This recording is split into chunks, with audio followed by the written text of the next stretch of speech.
make a rules. That's what it is.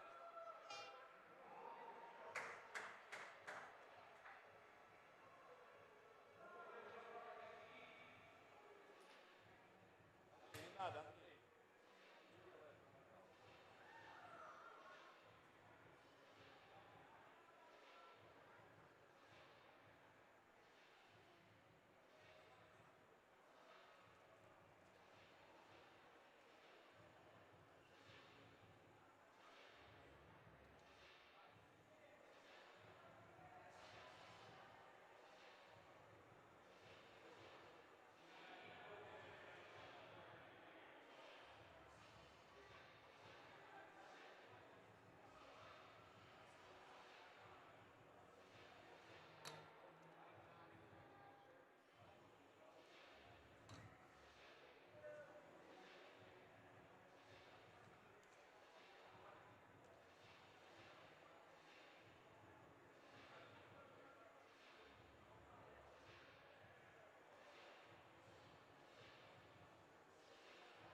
Testing, testing, testing, testing, testing, testing. Okay, okay. We have sound. Let me bring my iPad as well.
All right, party people, let's get this party started. As a matter of fact, party already going for quite a while.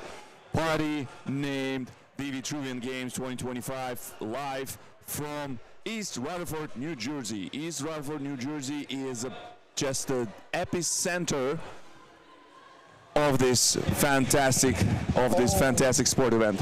As always, me and my co-host, Mr. Eric Nowoslavsky. We are back in the game. We're back. We are back. Nastrovia. Here we go. All right, so we've got our iPad set up so we can be a little bit more official today. We official, professional. We started this event almost an hour ago. Many of you saw intermediate novice divisions. We saw some intermediate and novice divisions coming out onto the floor, absolutely. Do you want to like a level set for the things, what happened since yesterday? Maybe even we have some updates on the leaderboard. Yeah, so, well, we can do the leaderboard in a second because we got to actually pull that up a little bit. Yeah, so, yes. Updates from yesterday. If anybody was watching the stream, we had some delays with the snatch ladder yesterday because of the amount of just weight changes that needed to happen. And then also there was a little bit of a volunteering issue from a staffing perspective, and that's why I needed to go judge, so I apologize for leaving you. Just a step up like a real gentleman and good friend and fantastic volunteer. Just like jumping in there, counting those double unders. Absolute admiration. There's nothing more to say about you. We saw you were doing like the way how you were communicating with athletes, and do you have any like interesting, inside scoop stories from yesterday? Not necessarily inside scoop. Oh, well, it was interesting during the snatch ladder to speak to people about what the current snatch personal records are, and then hitting personal records on the floor. This is the after best. All of those reps. One guy who hit 255 yesterday, he's never hit 255 before in his life, and he did it after the 853. Yeah. And I just thought that, and within an 8-minute time window, it was just absolutely insane. And so we're just going to do some lane shout-outs, and then we're going to go over the workout happening here for those of you who are watching at home. And so I'm just trying to make sure that we have this heat correct. This does look like it's an intermediate women heat. I'm going to look at one person's name to just confirm that we're in the right heat. Yes, that's what I did yesterday as well.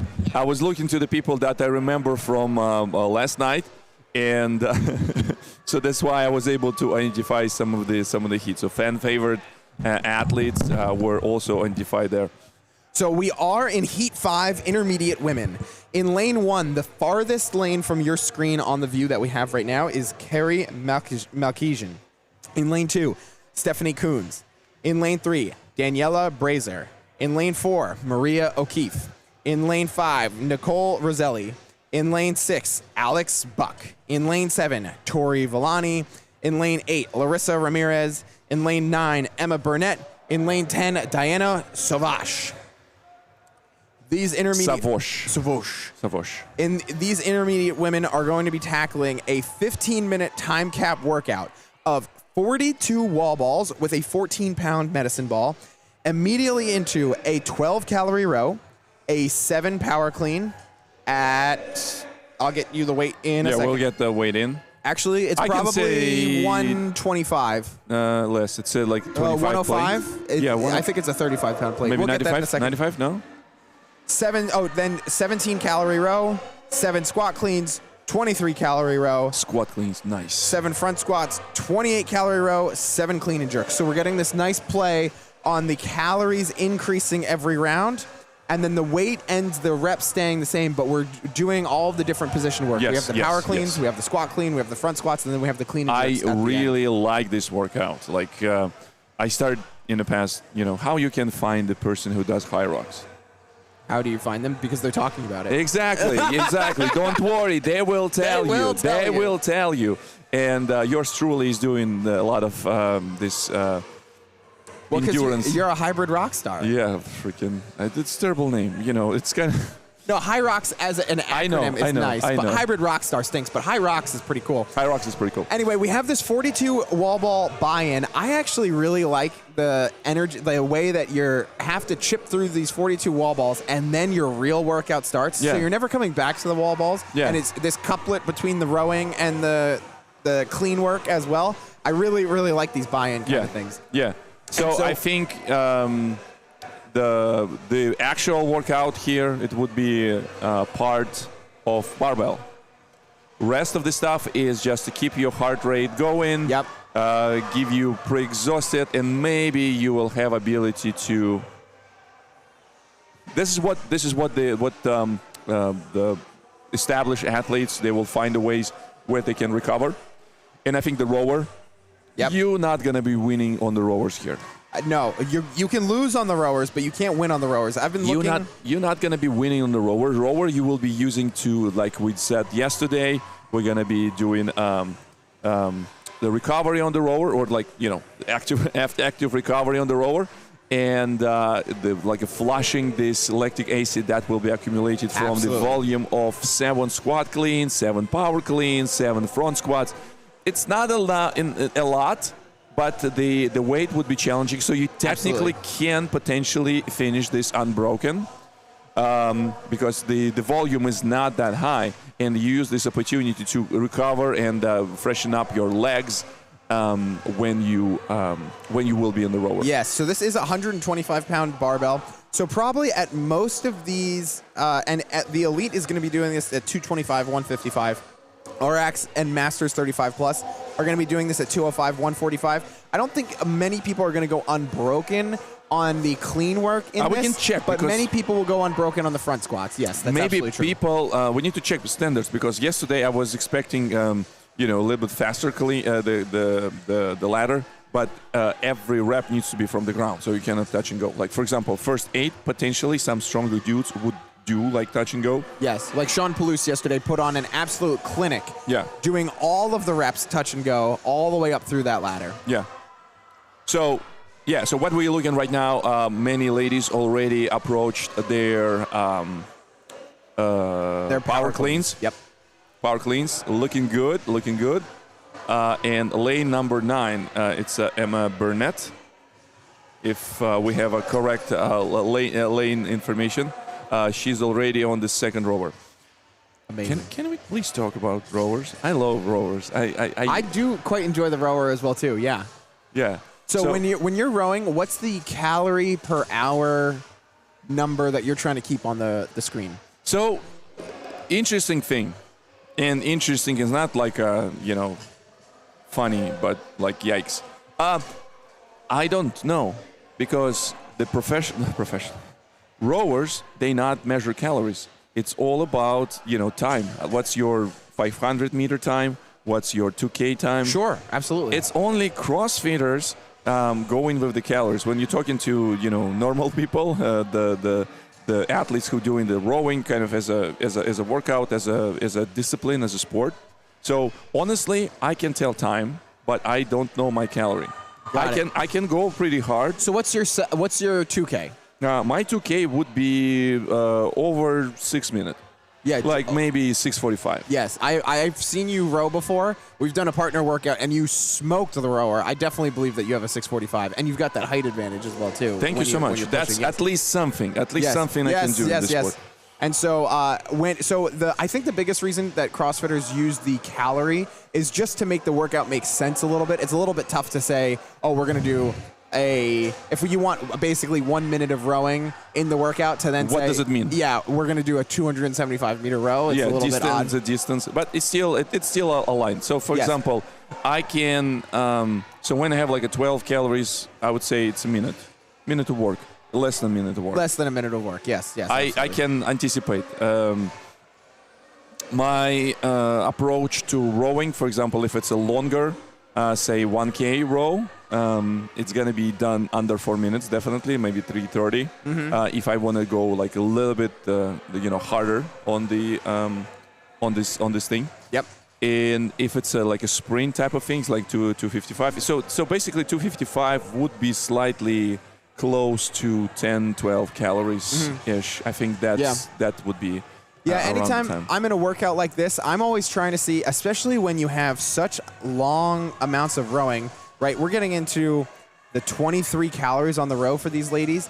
In the middle of a workout like this, so I like to see meters, I like to see about 1,100 to 1,200 calories per hour when the calorie screen is on like this, because I just think that's just kind of the number that you should always just be hitting. Yeah. And so it's tough for us to be able to commentate on what these ladies are pulling because we can't see their screens. Yeah. But that's totally fine. We've got some I hands would in the love air. this workout. I would enjoy this. I would This does look like a lot of screenshot fun. this, and probably will do in the gym. Do it on your own, yeah. Yeah, it's great because everything what I love in this workout, except like probably like front squats. Yeah, because the front squats. The front squats are the thing that makes it tough, yeah. But surprisingly, this would be a great workout for high rocks athletes who wants to kind of like spice up their workout but still work on their. So in the high rocks we have like a longer time domains. Yes.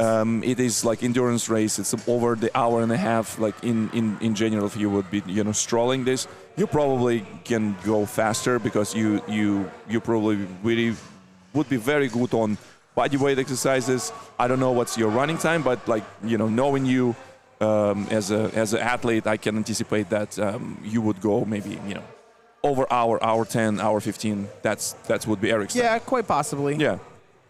For example, like I see that you will not have any problems with the, say, like a sandbag lunges.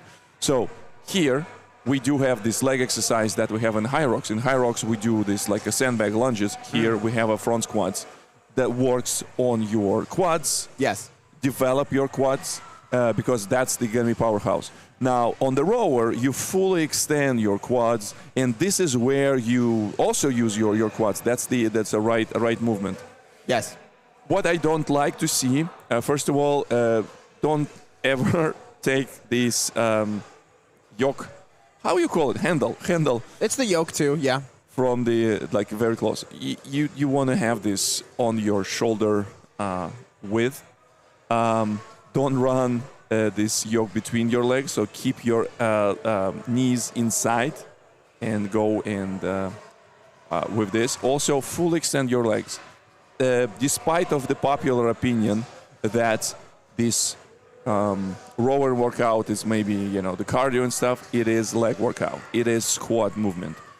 It is I would say 50% or more, 60% is a leg movement. You doing with the legs. If you will be you struggling or you want to improve your rowing, you need to focus on these like a first part. It's a 3-part leg extension. You do a little bit. How you call this movement when your body goes like it's not the hinge? How you call it? Like a, you rock from the 1 o'clock to. I call it just leaning back, I suppose. Getting into that extension. Yeah, so using a little bit back to get this momentum in. Only at the end you're using a little bit of your arms. You will not be able to do distance like a 2K, 6K, you can do 10K type of distances on the rower if you will be only relying on your arms. It is leg workout. So that's why I love the program. It's brilliantly programmed. So you pre-exhaust your legs, you jog up your heart rate on the wall balls. Absolutely. It's absolutely not a problem for those ladies. 42, again, not a big number. Maybe 2 or 3 sets. Some women were pulling up just 42 straight up in one set. Yep, absolutely. When we have this in the workout, so in the high rocks, we have this like as a final movement, as 100 of the wall balls. Yes, after I've seen everything. it on Instagram. Yes, Yeah. people doing all of that and then running to the finish line. Yeah, exactly. And in the high rocks, the weight's a little bit lower. That's 14-10, I think. Yeah, right? 14-10. But I went in Paris. I went in the pro division, and I went with the normal CrossFit weights. Yep. That's the 20 pound. And I still continue to train with this weight, and I continue to train with heavier weight. I prefer sometimes get a little bit spicy with 30 pounds wall balls. But I'm a big boy and a thick boy. A thick boy. We like there to you say go. this. Yep. Now, next, so we go into what? We go in first one. They're doing was front squats right now. now. So power cleans again. That's your leg drive. It's a leg movement. You're using your posterior very nice chain. shot. Thank you so much for our people on the field. We're getting fantastic shots of this. What is going on there? It is amazing. Thanks, Viewpoint Visuals, for making things happen here. Incredible. Athletes can see their friends, or their friends can see their athletes and things like that. So what is going on here? Someone on the We have it might finisher. have been Maria O'Keefe who's winning this heat. Of And we intermediate see women. Emma Burnett on the line number 9. Yep, getting ready for these clean and jerks. She was leading in the very beginning, and I think a little bit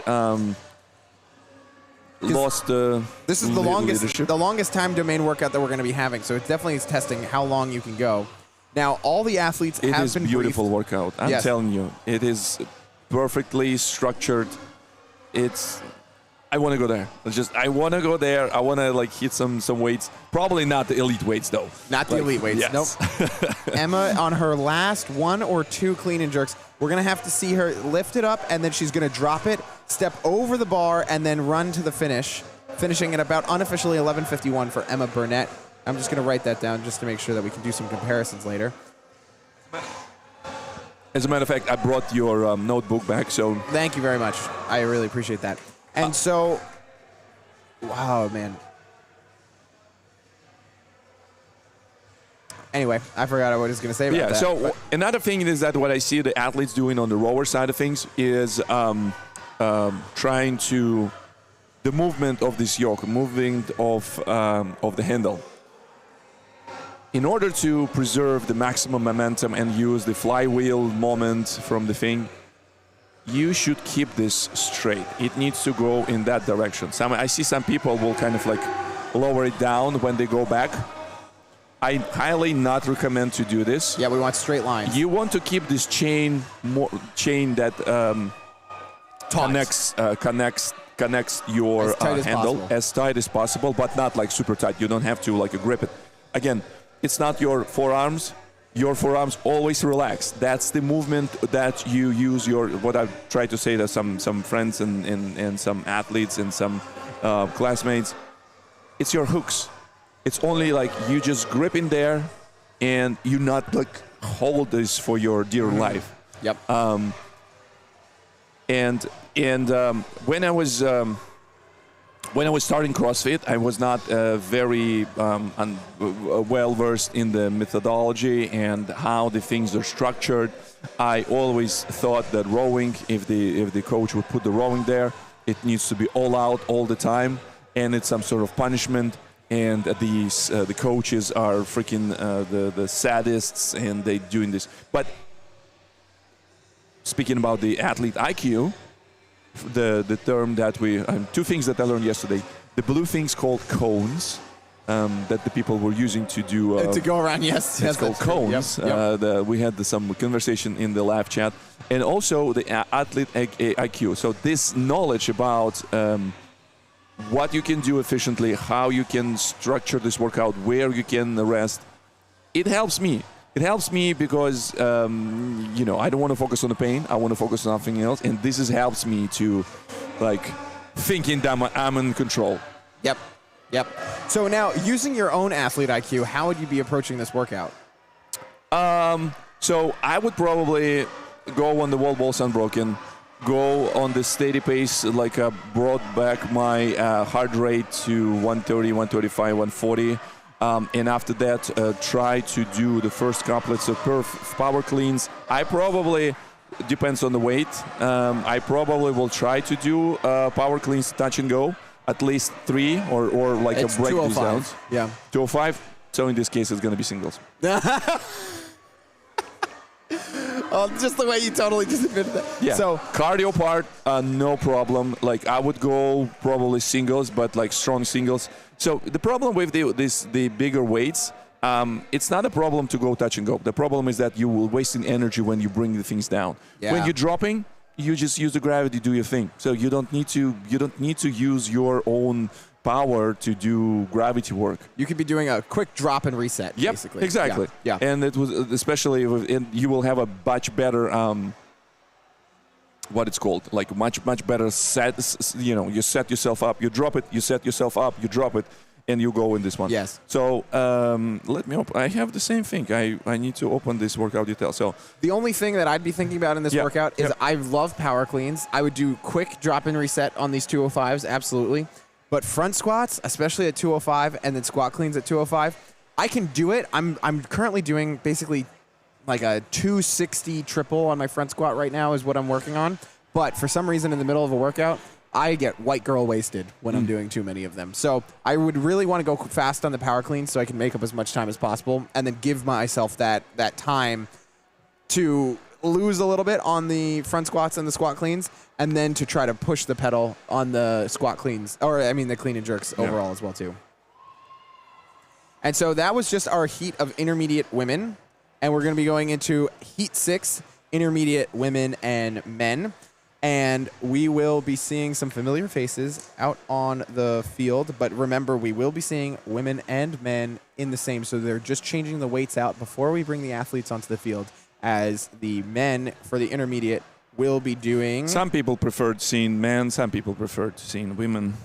Yeah. I'm trying to spice up the conversations and engage some of the chat conversation. Hey, chat, are you watching this? Like, what's the activity there? So the intermediate men will be doing 185, and the intermediate women will still be doing that 125-pound barbell.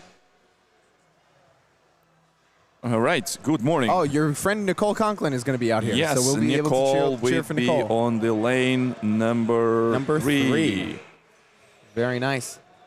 We ask our producers to show us a little bit of the field. Oh, look what at that a shot! What? We're getting good at this. This Viewpoint Visuals team is doing crazy on this event. Very nice. Okay, so there's Nicole, as a matter of fact. Yep. In lane number 1, we have Catherine Malone. In lane number 2, we have Renata Novotna. It's incredible athlete. She was doing a lot of cool things last very day. nice. Yeah, she was. We were also following It her was progress. kind of funny when I was judging people yesterday. They would say their name, and I was like, "I've been watching you." Yes, I knew. Exactly. Yes. In lane number 3, we have a very special friend, Nicole Conklin. In lane 4, we have Valentina James. In lane 5, we have Elizabeth Jacobson. In lane 6, we have Monica Zaich. In lane 7, this is where we switch to the men. We have Rohan Croft. In lane 8, we have Paul Thompson. In lane 9, we have Gabe Gagliardo. And in lane 10, we have Daniel Santana. So you'll see the weights on the men's floor over there. We have some of those green plates out there. We have some of those blue plates. Yeah. They'll be lifting 185, and the ladies are still at that 125-pound okay. barbell. So this is going to be dicey. So, for example, if I would go with this, for me, 185 would be not the challenging, but something that kind of will require thought. Yes. Thought process. And I think most athletes would definitely still be feeling that. And we get a 3, 2, 1 countdown, and we're going to get lifted off. Now, you might all be seeing that the floor has a lot of tape on it. Yesterday, we had to do a lot of work to preserve the floor. Apparently, as we've all been talking about, there is an ice rink underneath this floor. And I thought that there was just concrete underneath the... What? No. I thought there was concrete underneath the floor. But actually, Victor, there is not concrete underneath the floor. There's ice under that floor right now. Yes. I totally thought, when you said... I knew this. Yes. Yeah. When you said that there was ice, I was like, no, Victor, it's concrete. What are you talking about? So it started buckling the floor because the sun overhead in the dome was heating up the top of the floor, and then there was ice below it. Yeah. And you'll see that tape underneath the rowers. We spent about probably 2.5 hours fixing the floor last night. And you'll see the and team especially all day after this, fixing like the ladder of the snatch, yes, like after all the these ladder, heavy weights dropping. It really came apart a lot. So what I want to see, like, let's talk about the wall ball. So what do we want to see? Like, as always, Andrew Keeler wants to see below the parallel when you do squat. All the way up to the target. Folks, it is a thruster. Don't have any reservation about this. It is thruster workout. It is you're doing squat and you're doing a little bit of this momentum from your when you're going up, throw the ball higher. 2 other things to probably keep in mind as well too. When you're holding that medicine ball, you want to hold underneath the ball. We're seeing the female Monica Zaich in lane 6 holding a little bit of the side of that ball. That's a little stylistic as well, but you want to be holding the bottom of the ball. And one tip that I actually got from the Misfit Athletics folks is to squat down with the ball, throw it up to the target, and then circle your arms. Because did you see how people are holding up their arms and they're keeping that shoulder position? You're taxing your shoulders when you're doing that. If you circle your arms, you'll get a quick split second to relax your shoulders and give yourself a little bit of a break. Yes, but and then catch the ball again. It requires some of the practice. You cannot just do this all of a sudden, in the middle of workout. So that's true. What I like to do, I try to, my circle of the shoulders might take me some time. I just quickly relax the shoulders because catch the ball. And again, don't try to do the gravity work when you can catch the ball and allow the ball to set you down a little bit. Yes. So don't wait to catch and after that do the squat. Try to kind of like a catch Time it it on all the together. Yeah. Hands in the air on some of these rowers. These ladies are making quick work of this. We have our first Renata ladies on is the power cleans. out on this. Nicole is also done. Nicole is coming in for power cleans. And I think Monica Zaich is going to be finishing up the power cleans before anybody else, getting back to that rower, where she will then do another 23 calories on the rower. And I think that was her last rep. Now Monica Zaich going back to the rower to complete those calories. Oh, at the same time as Elizabeth Jacobson as well, too. They are pretty neck and neck. This is going to have to be a competition between the two of them that we're going to watch closely. Yes. Other women at the top of your screen. Nicole is very good on the barbell work. Great technique. Seeing her working out and seeing her coaching and all these kind of things. Just a great form. She's very good on these power cleans. And I don't see what I just saw. The weight is causing any issues for her. So she was like locking in elbows, just like as a playbook example of. Kind of like chook. Very good form. Let's shout out Monica Zaich using that rower. Look at how deep she's getting towards that erg. Really using the full extension as much as she can. That's what I would like to see, like a full extension on the leg. She's understands this. And then that really deep catch as well. Yeah, and the Caitlin Malone also is doing great full extend on the rower. Actually, let's even talk about Catherine Malone's feet straps right there, actually. Never mind. Okay, so Nicole Conklin is doing the same thing. A lot of times, I think a big mistake that CrossFitters will make is they will sit down in the rower and then they'll crank their straps in on top of their feet because they think they need to be locked in to be able to row. But that wastes so much time getting in and out of the rower, strapping yourself in, strapping it off, keeping it loose, letting your foot come off. It's not going to be the end of the world. You're still going to be strapped in enough. I really like seeing that from Nicole Conklin, being able to keep interesting that thing here. When you properly set yourself, when you properly working on your technique, you essentially can test yourself. You can try to row without strapping you in, because that's a heel movement, and your heel needs to be pushed down all the time. The Shane Farmer, one of the people that I follow in the fitness and especially like in the rowing, Dark Horse Rowing, incredible YouTube channel. Dark Horse Rowing, yes. Very good. Shane YouTube Farmer, channel. Yes. Great coach, and I met him in person. He was doing some classes here in New York once. Great individual, great human being, and he teaches very pragmatic approach. Like, he's not dogmatic, but he's very practical. He's former CrossFit Games athlete. He was competing as a Green V? What's the team? Invictus. Invictus team. Yes. Back as a team back in 2018, 17. I do want to bring some attention to the field. Elizabeth Jacobson and Monica Zaich, that competition that we need to be looking out for all of our viewers. Elizabeth Jacobson did get back to the rower before Monica. This is the first time Elizabeth has taken such a commanding lead over Monica. There's probably only about a 2 or 3 calorie row difference between the two of them, and we're going to have to watch it. They would have just finished their squat cleans, and we're going to see who can hold on to the barbell for these front squats and not put the bar down. And also, like, I see there's no problem. Like, Nicole, she's smiling. She's not breathing heavy. So, like, she's enjoying herself. It is very good. It is all about having fun. Speaking about the strapping in. So, the way how I like to personally approach, I like to strap in. Like, in the rower. Okay. In the rower. Yeah. In the rower. Some other things we're not going to discuss on this live stream. So, this movement, for me, I'm not wasting any time, because for me it's a one single movement. I put my legs in, strap, and immediately switch and grab the handle, and after that my first move. And same when I'm finishing, I'm putting back. I never drop. It's not part of it. It's etiquette. I cannot just like let it go.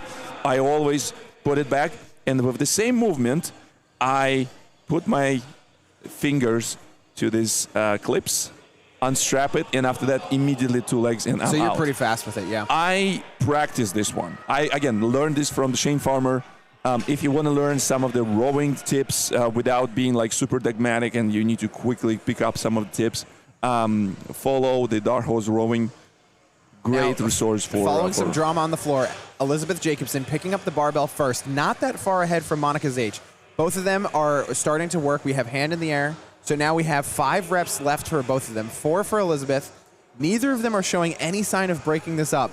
Monica just got a little bit of a rep on. Oh. She's moving. So Monica actually just got a little bit ahead of Elizabeth. This is so great that they're next to each other, so we get to watch this drama so easily. Exactly, yeah. Both of them getting back to the rower at the same amount of time. They're now going to be completing 28 calories on their row, which, because of the way that they've been rowing, Elizabeth has been getting off the rower and making up a little bit of time, but Elizabeth did walk to the barbell and take a little bit of too long of a breather that she had maybe a 4 or 5 second lead above Monica, and Monica got back to the barbell first, which is also showing how important transitions are in these workouts. Now, here's the kicker. So I think this last rowing can be separator.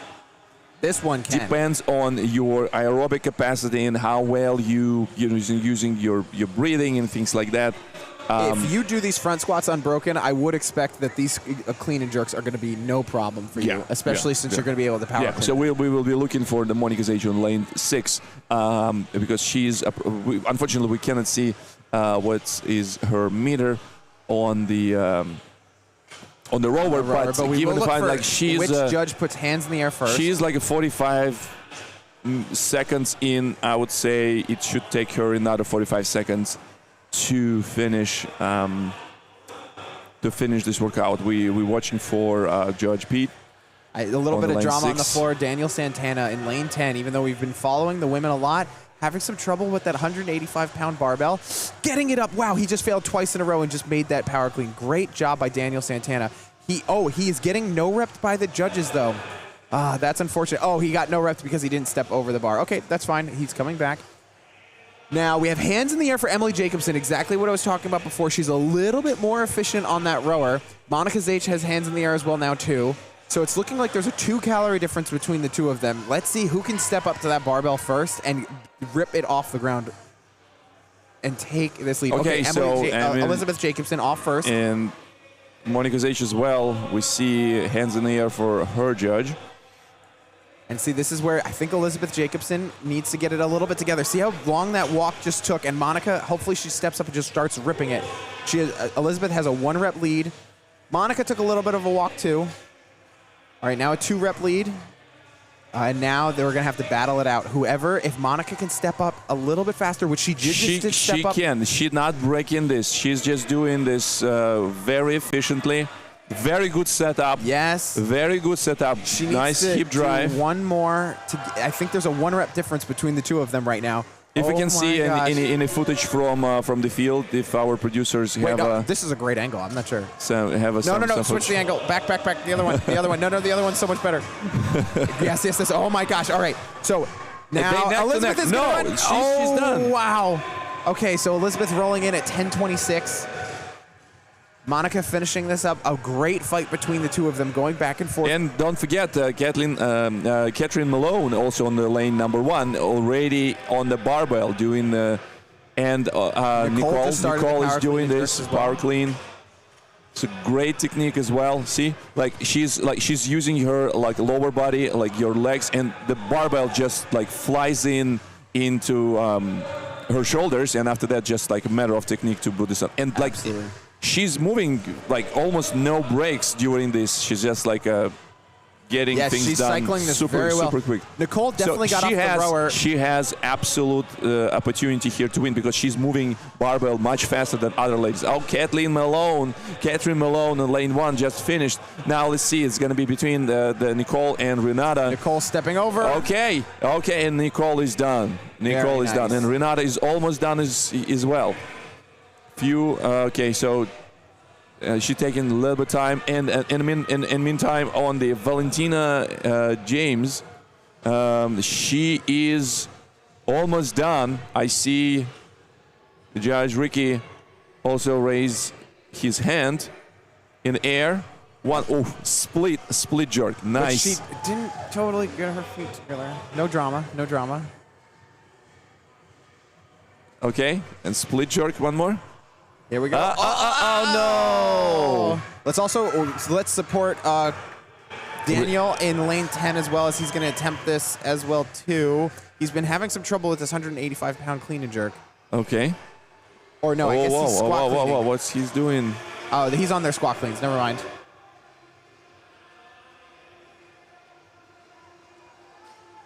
Lane 4, Valentina going for this jerk one more time. Here we go. Ah, she had it. She needed. And meanwhile, Renata also finished on the lane 2. Yes, that's absolutely true. All right, we're going to be attempting this clean and jerk one more time. Clean to the shoulders. Here we go. She's got no problem with this clean. It's this jerk that she has to get. You got this girl. So this is Libet drive. Like, she has everything. Has strong legs. It's clear. But Libet technique to go like under the bar. She's got to get a little bit more. I think this is kind of like also maybe, I don't know, background, but it feels like the athletes who have this kind of like a fear maybe going under the bar. So in this moment, okay. Here we go, and we got this. Yeah, yes, very nice. Yes, okay. Very good. Very, very good. Very nice. Very nice event. Again, I am 100% doing this in the gym. I will speak with... Maybe we should do it together. Yeah. I should speak with our coach and see what the weight we should go with this. No, let's do it RX, baby. RX. 185? No, what's the RX weight? For us, 205. 205. Oof. Aye.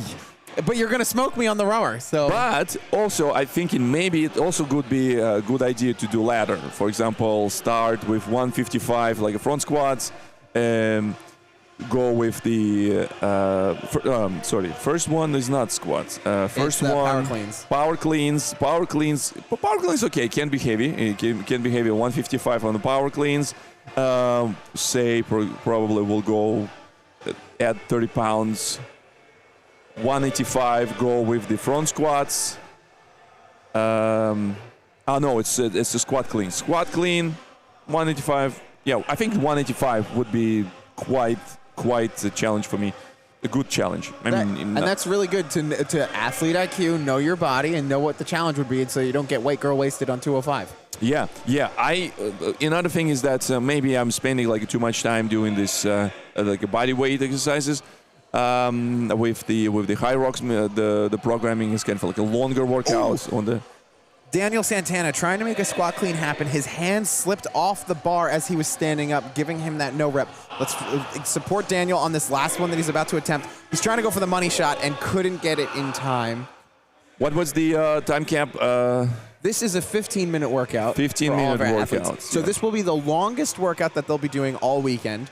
We did have an 11-minute time cap workout that not many people were really approaching that 11 minutes anyway. So this is the longest time domain workout by far that these athletes will be challenging. Also, we do have a giant number of heats. So we first workout we have 15 heats and 15 heats on the workout number 2. So even though it's going to be only 2 events here at East Rutherford, New Jersey, at American Dream Mall with Vitruvian Games 2025, we still have a lot of fun and a lot of time. We will be here all day, basically. Yes, still we'll be here all day. Test 6 is a 6-minute time cap workout, though, so it is going to go fast from what we're going to be seeing. So we have a much longer time domain here. Then this afternoon, 6 minutes, completely done. Go get your Chick-fil-A. Go get your Mr. Beast burger, whatever you're going to get. The German doner kebab, that's what we Yes, that was actually fantastic. We got the mixed kebab. We got chicken and beef. And rice, over the rice. Oh, yes, in the meal. Yes. You got the hot sauce. I was a little afraid to get the hot sauce. I wasn't sure how hot it was going to be. Yeah. So I only got the white sauce, but the white sauce was fantastic.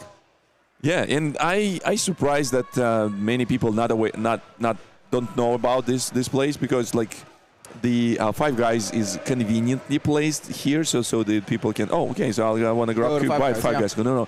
Go a little bit further, and you get the kebab. Past this Crazy Bird, not the Crazy Bird. What's the Angry Bird? Angry Bird. Yes. Angry Bird mini golf, and after you will be able to get to kebab greatness. Yes. Now, our athletes for Heat 7, this will all be intermediate men. So we have 185 pounds on the barbell for all of our men, a 20-pound medicine ball for all of our men as well, too. We have Michael DeBerry in lane 1, the farthest lane away from us. Lane 2, Mark Stackenberg. Lane 3, Amin Garode. Lane 4, Derek Hamilton. Lane 5, Robert Brucolari. Lane 6, Christian Larea. Lane 7, Jethro Cardana. Lane 8, Pete Purnell. Lane 9, Michael Capriglione. Lane 10, Stefan Rosales. And we're going to get underway pretty shortly. We're just making sure all these weights are correct. So we're looking to intermediate. What we're looking weight for intermediate? Yeah, 185. Yeah, I would do intermediate. I would do intermediate. No, I know my limits. I can probably push myself to RX, but I really want to enjoy it, honestly. And that's what it's all about. Yeah, I feel like this is great. I probably will increase from 7. I will go to 10, and like say instead of 7 power cleans, we'll try to push a little bit harder. I'm doing this, man. I like this. I like this. Let me do a screenshot on this stuff. Screenshotting the workout. Screenshotting this is a fun workout for sure. And all this seven number, it's very interesting. So depends on in which domain you're training. You train for volume, so you develop this lactate threshold, so you can push this like offset the lactic acid going into your muscles if you go in for the volume. Yeah. So that's why this 42 wall balls sounds like a lot, but remember, athletes are fresh, just came in, hopefully had some good night's sleep, had a good sleep, eat nice food yesterday, wake up early, got their coffee, they're ready for, to conquer the world. And 42, when I was doing this in the very beginning, wall balls were something that I absolutely dread. I think a lot of beginner CrossFit folks really do not like wall balls when it first gets introduced to them. And this goes, again, to your athlete IQ. For me, when I see that I'm suffering something, I'm trying to break it down. I'm trying to understand. Why does it hurt so much more? It cannot be all that bad. Where is the bad? Like, can I draw the ball? Yes, I can draw. I have strong shoulders. I can throw the ball. Maybe those squats. Okay, now we identify the problem. Problem not with the ball. The problem with the squats. Maybe working on this on the air squats. Working on developing your glutes. Do more front squats.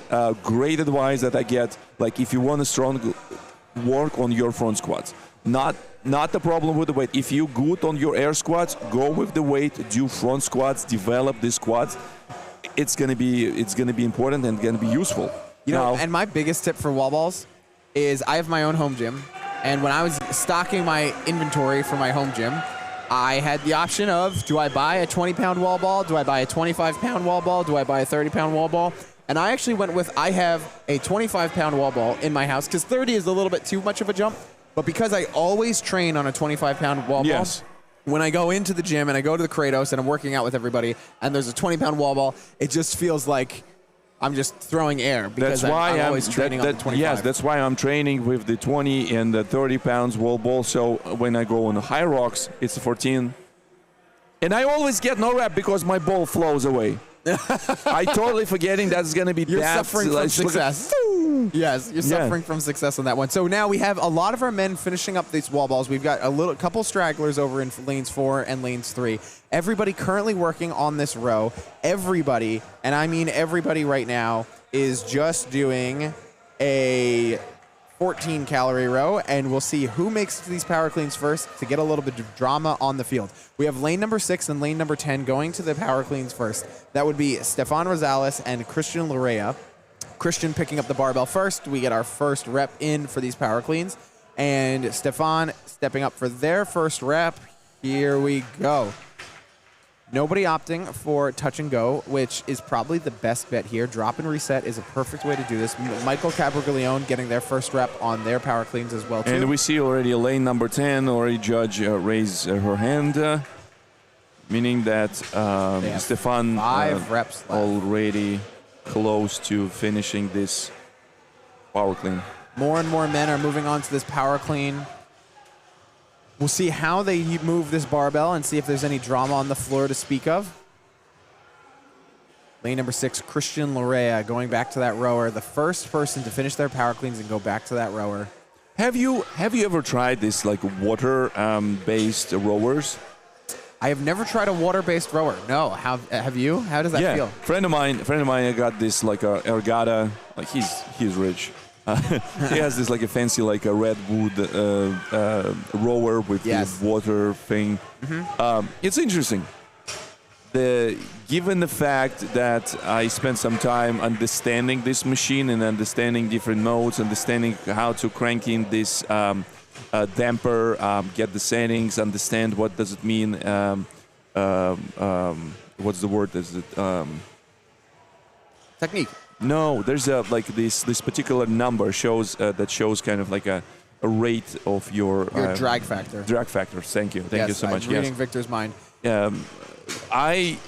Some folks saying when you set things up, you want to set to the level where it feels like you doing this like water-based rowing. So drag factor is 130 is something that's commonly known as something that you want to set, and this is where you put the damper.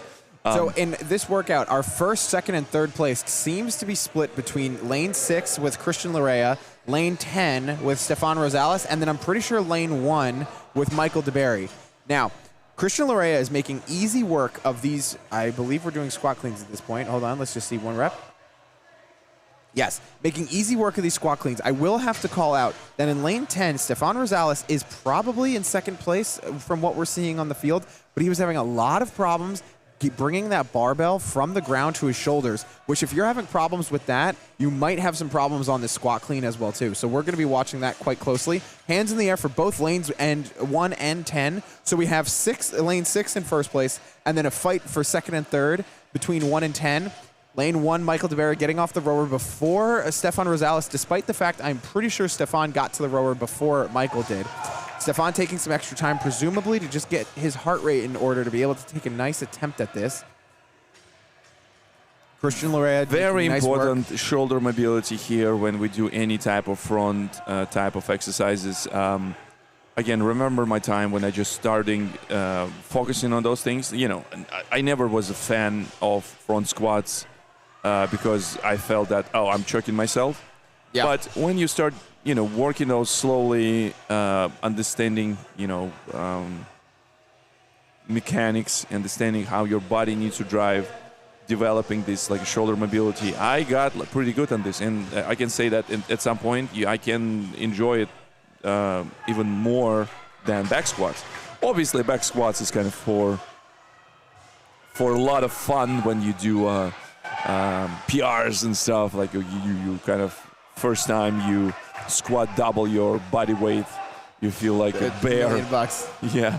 Christian Lorea making him back to the rower before everybody else. Now, I was wrong about something, and I want to give Stefan full credit to this. For some reason, those power cleans were looking very difficult. Stefan's not moving the fastest on this. Michael DeBerry did get off of these cleans far faster, but his squat cleans are looking absolutely great. It seems he might be a little bit gassed from the rowing, but Stefan's technique is looking very good. Oh, and as I say that, he just failed a little bit. I'm going to grab the charger for me. Great. Michael DeBerry and Christian Lorea both are on the rower for their the heat lead right now. It seems like Christian Lorea is pretty far ahead the rest of the crowd. We'll see, do either of these athletes break up the front squats when they get there? Stefan Rosales, hand in the air from his judge. It seems like he's got about 2 reps left remaining. Now in lane 2, we have Mark Stackenberg, who I've been checking out and has been having a little bit of trouble with these squat cleans. Ooh, another fail. That's going to take... some of these weights are a little bit more difficult for these men as we start getting heavier and heavier. Stefan Rosales taking another attempt. I believe he only has 1 more rep left. And here we go. Nice catch. Stand up. Here we go. Step over the bar. Oh, no. A quick double. See, I don't know why Stefan was taking so much effort on those power cleans, and he just crushed a triple with those squat cleans to finish the reps. He needs to step over the bar, stay in control. Very odd. I would love to interview Stefan after this about what was going on with those power cleans and how he was having so much trouble to do that, but then crushing these squat cleans. Christian Larea stepping off their rower, stepping to the front squats. Now, what we'd love to see, and all of the viewers at home would love to see, is 7 front squats unbroken from here. I believe Christian has it in him. Let's see what we'll get out of it. Tightening up that belt so that he can brace into that belt with his diaphragm. Michael DeBerry, no hand in the air from their judge. Oh, hand in the air just came for Michael DeBerry. Christian Larea stepping up to take his first shot. Now, this is CrossFit, so you can squat clean the first rep and it would count, but it looks like he's using the extra time to get really set up in this front squat. Nice positioning there. Michael DeBerry still not off the rower, but he just finished. 3 reps. 4. Ooh. Christian Larea splitting this up. He's going to go 4 and 3, presumably, on these front squats. This is going to give Michael DeBerry a little bit of a window to catch up if Michael DeBerry can hold on to these 7 front squats. Stefan looking a little bit white girl wasted on these row. Look, he's catching a little bit and then barely pulling in the extension, not even really leaning back. Michael DeBerry squatting right now. Not looking like he's going to slow down. Christian Larea also squatting. And it looks like Christian has 1 more rep left. All right, dropping the weight, stepping over. Let's give ourselves a little bit of a countdown for how far ahead Christian is. Oh, Christian is just getting to the rower. Michael DeBerry is returning to the rower as well, too. Michael, like I said, made up a lot of time doing those front squats unbroken, and when Christian had to break up going 4 and 3. Yeah, I think this is the also we see could be a separator for a lot of folks. Definitely for me. I will not be able to do unbroken, especially like when you go in the big weights. Well, let's see what even happens, because now we have power clean jerks coming up after this. And I think that, you know, the difference between the amount of time it'll take you to do squat snatches or squat cleans versus power is absolutely different. And Christian's been looking excellent on these power cleans. Looking at Stefan Rosales to be now going to these front squats. He just pulled off. He was doing singles the entire time for his squat cleans, and then he did 3 squat cleans in a row to wipe the board for his squat cleans, which I was absolutely shocked by. Now, also, Mark Stackenberg was having a little bit of a problem with the power cleans before. He's rowing like a madman, and we'll see what he can do when he gets to his squat cleans and front squats as well, too. Oh, getting a no rep for Stefan Rosales. The judge in lane 10 has been handing out no reps like candy this weekend. Stefan, I would love to talk to Stefan. If we could get Stefan up here, I would love to speak with him. He was having so much trouble on those power cleans, and he is making such easy work of these front squats and these squat cleans. I don't know what was happening there. Taking a step forward, still counting. He's got to step over the barbell. He had trouble with that last time. Stefan looking amazing on these front squats. What the heck happened in these power cleans? Looking at Christian Larea in lane 6, Michael DeBerry in lane 1 to figure out who's going to get off this rower first. We'll see some drama when we get a judge putting their hand in the air. Oh, yes, exactly there. Lane 6, Christian Larea. Pete put his hand in the air. We're looking for lane 1 and looking for the hand in the air there. 4 reps remaining for Christian Larea. Deep squat in lane number 5 by Robert Bucklary. Christian Larea stepping up. No hand in the air in lane number 1. It looks like Christian Larea is getting some great separation for himself to be able to finish this workout. Stepping up. Christian's got this nice thing. I'm not sure if you see. He does this toe tap thing every time he steps up.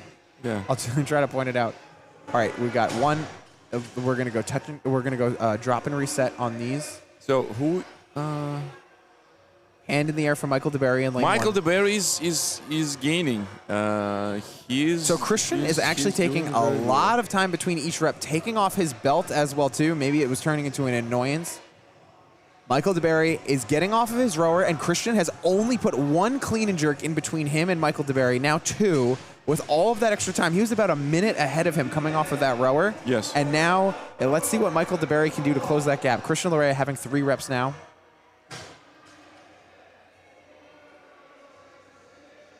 Michael DeBerry making easy work of that clean. Let's see how fast he takes to go into that second one.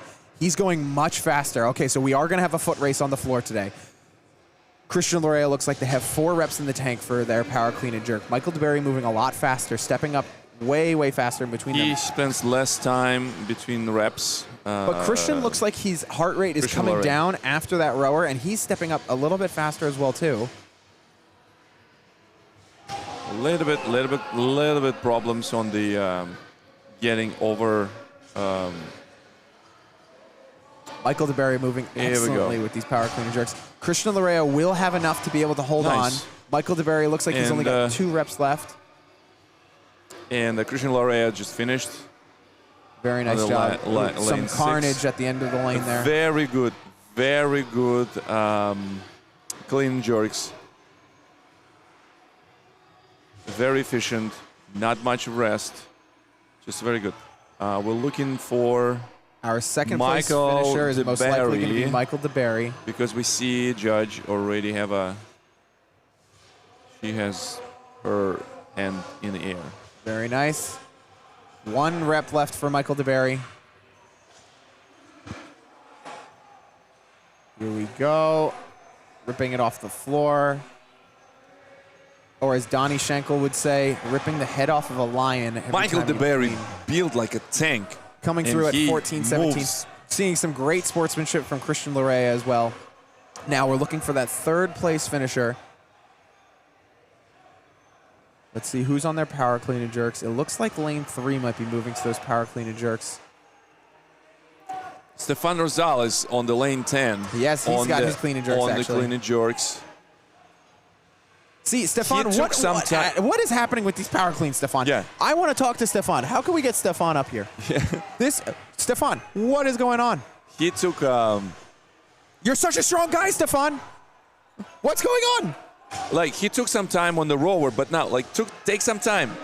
Just like breathe in. Okay, one more. Stefan, you're killing me. One more. Come on. Somebody get Stefan.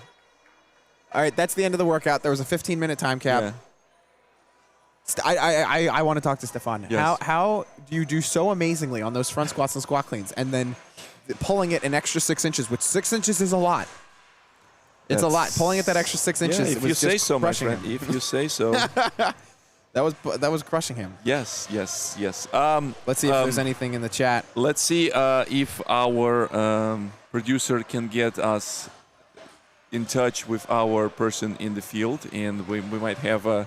That'd be a fun interview to talk about. Yeah. The Eric wants to talk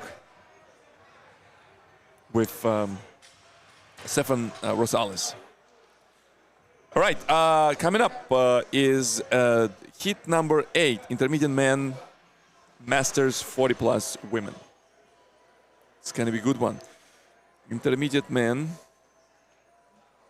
Another round of intermediate men, weights will masters stay the 40 plus same. women. Well, the masters 40 plus women, I believe the weight is going to change just slightly. Intermediate and masters weight would be 185 for men and 125 for 125 for women. So we will have to change some of the barbells, which that's going down right now.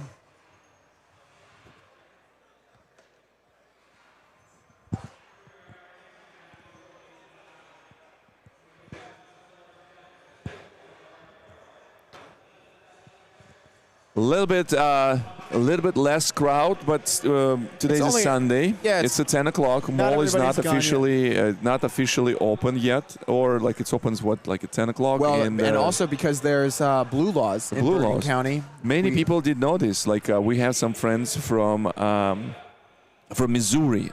Michael from Fig Boy yesterday. Oh. And he didn't know about the blue laws in this county. And he said like, no, I don't care. My shop will be open. Fig Boy, the Fig sponsor Boy of this event, still- they will be still selling Still selling T-shirts. retail T-shirts. American Dream Mall is actually pushing back on this. They just got sued. They got sued, and they kind of like putting some of the the lawyers there, so they lawyering up. They probably want to challenge the law. Now, did you know though, Bergen County has the largest amount of retail sales? I think it goes between 1 and 2 between us and Beverly Hills, even though we're closed on Sundays. Beverly Hills. That's where I want to be. Yeah. Oh, that's interesting. That's Actually, very my interesting. mom knows that for a fact. Hey, Mom. Do we have more retail sales than Beverly Hills, or do they have more?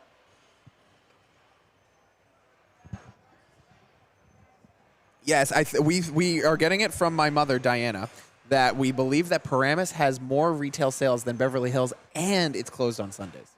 Wow. ChatGPT would know the answer. Let's figure this out. So I need to find another charger. I'll be back in a lane second. assignments right now, and then we'll have some more color commentary on the comings and goings of the social situations and economics of the Bergen County area.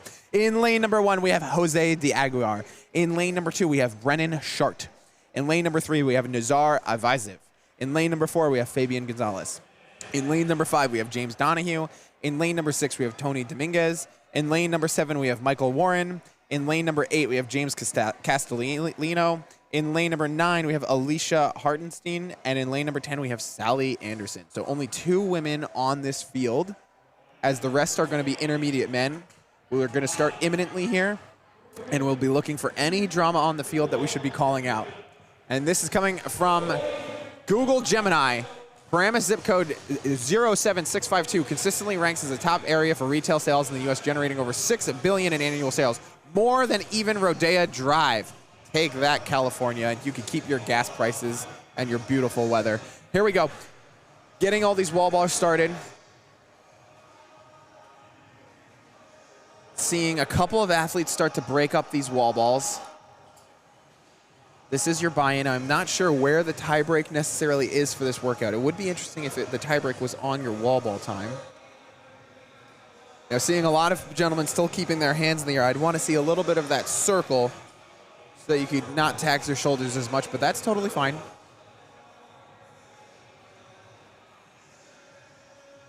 Lanes number 1 and 2 are breaking up their wall ball. So is 4 and 6.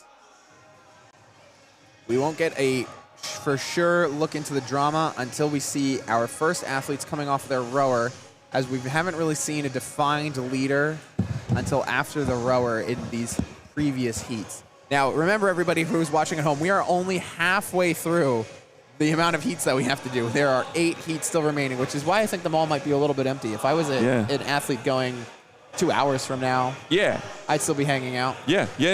You might use this time to, my fan favorite, Nazar, is lane 3. Yes, Nazar is on to the rower. Not the first person on the rower. We have some folks who have already started. Can we get a bigger picture of the fly view? Thank you so much. So we see... I like the... see some of the folks who on the lane 2 and 1. It is a Jose, a Brennan. They were moving quite efficiently. Michael Warren, a name that we've been hearing all weekend, the first person off the rower, blazing through that Michael first Warren set of calories. is looking very Speedy strong. Gonzalez. Yes, looking very strong in this 185 power. Look at this, like a lock on the shoulders. Yes, going touch and go. That's what we want to see. Wow. Bing, bang, boom. Hands in the air for some other athletes on this rower. It looks like very good. We're not going to have a lot of drama around Michael Warren being in first place right now, but our fan favorite Nazar is getting off in second place, followed by, in lane 5, James Donahue is following him. James Donahue picks up the barbell far faster than Nazar. Opts for the drop and reset. What's Nazar going to do? We have a drop and reset from Nazar. We have 4 men on the power cleans now. All of them seem to be opting for a drop and reset. Michael Warren being the person to put on that clinic, going touch and go. I want to see some technique on Michael Warren rowing. Yes. Solid, quite solid. Again, I would not put the handle down like he's doing. He's dropping it down to his ankles, it seems. Yeah, but it's okay. That's fine. Okay. That's Nazar, fan favorite, going back to the rower in a clear second place in comparison to the rest of the field here. More gentlemen going back to the rower. And Michael Warren, their judge's hand is going in the air any second now. Yeah, he's absolutely killing it. More men coming back to the barbell. Okay. Going back to the rower, rather. Michael Warren already off with the commanding lead. Going to be stepping up for these front squats. No, for these squat cleans. And, efficiently use lifting belt. Wow, Michael Warren going touch and go on these squat cleans as well, too. How exciting to watch. And you see, like, how he He was too A little bit of a fail, optimistic. yes. He actually, I would call that a technical issue. I don't think that was a strength issue. I think he was just getting a little overexcited, Yes, overpulling exactly. the bar a little Yeah. bit too much. It lost his center of gravity there. Now he's opting for those drop and reset. It's fine. It's fine. There's a solid lead there. And we do have... Hands in the air for Nazar. Hands in the air for James Donahue. James Castellino, lane 8, on his power cleans, steel power cleans. What is that? Nazar is in second place, coming off the rower faster than James Donahue, but James Donahue walking with as man with a purpose, going up to this barbell. Both of them put their hands on the bar. Oh, James Donahue took a quick step back. Nazar picked it up first. Michael Warren already back to the rower. Solid strokes, strong finish on this, on the not much of the back movement. I would say like should bounce between kind of like 1 o'clock, 11 o'clock, just to help out to offset some of the getting nice momentum from the leg drive and into final movement, so you can slide back into this. But yeah, Michael Warren still in the lead, I guess. It seems like Nazar has 2 reps left of his squat cleans. James Donahue, something maybe like 2 or 3 reps based on the judge's hand. Also great technique. Nazar stepping up for his last squat clean.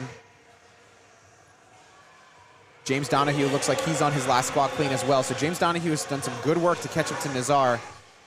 Nope, Nazar needed to step over his barbell. Oh man, judges. All right, and James Donahue coming back to his rower as well. Now it is, so looks like Michael Warren is still handedly in front of the rest of the field here. It looks like he's gonna keep this event, or this heat win. The real drama on the floor is gonna be in lane 5, James Donahue versus Nazar. Both of them seem to be rowing in some really good paces. Nazar did come off the rower first before James Donahue, but did not step up to the barbell as fast and lost some time on that transition. Hands in the air for Michael Warren. Michael Warren stepping off front squats. Victor, you want to make a bet right now? Is he going unbroken? 7. 7. Probably he will going attempt. unbroken. He's gonna attempt, and I think he's gonna be again efficient use of the lifting belt. So he's like unstrapping himself, so he can breathe fully on the. Look at that freaking, speed! Yes, 3. Oh my gosh! And it's still, you see, like lockout on top. It's Somebody check his weights. Are those plastic? Yeah.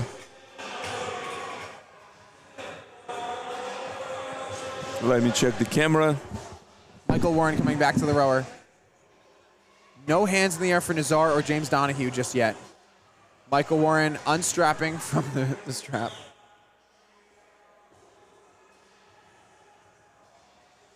We're watching for Nazar and we're watching for James Donahue. No hands in the air yet. We want to see some drama. I know we are very focused on them because they are first, second, and third. I'm looking for any other drama on the field to speak of. It does seem like our women who are in this heat are very close, as they both got back to the rower around the same time. In lanes 1 and 2, this weight definitely means something to these men, and they're just chomping through this as well. Hands in the air for Nazar, hand in the air for James Donahue. Let's see who steps off first. James Donahue put his yoke back and is stepping up to the barbell. Now this is different than last time because Nazar actually beat him on the rower last time, so James Donahue is making some good work of this. Let's check What is happening on the lane 8? Seems like some hold off on the James Castellino. James Donahue picking up the weight before. He's got 3 reps in before Nazar has even picked up the bar. James Donahue looks like he's going to go unbroken on these front squats. 3 in for Nazar. Absolutely.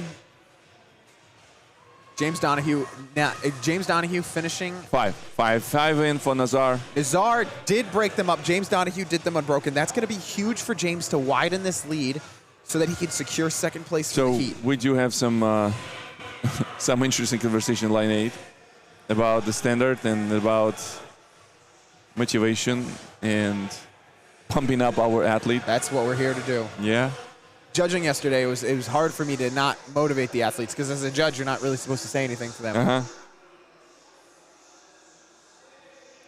So interesting. Like I Michael think Warren hands in the Michael air. Warren is a little bit using his brute force. Like he's a strong dude on the rower, but I think that he can benefit with some of the technique because he has everything. Just a little bit sliding, not like this jerky movement. It's a rowing. You're sliding on the water. Yep.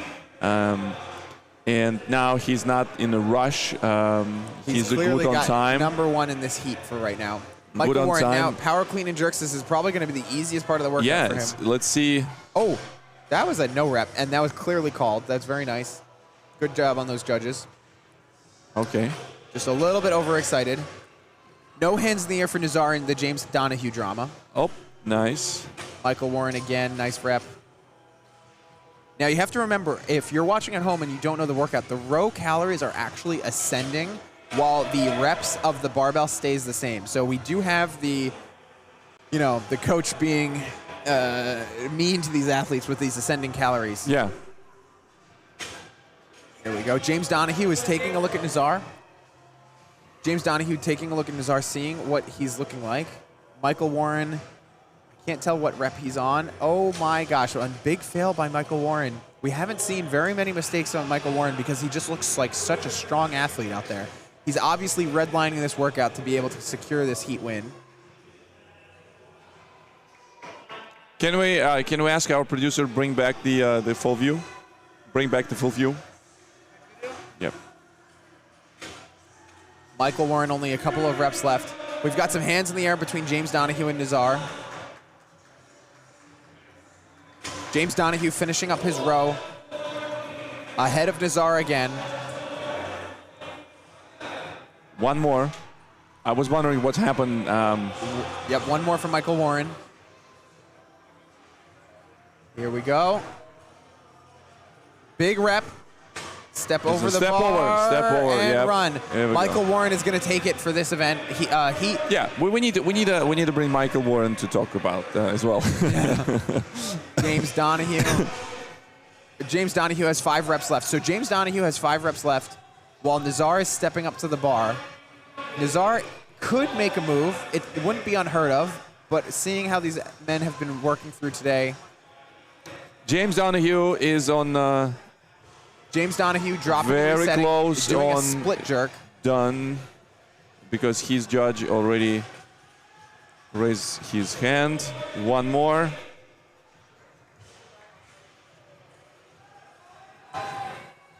Hands in the air for Nazar. 5 reps remaining. James Donahue, 3 reps remaining, making that 2.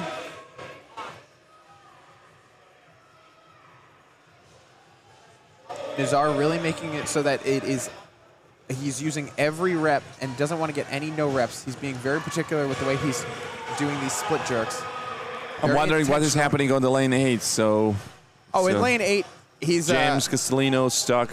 Yes, just a little bit stuck on these squat cleans, but making some good work on them. Obviously, this is a difficult weight. Nice. Okay, so running in for James the end. Donahue finished second. Wow, that was a big slide. Yeah.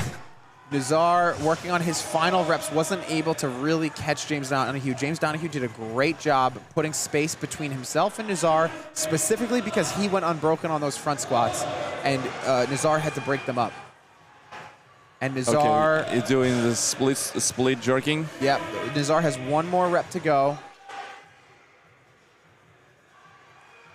So maybe James Castellino need to take off his shirt because usually it helps. Yeah. Fabian Gonzalez, which we haven't been giving a lot of airtime to, just snuck in behind Nazar for 3rd place for the heat. Nazar walking it in for 4th.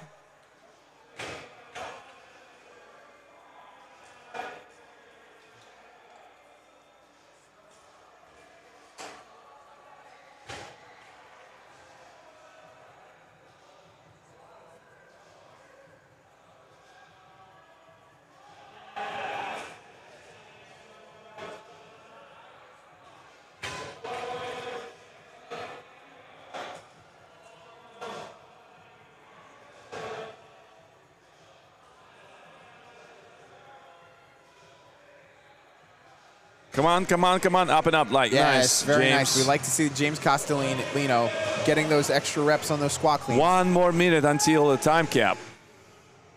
Unofficially, right? Because I need to check the official Yeah, time. how ours is, yeah. Yeah, our producers are doing a great job. Yes. I actually don't even really know how they're doing that. It requires some skill. Now, I will give a shout out. Brennan Shart over there, wearing that white shirt that's in lane 2. I believe he just had his 17th birthday.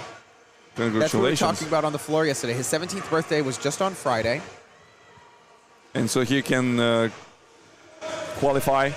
Yes. For, Tony Dominguez is So getting what hyped time up. is it legally okay start gymming with the kids? Legally? Yeah, I mean, I think it's Tony 14, Dominguez 14 years, right? Or something like that. Well, to take a kid to a gym? No, so that the gym can have its own kind of like a membership or something like that. Oh, yeah, I don't know. I think that's more of, I don't think there's really a legal requirement on it. I think it's more of an insurance liability. Like liability in the gym. The gyms, they allow, they make you sign a waiver and shit. Yeah, but waivers don't mean a whole lot. Yeah. I know. If you sign a waiver and somebody changes your brakes and they sign a waiver of, oh, if the brakes don't work after you change them, it's not our fault. You're definitely still suing that person. Anyway, we'll get out of our way of jurisprudence. Yes, it was actually a very, very interesting event to watch. Now we coming Lots of drama on the floor. into wow, there's gonna be Heat number 9, Masters, women and men. So that's my. They are currently singing happy birthday to Brennan Shart on the floor right now.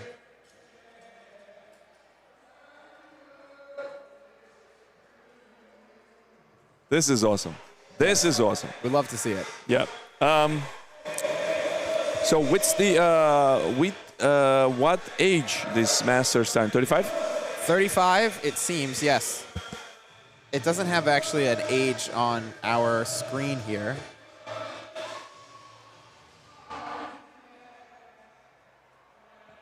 They're using those 70-pound dumbbells to hold the rowers back because they are so explosive on these rowers.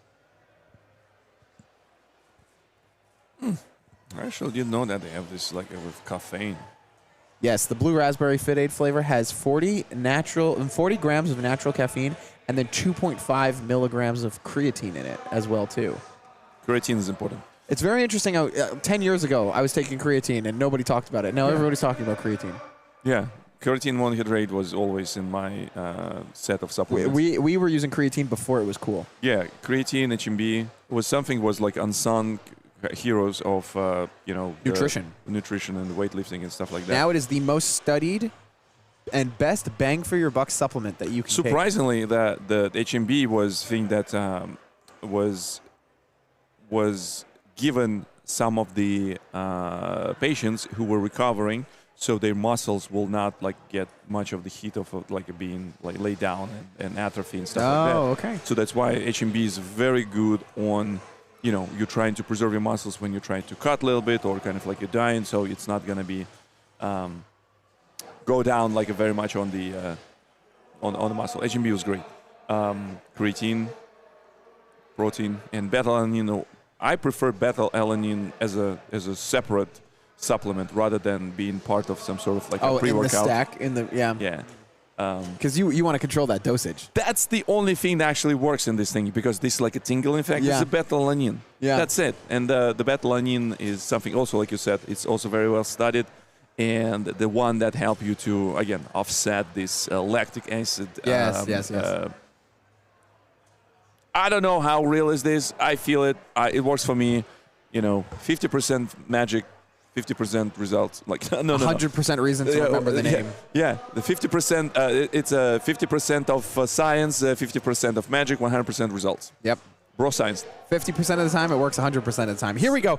Lanes for Heat 9 Masters, women and men. In lane number 1, all the way at the top of your screen, we have Lisa Lucas. In lane number 2, we have Leslie Alexander. In lane number 3, we have Ashley Evans. In lane number 4, we have, I was saying Jackie Shart, but I heard somebody say go Jace yesterday, so I believe it's JC Shart. Jace, yeah. In lane number 5, John Murray. In lane number 6, Mike DeVito. In lane number 7, Brad Miller. In lane number 8, Christopher Leva. In lane number 9, AC Caravetta. And in lane number 10, Richie Spuruggia. Oh, So I found, the Masters 40 plus, I will go with 185 weight. That's the, I found my weight for this workout. Barbell, 185. Oh, great. Okay, perfect. Yeah, so not the Rex, so not the 35 plus, it's like 40 plus. So There you go.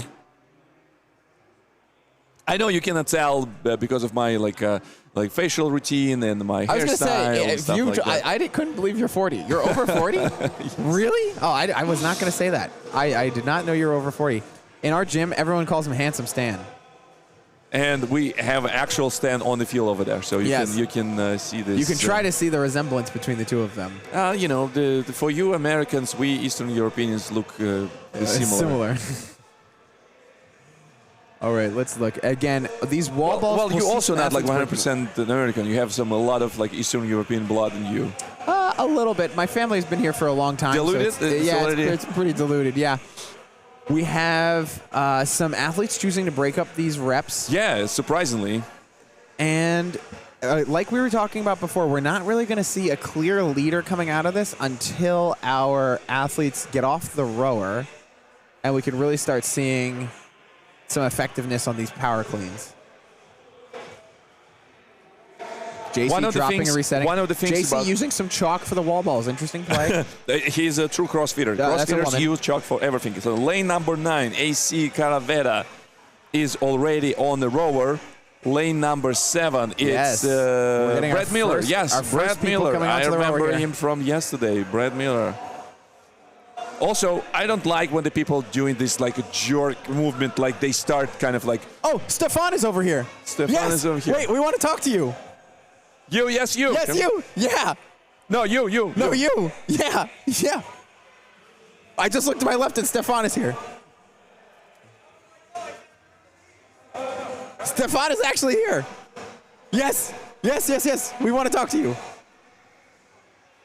All right, we're live on YouTube. And you're Stefan, right? Yeah. Stefan. All right, put on the headset. We got to talk to you.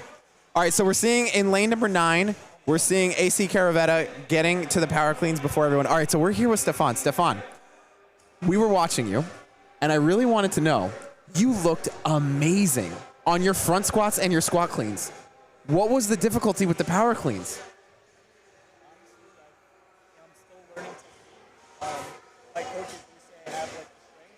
Wait, hold on. Victor, I don't think I can hear him. Oh, there we go. Hello? Yeah, there we go. Yeah.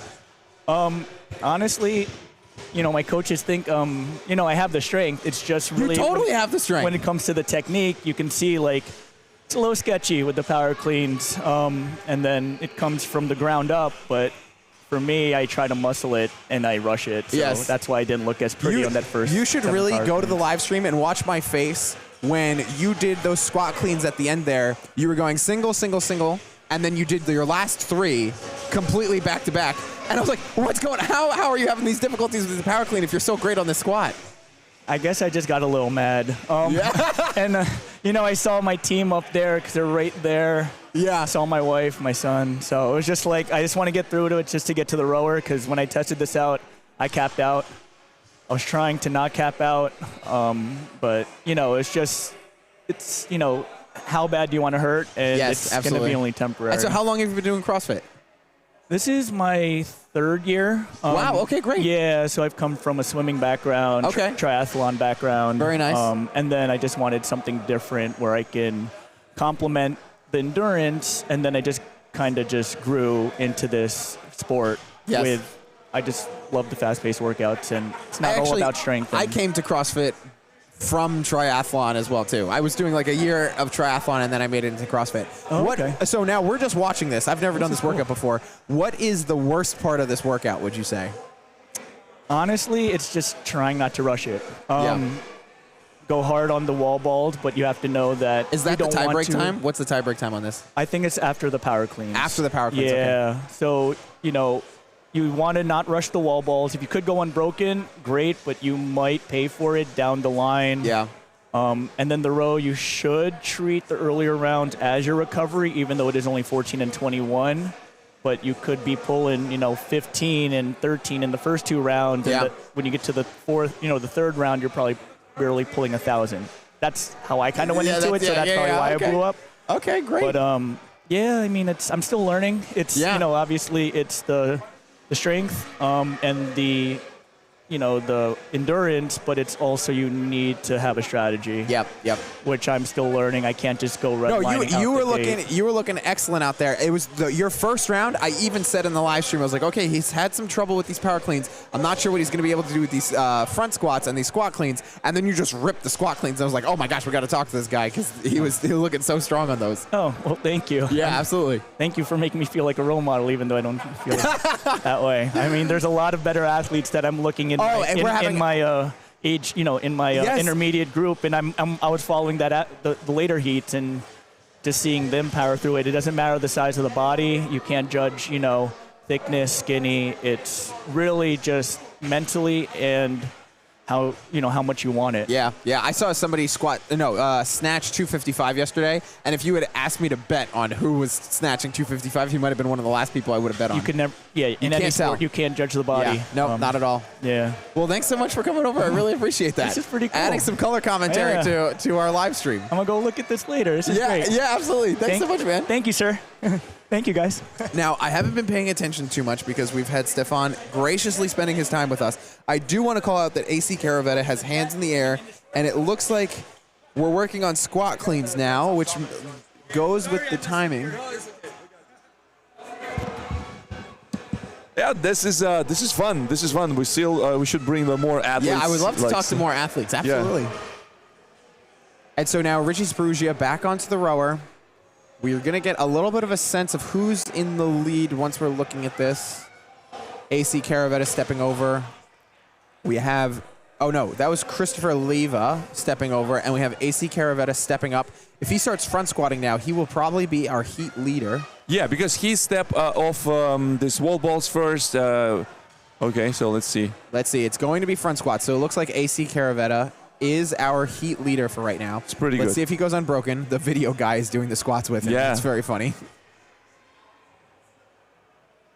And I'm pretty sure in lane 3, Ashley Evans was the first off the rower, so I would imagine Ashley is also in the lead for the women's on the field. Stepping over that barbell. Nice job remembering that. AC Caravetta heading back to the rower. This is very interesting. So speaking about like a gym etiquette, in the places where I was growing up going to gym, we never step over the bar and not allow other people step over the bar. Yes. It's a bad juju. Yes, that is a safety thing. If you look at some of the history of CrossFit events, which this is not a CrossFit event, this is a fitness event, but in the old CrossFit games, they wouldn't have people do that, and people would be doing crazy things. They would be putting the barbell over their head, throwing it behind them, it rolling and hitting other people. And so when you have to drop the bar and you have to step over it, that forces everybody to control it, and it stays in the same spot, and it's really just a safety thing. I see. No, this is great. So everybody on the rower right now, it's pretty interesting how we have an even field like this. Lane number 7, Brad Miller stepping off. So explain me this, why people row the way they row. Oh, I don't know. I don't know why people do it. I came from the more the rower mindset, so for me it's sliding, so I'm not doing this pause, so I was just like going in, going out, going in, going out. If I want to go faster, I'm going like a little bit harder on this, on the catch, what we call it. And after that, just low back and another catch, because this is what I want to move. I want to use this flywheel motion to get me to propel me on the catch. Yep.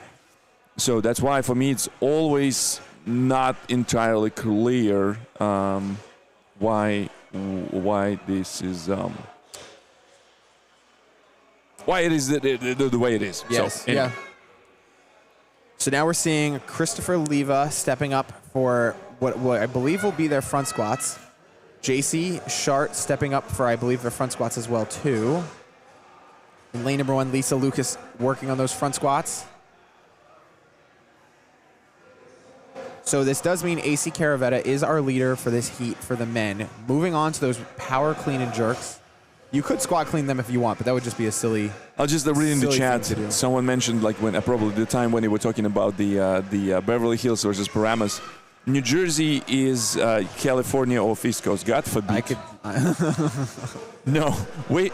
Keep New Jersey As is, please don't turn Lane it into number 9, California. AC Caravetta making Nice. some nice work of these power cleaner jerks. Yeah, it's Now- kind of like he was like a muscle it up Yes. instead of like a jerking Yes, it. yes, He's yes, just yes. like It's a little bit of a muscle strict it press. up. And yes, very nice. So now we're just going to confirm that Ashley Evans is working on the power clean and jerks because Leslie was looking really good as well. Okay, she is on the power clean and jerks. So that means Ashley Evans is our leader on the women's side. Leslie Alexander looking great on that last set of front squats, doing them unbroken. AC Caravetta putting another power clean and jerk in the bank to get him 1 rep closer to this finish. Ashley Evans, another in the bank. Oh my God. AC Caravetta needed to step over the barbell. Okay, AC Caravetta, we have to hand it to him. AC Caravetta just strict pressed 185 to get into the end. Yeah. If we had a replay, I would want a little square to show that he just strict pressed 185. Yeah. Next time we'll have a replay, viewpoint visuals, working on this, getting some requests, and we improving the live stream. Yes. Ashley Evans stepping over, and she will take the heat win for the women as well too. Hands in the air in lane number 10 for Richie Spuruggia. Hands in the air for lane number 7 for Brad Miller. Hands in the air in a lot of places. Oh, no, he was just dancing. That was just a judge dancing. Never mind. And now Richie Spuruggia is done in lane 10. Now you see on your screen the barbells are moving down the floor because of the issues we were having with the floor buckling. They're letting the athletes just kind of mess up the floor as much as they want, and then they're going to move the barbells down so that we can be as safe as possible. Leslie Alexander For the next heat? very strong. For the next heat, yes. Leslie Alexander looking extremely strong in these clean and jerks. Boom. Oh, Brad Miller. Brad Miller is a strong, thick boy. Brad Miller Like is a thick boy. Seriously, like the barbell just flies in. Yes. The jerk is not a problem at all. Look at this drive. Full lock. Almost got white girl wasted on that one. No lock. No, No, that was a lockout. counts. It was close to not being a lockout, but I'll say that was a lockout. Leslie Alexander working on these power clean and jerks. JC Shart getting to these power clean and jerks as well. Boom. Nice hit there. So we're looking at lane number 4. It's JC Shart. Shart, yeah. Brad Miller needed to step over and getting his time clocked in. You're right. The lane number 9, he didn't step over. Yeah, that's This is no not, drama. No drama. nothing to call home about. Yeah, no drama.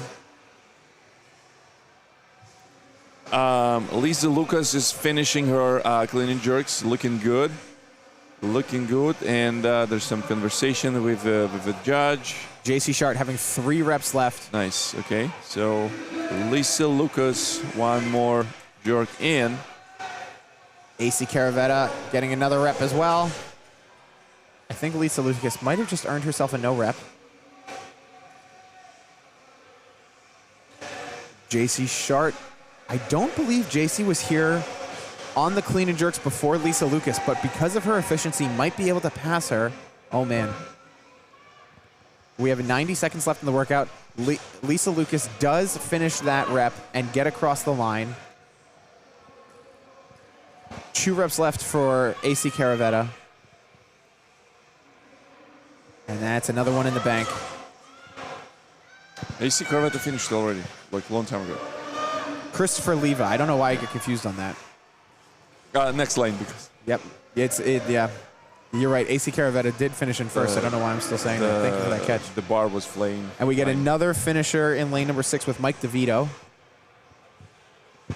And JC Shart running to the end as well. And it looks like we just cleared the floor. And we'll be able to end this heat early. Very nice job by all the competitors getting in under that time cap. As we know, Andrew really keeps these time caps aggressive for a lot of our athletes. I'm so sorry. I'm so sorry. We have lane number Mike 6, DeVito. Mike DeVito. Still working on these. Come on, Mike. You can tell we're amateurs. You know, I keep saying that we're amateur commentators and mediocre CrossFit athletes, but this production setup makes me feel professional. Yeah. Yeah. It's a pretty crazy production setup. Yeah, sometimes people thinking that, what's the saying goes? Like, I can say that I'm mediocre runner, but also pretty shitty lifter, so. And here we go, and we just hit the time cap. We're now moving on to Heat 10 of the day. Oh, boy. Heat 10. Heat 10. Masters 40-plus men, and Masters 40-plus men and women. Oh, a fan favorite, Sean Palouse, is going to be on the field. I was gonna run to the bathroom, but I'm gonna hold it to make sure I can watch Sean. Like I said, Sean is probably the strongest amateur athlete I've ever met. The only people I've ever met that are stronger than him are pros, and that's all that they ever do. Sean changed my life in many ways, too. How so? He gave me this haircut. Oh, nice. Yeah. He's I've been getting my haircut by Sean, but for maybe 11 years now. Oh, wow. 11 years. Yeah. There was only 1 year I cheated on him because I lived in Miami. Yeah. And even when I was cheating on him and I was living in Miami, I still used a referral from him to cut my hair in Miami. Yeah, same. When I was in Miami as well, I was using a referral cheating on the barber. From my hairstylist. Yeah. And then I went back to Sean, and I like to say he gave me everything because without this haircut, I'm not sure that my wife would have ever spoken to me. Likewise, I have a very similar story in my life, how I met my wife, because like I was wearing long hair, and in my mind it was cool, but it looks like it was like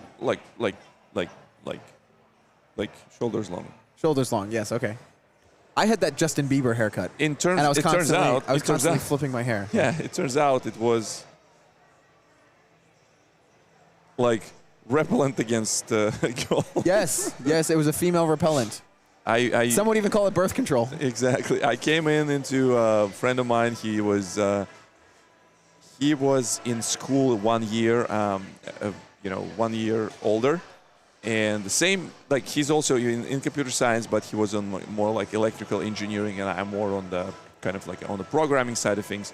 And he found this as a hobby, and after that he turned into the business. And he did like a very stylish, for our provincial town, it was very stylish. Yeah. And he was hairdresser for many, cool kids, kind of like people who were on all sorts of like presentations, all sorts of performances and things like that. And he gave me the haircut, and the next day, I officially started dating my wife. Was the rest is history. Yes, there you go. That's how important. 2006 or 2005. It was like an end of winter 2005. Yes. That's how important. That's how important haircuts are. Yes, and also the skincare routine as well. Big on your skincare routine. Yes, of course. My wife tries to get me to use a skincare routine, and I don't really follow along. Probably the single most important thing that men can do is at least apply sunblock. Sunblock, yes. Sunblock and a little bit moisturizer. And would you ever get the moisturizer that's mixed with the sunblock? Yeah. You can get that. Yeah, okay, you can definitely get that. But sunblock, it's not. Some people can say this. It's not mainly. It is mainly. The cancer, like skin cancer. Yeah, cancer is not manly. Not manly. 100%. No, cancer is not manly. This is how you want to preserve yourself. And wrinkles and all the things were gonna happen. But there's something you can do. You should probably do. And this is another thing that it's all about that consistency. Same way with working out. It's about that consistency. It's not getting to 60 years old and trying to fix everything in 2 months because you won't be able to do that. Yeah. So one of the things that very wise person said to me once is that the treatment of the disease would be as long as you getting this disease. So if you kind of like abusing your body with the alcohol or other substances for over 10 years, you're not gonna be like quickly recover after a couple of months. Yeah. Something that also will take you like years to recover, and you're absolutely right. Consistency is a key. Working out, showing up. You will not gain success overnight, only by improving things constantly. 1% today, 1% tomorrow, and it's compounding. Like yes, absolutely. Now we can talk about B2B and sales and stuff. We start talking about compounding and the numbers and the compound interest and all these kind of things. So we have 1 minute, the 1 minute warning for our next heat as you see these gentlemen coming onto the field talking to their judges. In lane number 1, we're going to have Steve Rogalski. In lane number 2, we're going to have James Mallet. In lane number 3, we're going to have Greg Hotzoglu, which I have to say, some behind-the-scenes action yesterday. Greg was an incredible competitor and had lots of sportsman, compliments for the rest of the field when he was doing the snatch ladder. Yeah. It was really great to see. Sean Palouse destroyed the snatch ladder. It was like taking candy from a baby if that candy was 195-pound barbells. In lane number 5, Krista Devine. In lane number 6, Daniela Voorheest. In lane number 7, Carrie Beamer. In lane number 8, Alan Bunn. In lane number 9, Anthony Baranta. In lane number 10, Luau Goma. And we're going to start right this second.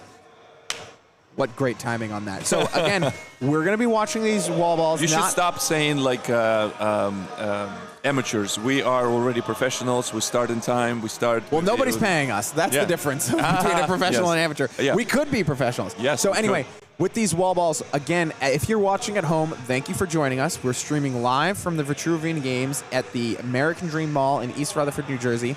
You're not going to be able to really see a lot of separation on these wall balls. I think especially in this later heat, we're really going to see that first level of separation when we get off that rower and we see which athletes really went as unbroken as possible on the wall balls and then put their foot on that gas for that first round of calories on the rower. Can we bring back the footage from the overview? I want to point out the Loa Goma. I think I like the way how he moves with his arms, kind of resetting things. Dropping those hands? Yes, on the lane number 10. Yes, absolutely. Lane number 10. Wearing his no bull shirt, just the horns. Yes, he's not necessarily need to kind of do the swing, but it's more than enough. It's kind of like resetting. Is anybody else resetting their hands? Ooh.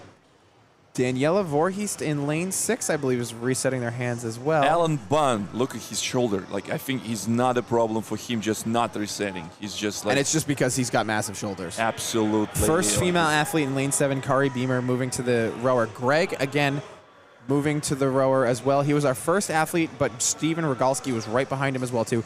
Sean Palouse, my man, moving to the rower as well. And we're going to start seeing all of our athletes. We only have one athlete doing the wall balls right now. This first row, you have to make a decision whether you're going to use this row to go at the same pace as you're going to go through for the rest of the workout, or if you're really going to sprint this because it's so much shorter than the rest of the rowers. Not necessarily. I would say that it needs to be something where you can get back to this comfortable... And get right on the barbell. Yeah. Because even if you go... You don't want to go there like a cold. The interesting things about machines, I think, is if you were to try, let's say out of a perception of 10, and you were rowing at a 6, and you were decide to row at an 8, you're only going to get to the barbell 3 or 4 seconds earlier. Exactly. And if you don't put your hands on the bar and get started, exactly, it's not going to make a difference. Now, these gentlemen in lanes 1, 2, and 3, all coming to the barbell at the same time, getting to work right away. Same thing happening with our ladies in the field as well. Okay, Sean, what are you doing with the rower? No, Sean. We're going to see, all right, so we're going to see some belt adjustment from Sean. So I would not be shocked if Sean goes touch and go on these. There we go. And here's Sean. So Greg is the first one off. And getting back to the rower, Sean is going to be able... So Sean, what he might be lacking on the rower against these gentlemen, look at that. Sean, like I said, is the strongest amateur athlete I've ever met. Immediately. And he's taking his time. He knows his strength. And he knows he's not going to win in the machine. Let them go on the rower. Yep. It's fine. It's all going to be fine. Now, it looks like in lane number 7, Carrie Beamer is going right up against Danny from CrossFit 908. I believe somebody said that in the chat if I'm completely wrong. Yes. I'm just trying to remember these things. So we've got definitely some drama in lanes 1 through 4. Looks like we have some potential drama on the women's field in lanes 7 and 6 that we're going to be watching out for. These men are doing synchronized rowing, which looks really great from this view here. Yeah.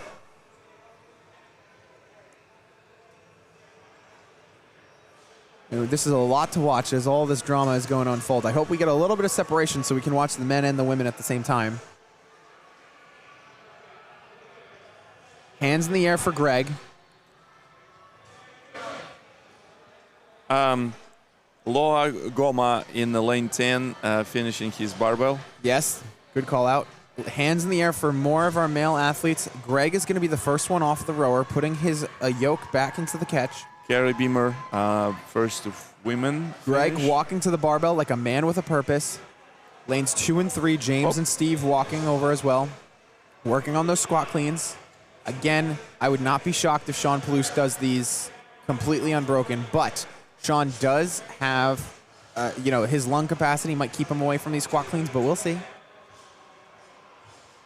Singles on the lanes 1 through 3. Now again, Sean coming later than the rest of them.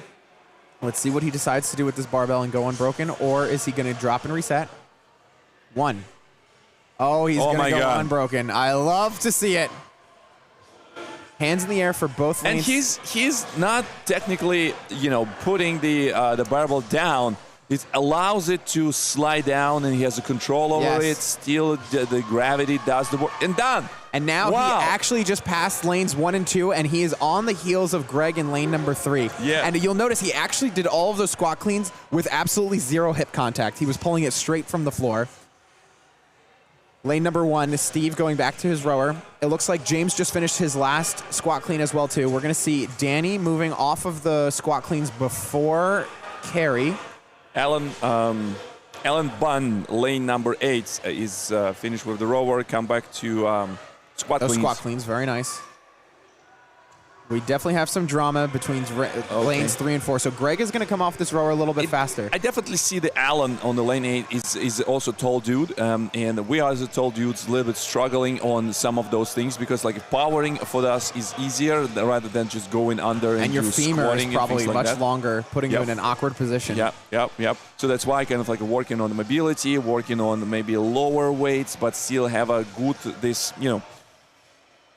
going under the bar. Chest up, elbows to the sky. Yes. All right, Greg looking really strong in this rower. Actually, Greg is kind of interestingly... Oh, no, never mind. Here we go. So, in the lane 1, 2... Okay, lane Greg, number... hand in the air. 3. Yes, Judge's hand is in the air. Now, Sean is for sure going to do these front squats unbroken because it would be a waste of time for him to put these front squats down. Greg is going to get off the rower.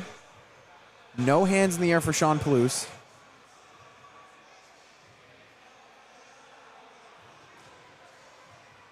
And we're also at hands in the air for Danny in lane 6 for our women's field. So it looks like she is leading this heat.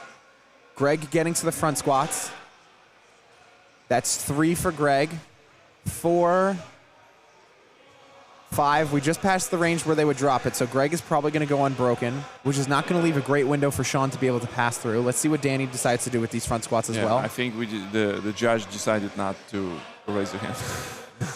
So now we have all of the men that we are watching this drama unfold for Greg, on the front Greg's squats. back on the rower. Greg is back on the rower. Oops. Something slipped. No, Sean always does this cross-body front squat.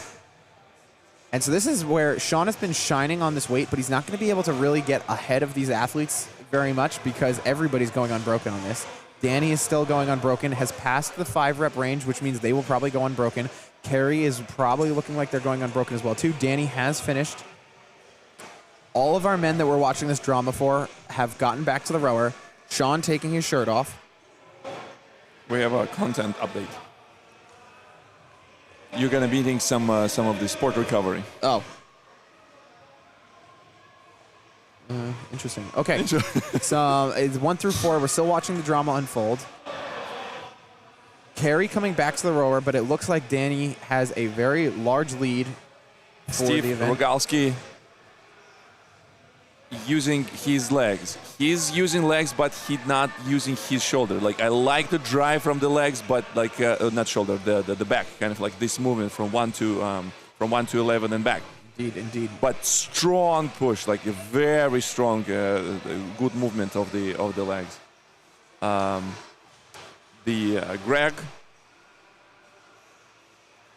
Greg looking good with those red shorts and lane number 3. Doing more on the. Sometimes I feel like I have a little bit more gas in my tank, so I can go a little bit more on the arms, kind of like an ego style of rowing. Sometimes it helps to reset legs a little bit. Sometimes it helps to just get a little bit more excited, get this kind of like a sprinkle of dopamine because of like a moving faster and kind of like dusting people. Now Greg is going to finish up his row far ahead of the rest of the 8 male athletes that he's contending with. So let's see what he decides to do with these clean and jerks. The crowd is cheering a little bit, turning up the noise for him. All right, Greg is the first clean and jerk. And we're going to have some singles. If Sean can make it back fast enough, he can probably get him a run for his money because he can go unbroken. But it's probably not going to look like it's enough. Lane number 1, Steve Rogalski moving to the barbell now. Lane number 6, Daniela Borhost. She is going back to barbells. Second of the ladies. Okay, she takes the time to chuck up and they have a breather. All right, Sean, show us what you got. Okay. Oh, a couple more reps.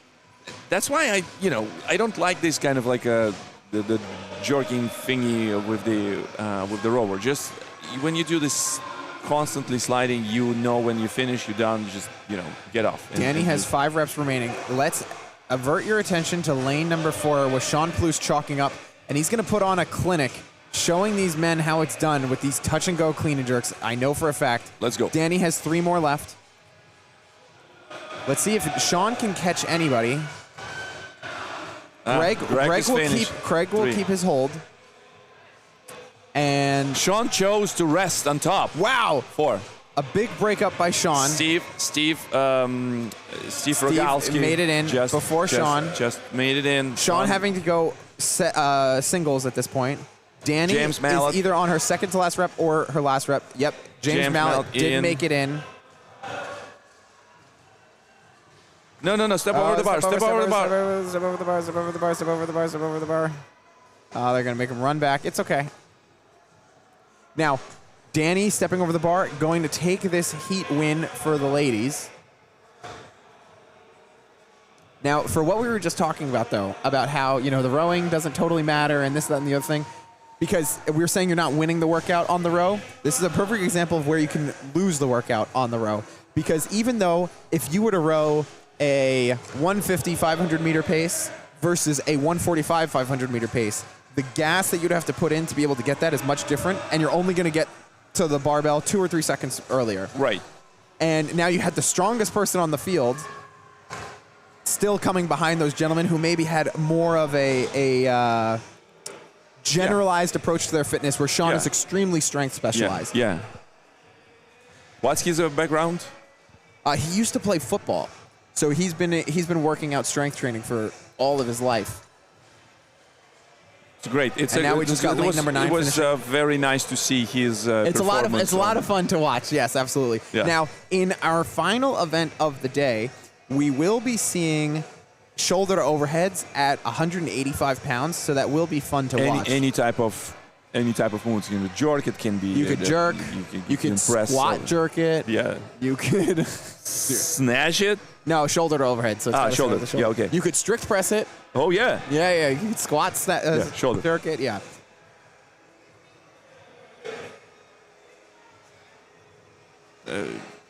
What? We need those. We use those.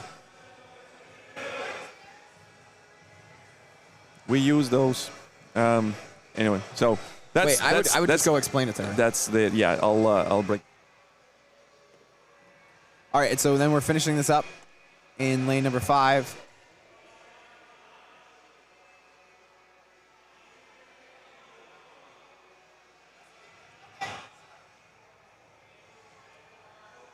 Sean walking across the floor. And we do have just over 90 seconds to be able to finish this. Can I put a hat of the old person and start complaining about the people that have no kind of like a sense of like what's going on here is kind of important, and people just got to stay focused. People just want to come in and interrupt, and this is high value production stuff that's going on. Exactly. We are streaming onto yesterday's stream. It's 12 hours, wasn't it? 13 hours. 13 hours. over 3,000 views, and over like in peak we have like almost 95 people watching in peak like simultaneously. That's very nice. Yeah, thank you so much for everyone who joined us yesterday and continue to watch today. Share this link, share this stream with everyone.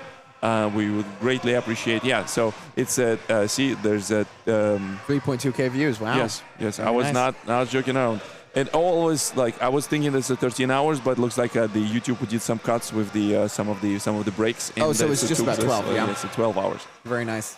And we are coming 30 seconds within this time cap for our heat number 10 of Masters 40 plus men and Masters 35 plus women and men. Alan is finishing his jerks. Few more and getting some advice from. Come on, Alan. There's one more. You have one more rep. You will be able to do this. You can do this, man. I believe in you. And in lane 6, Danielle. One more. And jerk. You can even. Nice. Run. Lock it in. And they made it right at the. Oh my gosh, what a buzzer beater by Daniela. I love to see it. Count it. I hope they count that for her. That was great. All right, everybody. I'm going to use the bathroom, and I'll be back.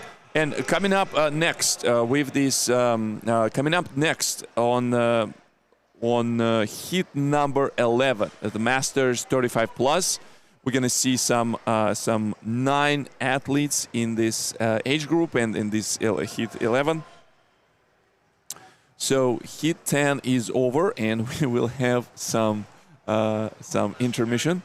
Thank you so much. And we have our general producer Ian back into the stream.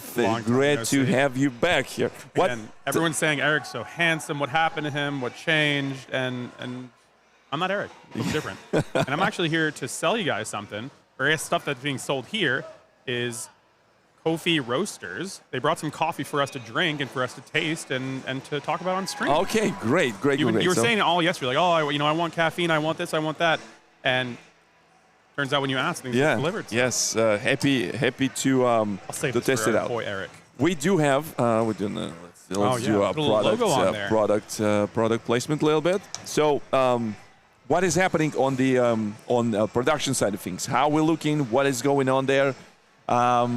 We excited? You excited? Of course. What is happening? I listen. Again, I said it yesterday. I'm very much out of my depth. I have no idea what's going on.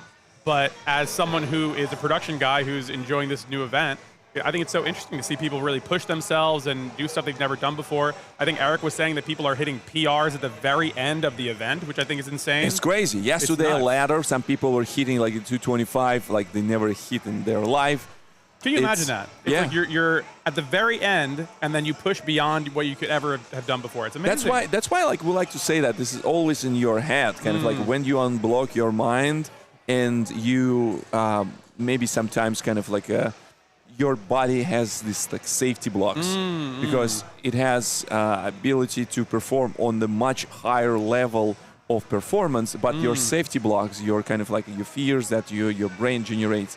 Allows you to prevent this from dying, basically. 100%. Your body wants to leave, but we're doing like a super thing. So that's why when it's already you performing this in exhaustion level, your body already can, I don't care. Exactly. Like do whatever. Like break you do the you. barrier. And after that, you kind of like find the strength in your muscle, in your strong mind, and you're hitting this PR. All right. 100%. So what I have in here is we got some sort of mocha. That's what I'm looking at here. What do we think? You a mocha kind of guy? It's more like it has a little bitter note, so it's not the mocha darker. Maybe like a chocolate-ish. Ooh, okay, I like that. And I like that. It's not too sweet. Definitely a good balance with the iced coffee. I'm more on the hot coffee type of person. Wow, okay. And coffee and hot tea, this type of thing. And I guess this also comes culturally. When I was growing up, the cold place, right? tea was a thing, kind of like a go drink tea with lemon. And I started appreciating more different flavors of tea because when I was growing up, it was just like Indian tea. Whatever. Oh, okay, cool. And the brand was like Indian tea with elephant. That's it. That's it. That's like there was like a picture of elephant, and there was a one brand, just elephant. No, I'm not joking. It's seriously. I'm serious. That was. It was. I remember it was like cubes. So Great. A coffee was in packs, like in the instant coffee. Remember those? Of course, like of course. in here in America, we have this like a slim versions. Back in Russia, we had this like a square pockets. Oh, okay. They have like a coffee, sugar, and milk, so everything in one place. Delicious. That's amazing. It's not a coffee. No, yeah, it's something completely different. It's absolutely different from here because the coffee was brewed and 100%. also it's a cold brew. So you. That's my call. I'm That's getting your called to call. start my timer. Thank All you so much, Ian. Thank you. Enjoy the coffee, and I'll see yes. you guys soon. All right, so we are going into next event. Next event with the Heat 11 Masters Men. We will ask our producer Ian to bring us to the field where we have lane number. Can we have a overview so I can name the athletes and see where we're standing? Looks like I don't have a correct one because I see some women athletes. And I don't understand why it is happening because what I have here in my notes is that Heat 11 men 11 35 plus. Interesting enough. So maybe they decide to combine two heats. I don't know, 10 and 9. We'll see. Let's see if we can have any familiar faces. So we can figure out which heat is this. Oh, maybe the problem is that it was signed incorrectly. So it's also Masters women, like, as far as I can tell. So lane number 9, lane number 1, Travis Young, Sean Smith, lane number 2, 3, Mike Rosa. Oh, I remember Mike Rosa. Let's see if it's the same guy that I remember. 4, Tom Shepard. 5, Caitlin Toomey. Lane 5, Caitlin Toomey. Looks like Caitlin. Katie Johnson, lane 6. Lane 7, Jenna Tangway. Taylor Krolick, lane number 8. And lane number 9 is Allison Mackelson. Put this more product view.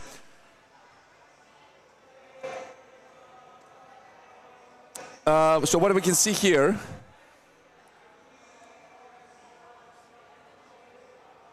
judges making sure that our rowers are up and running and reset with the 0. One of the things that definitely benefit for taller athletes is not to jump very high if I need to hit the target. So I see some of the athletes on the shorter side of things, they have to kind of jumping in a little bit, and that's definitely a benefit that I personally have. Some athletes so strong, so when they pull this rower, the lane number 9 and Allison Mackelson just on the rower. Number 4, Tom Shepard on the rower. 1, 2, 3, 4. All the 4 lanes are on the rower. Everyone, mostly except Taylor Krolick on the lane number 8, is still she's still doing wall balls. Welcome back, Eric Novoslavsky, my partner in crime. Woo! Let's go. So. We are in the Heat 11. This is actually also for you. Oh, great. We had some word from our sponsors. Nazdarovia. I was wondering why people saying because we have a Nazdarovia is Zazdarovia.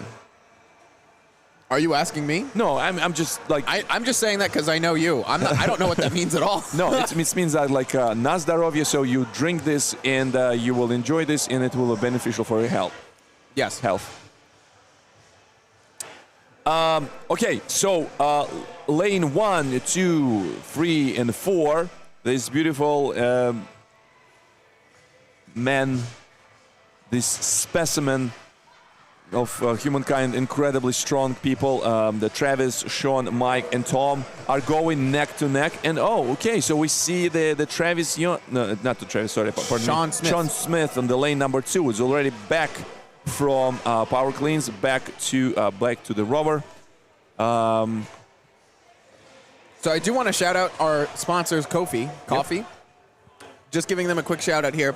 So I'll cheers you, but I will have to not give bad luck. And I've only had one coffee in my life. I'm not that big of a fan of coffee, so you get 2 coffees today.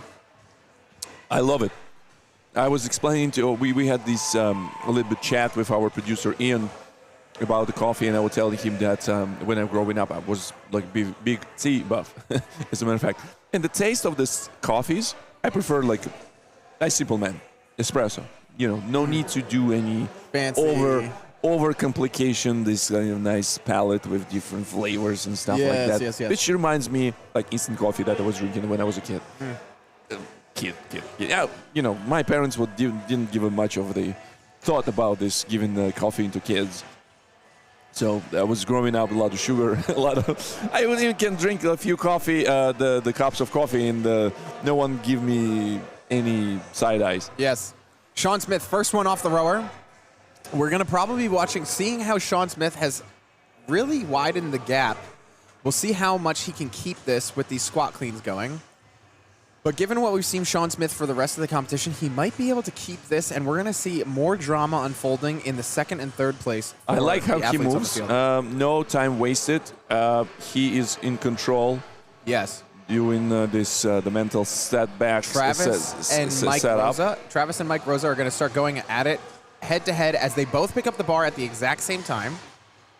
No problem for Sean Smith. He's going. Sean Smith looks like he's warming up. Yep. And look at this, like a shoulder drive. Very nice shoulder drive. Absolutely.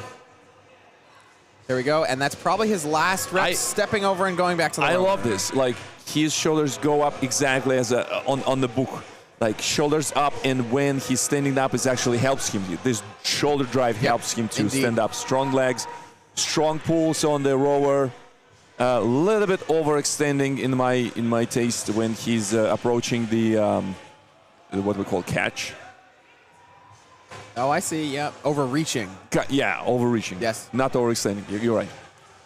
Tom Shepard looking incredibly strong in these squat cleans as well too. I'm pretty sure Tom is one of the folks who was able to snatch the last weight in the snatch ladder yesterday, showing off more of that leg strength. Travis Youngs and Mike Rosa are coming back to the rower. Again, very similar times. Travis is going to sit down before Mike Rosa, but we're definitely going to see placements 2 and 3 heating up in this competition with some drama. In heat 11, it looks like Sean Smith might be pulling ahead to be able to take this. Tom Shepard going back to the rower. I do have to divert our attention a little bit and see some of the ladies who are in the lead here. I haven't been paying as much attention, but I do believe that Taylor Krolik and Allison Mickelson are in the lead here. We will fully confirm that because my eyes were diverted to the male competition.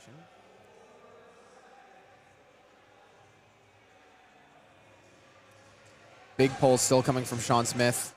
He has been looking the exact same when he got on the rower in the first round to looking till now. His judge, Rachel Laraca's hand is in the air, denoting that he has 5 calories left.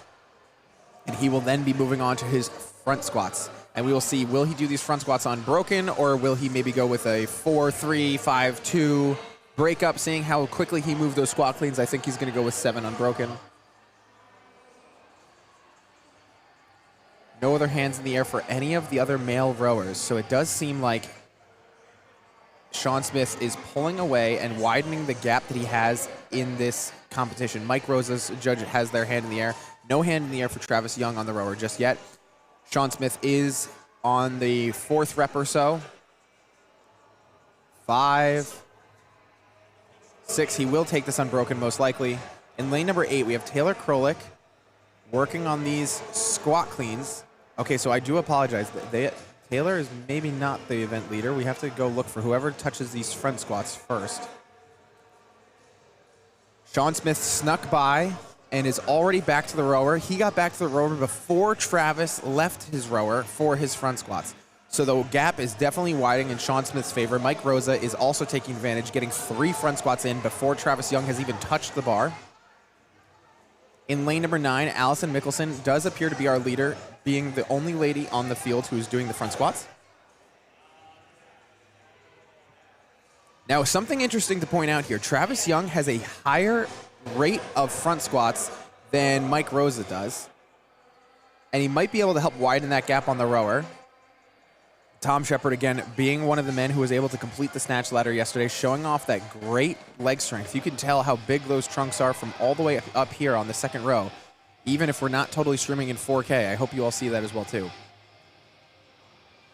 Travis Young's back to the rower. Mike Rosa has already been back to the rower for a little bit as well, too. Tom Shepard taking his walk back. Lane number 7, Jenna Tangway. We'll see where she is at in this workout, depending on what she picks up. Taylor Krolik still working on those squat cleans, stepping over the bar and finishing them to go back to the rower. Let's see. Jenna performing a squat clean into the front squat. So that means the women's division is in a race with lane number 9, Allison Mickelson, being in front, followed by Jenna Tangway. And then we've got a lot of drama unfolding in lanes 1 through 4. Again in this heat between the men. Sean Smith with a pretty commanding lead over the rest of the field. Hand in the air from Rachel Laraka, his judge. So we know that he has only got 5 calories left.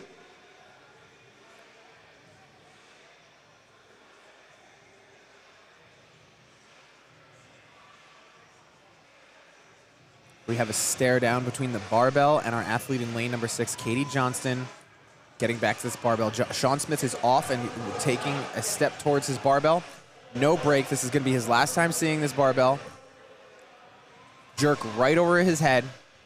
Drop and reset. Getting some front squats done in lane number 6 with Katie Johnston. Another rep on these power clean and jerks. It does look like Sean Smith will be able to get away with this, widening his gap even further. Hands in the air from Mike doing Rosa. this almost under 10 minutes. 10 minutes passed, but was great speed. Yes. It looks like he taking his time. He's not rushing it. He just want to get things done, get no reps, and finish out. So no problem in terms of no one is breathing his neck.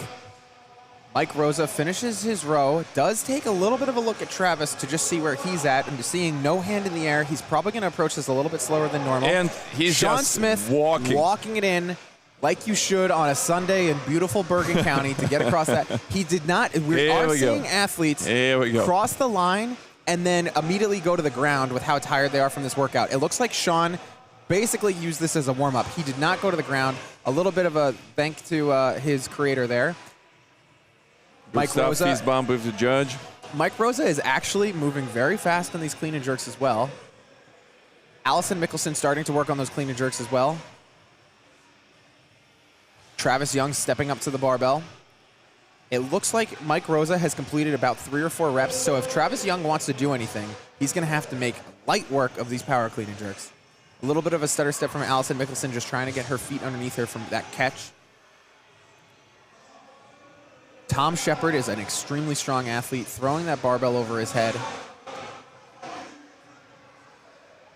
No hand in the air for Travis Young just yet. Maybe that's just the judging style.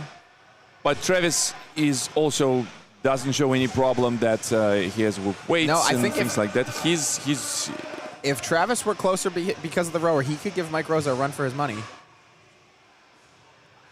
We have 2 female athletes, one in lane 9, Allison Mickelson, and in lane 7, Jenna Tangway. Oh, we did have a race to the finish. What Mike Rosa finished for second, and Travis Young slightly ahead. And so that is just that speaks volumes to Mike Rosa's consistency, but then also Travis Young moving very fast on those clean and jerks. Now, I do want to say, while that drama was unfolding at the top of your screen, Allison Mickelson did sneak her way into finishing. Tom Shepard is finishing. And Sean Smith showing some sportsmanship and supporting his fellow athlete. We always love to see it. This is absolutely amazing. On ladies' side of things, we see lane number 7, Jenna Tangway. She's finishing these reps up. Finishing the reps up. Tom Shepard running into the end, finishing up his heat as well. We see Caitlin Tooley still on the rower and Taylor Krolick still on the rower. Jenna Tangway, probably only one rep remaining, has to step over this barbell to make the finish. Step over. Oh no, maybe another. So I was thinking about this, and I was when I was looking at the Taylor when she was performing her wall balls, and naturally this particular type of exercise favors the taller athletes. And think about this, like in general, CrossFit also favors a little bit shorter athletes because there's a lot of the lifting stuff, and even like shorter athletes can move a little bit faster, like on the things like burpees and different things what we saw yesterday with step ups and things like that. But here we have wall balls favors taller athletes, and rower favors taller athlete. That's true. But lifting not favoring the taller athlete. Yeah, that's interesting balance. So there's like a little bit for everyone in this in this workout. And we'll see Katie Johnston taking another swing at getting those reps down. Class act Allison Mickelson, I believe, is cheering on Taylor Krolick and supporting a fellow competitor. Jenna Tangway did sneak in and finish before, if I didn't mention that. She takes some time. Taylor takes some time to chuck up and approach the barbell. Caitlin Tooley stepping up to the barbell to start her clean and jerks. Looking forward to see. 40 seconds I left. hope she will show some strong lifts. It's a good form. Feels like a little bit on the heavier side of things, but she has good technique.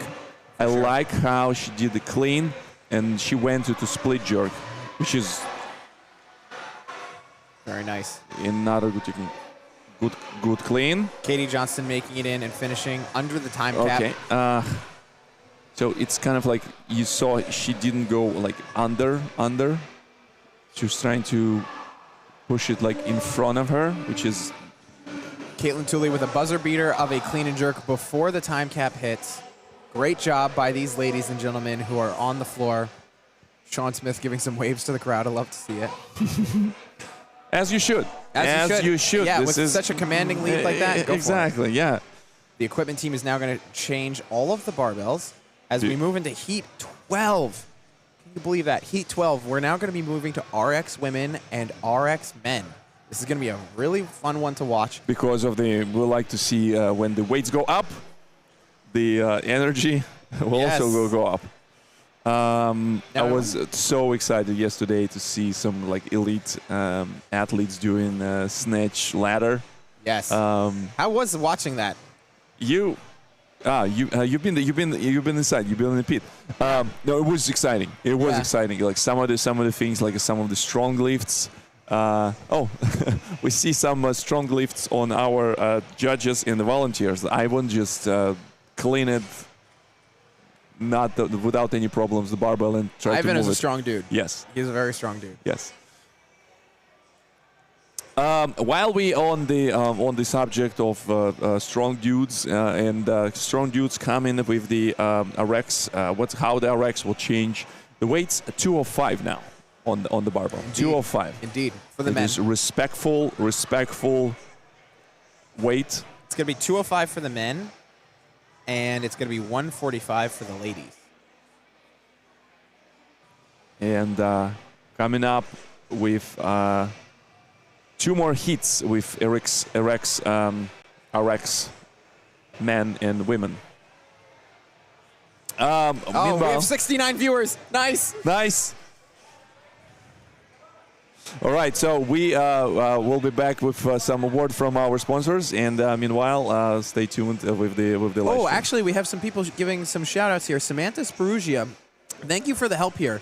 Maybe our sheets were wrong. You're saying Mike Rosa was in lane 2. I'm just going to check. I am so sorry about that. On my sheet here, I had Sean Smith in 2, so it looks like mine is incorrect. I really apologize about that if we got the names wrong. These are just the sheets that we have in front of us, so I apologize if we got that incorrect. It's Mike Rosa back to the rower first. Thank you, Samantha. I really apologize about that. Thank you for help. Thank you for that help.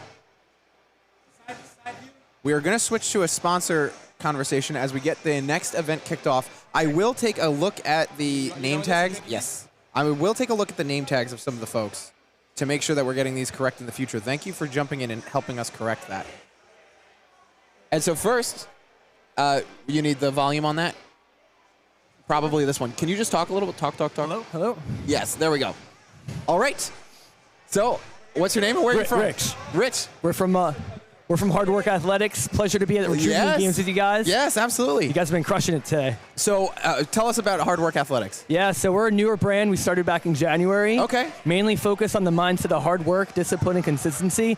Everything that these athletes been doing for the last few weeks coming up to the games, they're showing it on the floor, and we're just excited to be part of it. Okay, very nice. Yeah, and so what made you start this brand? Yeah. So we have a 2.5-year-old. He's going to be 3 actually next month. Okay, and congrats. I wanted to show him, hey, if you set your mind to something, you put in the work, you put in the grind, you show up every day, the work's going to pay off for you. Yeah. So that's what we're all about. We also wanted to give something back to the community, so we partnered with Reps for Responders. Okay. And 10% of our net proceeds goes to them, and they're a nonprofit focused on the mental and physical health for our first responders. Okay, yeah, So and do you do CrossFit yourself as well? I dabble in CrossFit. Okay. I was a CrossFitter for many years. Unfortunately, I have some injuries that prevent me from doing some stuff. Okay. But I'll pick up a sandbag, a dumbbell. I'll hit the rower hard any day. Love to see it. Yeah, Well, man. so show us some of the apparel. Yeah. So if you come by the booth, we got the wristbands for those sweaty workouts. You know, you sort of jump and rope, pull-ups where your wrists are sweating like crazy. Oh, this is really nice. Yeah, they're nice, Yeah. man. We have the socks for the feet. So everything's Hard Work Athletics. We have black and white options when you come by. And the famous shirt that everyone seems to love is Pull the Pin. Oh, Which okay. is Death Before Quit. So you put everything out there on the floor. You put in all the effort. And is that like one of your favorite sayings? Yeah. Pull the pin? Pull the pin, right? When How'd you come up with that? my brain one day was just like, pull the pin. I saw the grenade, and I'm like, hey, man, when you pull the pin, you're either throwing at somebody You're or committing. you're committed. Yeah. That's it, right? You're going to be taking somebody out. So when it comes to competing or working out, just let's go hard. Let's see what we come out on top. Totally, I agree. Well, so we're going to put a link so people can buy online and then Awesome. also visit the booth in Hard Work Athletics over by the vendor village over there. Can I add one more thing? Go for if it. you don't mind. Oh, yeah. So we're also very excited to announce that Hard Work Athletics is going to be sponsoring a team in the Grid League. Very nice. Okay, Yes. cool. Brand new team, the New York Wolves. Okay. So you'll be seeing some stuff coming out about that. We're excited to be part of that competition as well. Yeah. And just the amount of work and what the athletes are putting in. You know, so if you guys are interested, they are still recruiting. Okay. So look out for the Grid League, look out for Hard Work Athletics, and looking forward to joining everybody and growing with you. Yeah, that's going to be great. Thanks so much. Awesome, man. I appreciate it. Yeah, thanks so much. Absolutely, man. Take care. Have a good day.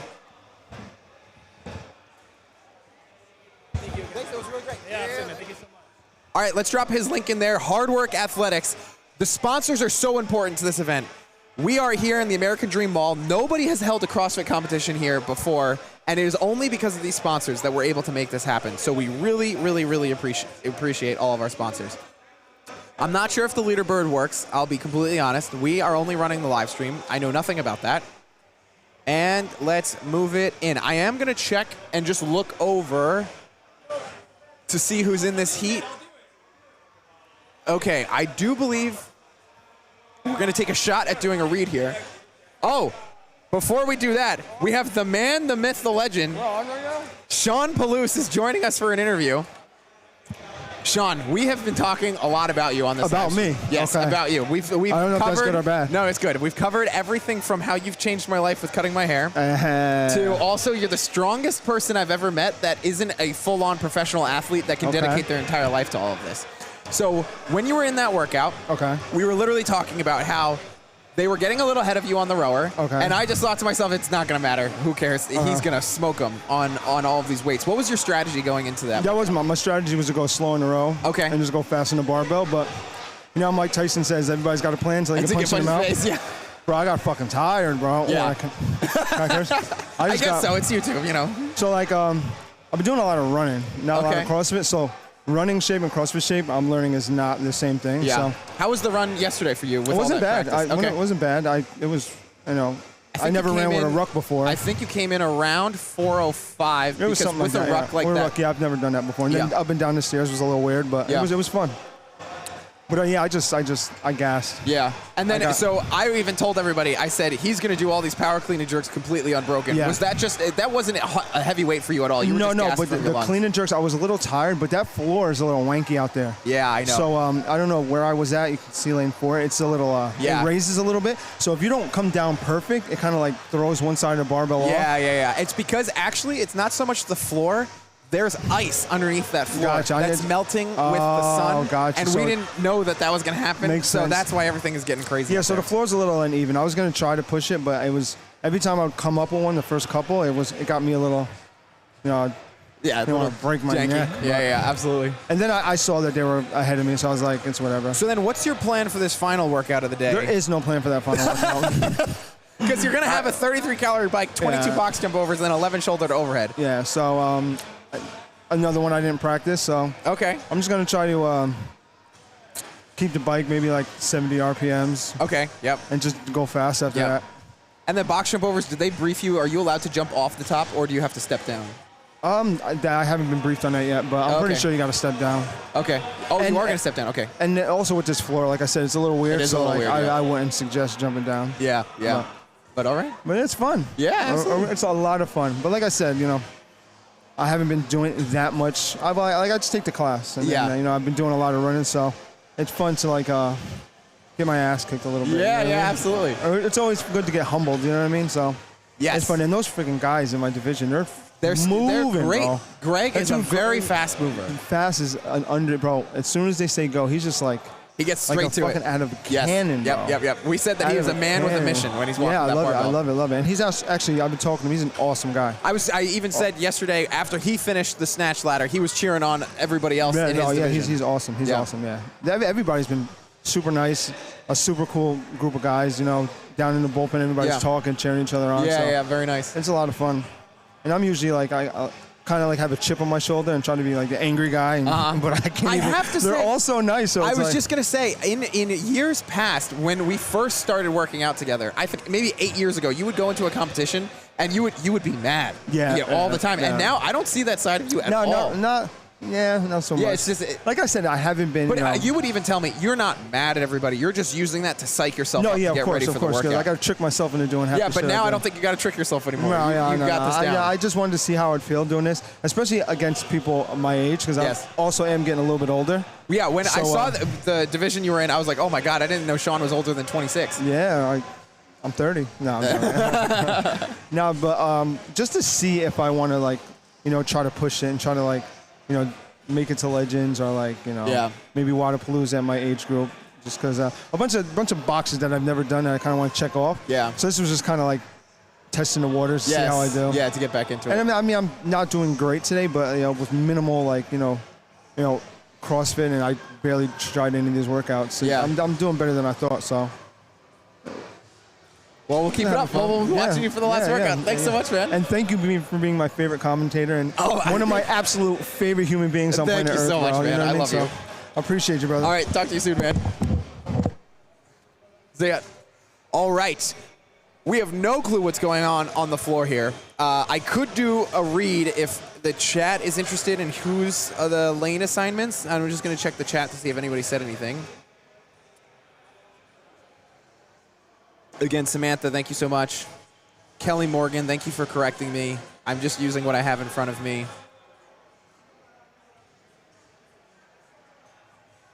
All right, let's move it on over.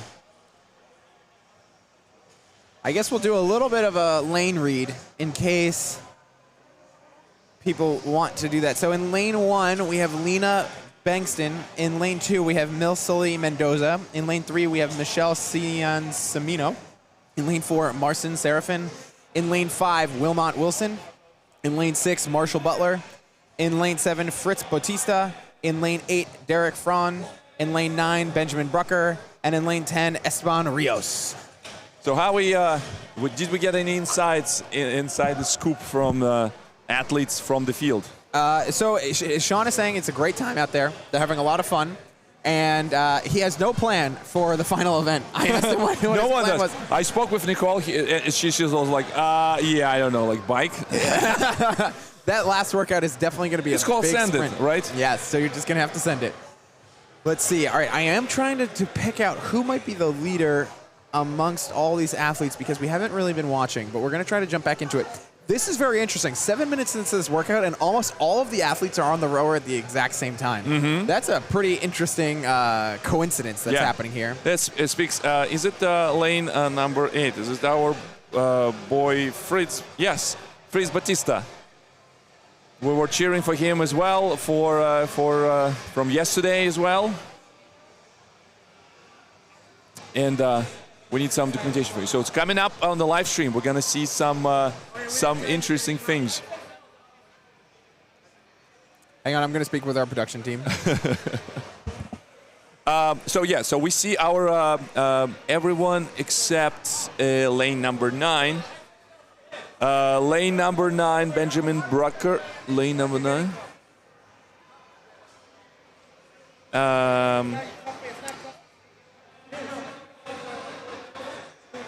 So I see Benjamin Brucker on the lane number 9.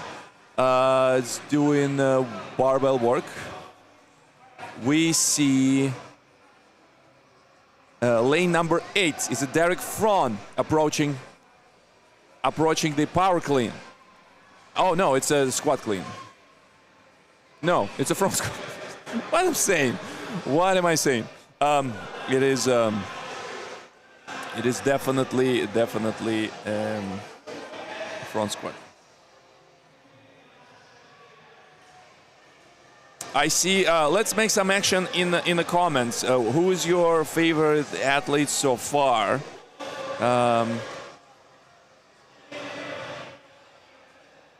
Some people saying we have some wrong names. Hey, we're working with whatever we have. Like the computer systems are hard, and we are not know everyone. But thanks for your feedback. We will definitely receive this in writing, and we'll forward this to our organization team. And the next year, in the Vitruvian Games, American Dream Wall, everything would be fixed. Everything would be fixed.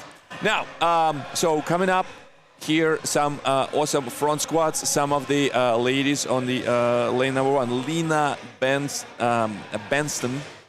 She does. Oh, she's already on clean and jerks. Wow. So incredible. And she's finished. She's done. It's a hit win. Wow. Incredible time. Under 10 minutes. Wow. Fantastic. We see a very strong push on the lane number 9, Benjamin Brucker. Fritz Batista, lane number 7.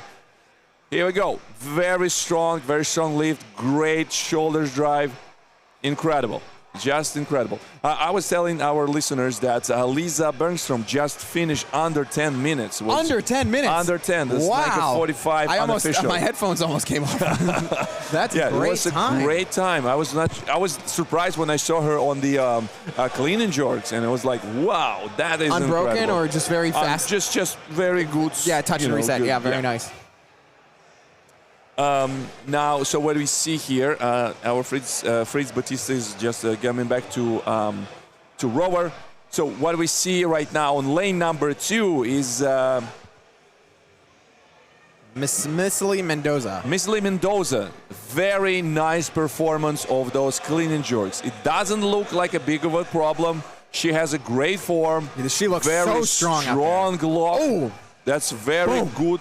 Very good jerk. Very good jerk. And she's about to finish. Do we see? With also a fantastic time, it's looking like as well. Okay, so judges. We have a gentleman in lane number 8 being one of the first people, as long as he does clean and jerks. Yeah, so Derek Fron could be the leader over here. The judge just put their hands over their head, so I imagine Derek Fron is going to put their hands over their head too. I like this lane number 2 drive. Miss Lee Mendoza just finished second win in this heat. Was some serious movements. I like that. Derek Fron does look like to be the leader in this male heat here. it feels like a little bit struggle on the weight, but nothing to call home about because he is still going. He's going. He has some strength left, so there's nothing to worry about. Just strong, By this calculated point, all work. the reps that just got done, all the cardio work Just that to just got make done. sure that no reps would be registered. Just finish it. You're looking strong.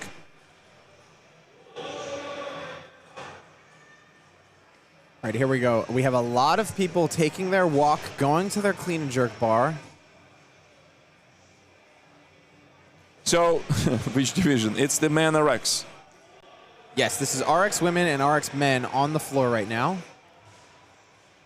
And it's definitely we have correct names because I definitely can tell that lane number 9, it's a Benjamin Brucker with his hairstyle, very distinct. So it's Benjamin Broccoli Brucker.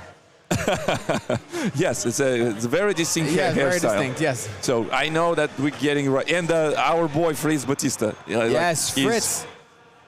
Love to see it. Yes, our incredible athlete here. A little bit behind, but still number 1 in our hearts. Marshall Butler making nice work of these clean and jerks.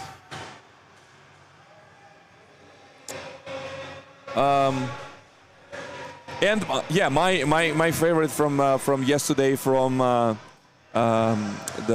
ladder, Wilman Wilson, very strong athlete. I complimented his lock on the snatches. I like his form when how he was just like locking up. It was just a nice thing to watch. Not mentioning that. Benjamin Brucker Probably rower. fellow High Rocks athlete. I was noticing him was rocking a Train New York T-shirt that was small competition team organized by 10,000. Unfortunately, they couldn't be here this year. Hopefully, next year we'll see them as a sponsors. My favorite clothing brand.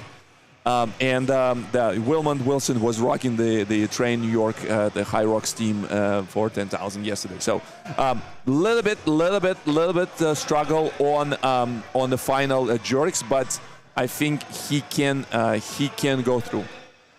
He can. I'm definitely certain. Yes. Very nice. Very nice lock, and he knows what he's doing. Maybe right now he's a little bit tired, maybe a little bit sore from yesterday. But he's also putting his foot on the gas because there's only 30 seconds left in this workout. And he knows what. Oh, that is definitely bit. a no rep. He knows how to go under the bar. It looks like it's just something is not connecting. It's not maybe this 15 seconds. Stand 10 appeared on the. Come on.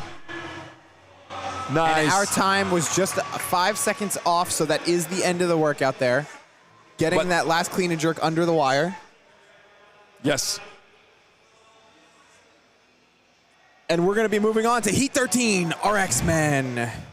Heat 13. We're coming up with Heat 13, where we're gonna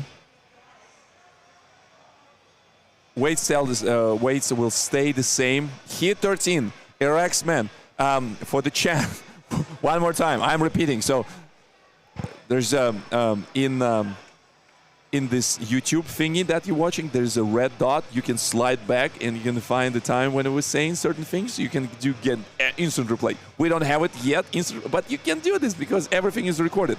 Yes. When people complain for us, like, then you repeat something. Dude, use this slider.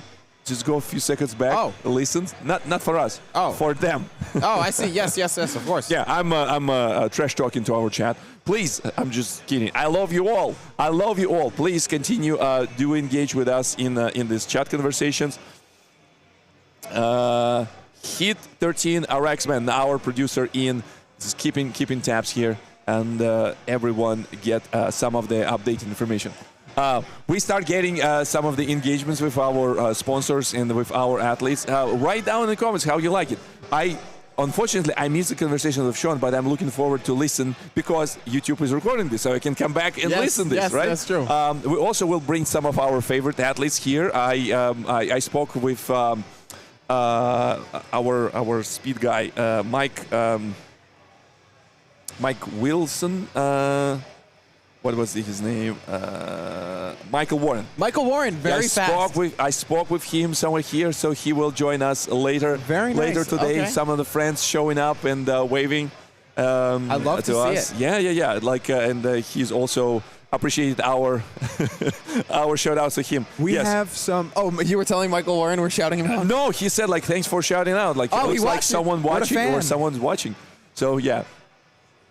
We asked our producer to bring some of the footage, and we can have a conversation with our production team. Stay tuned.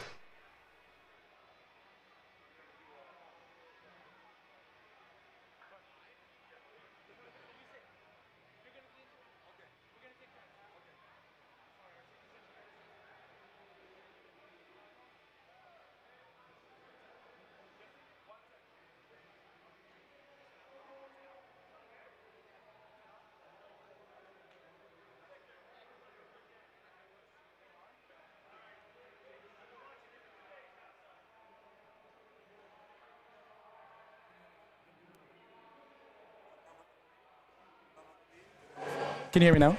Yeah? Okay, cool. So that's what's going to work.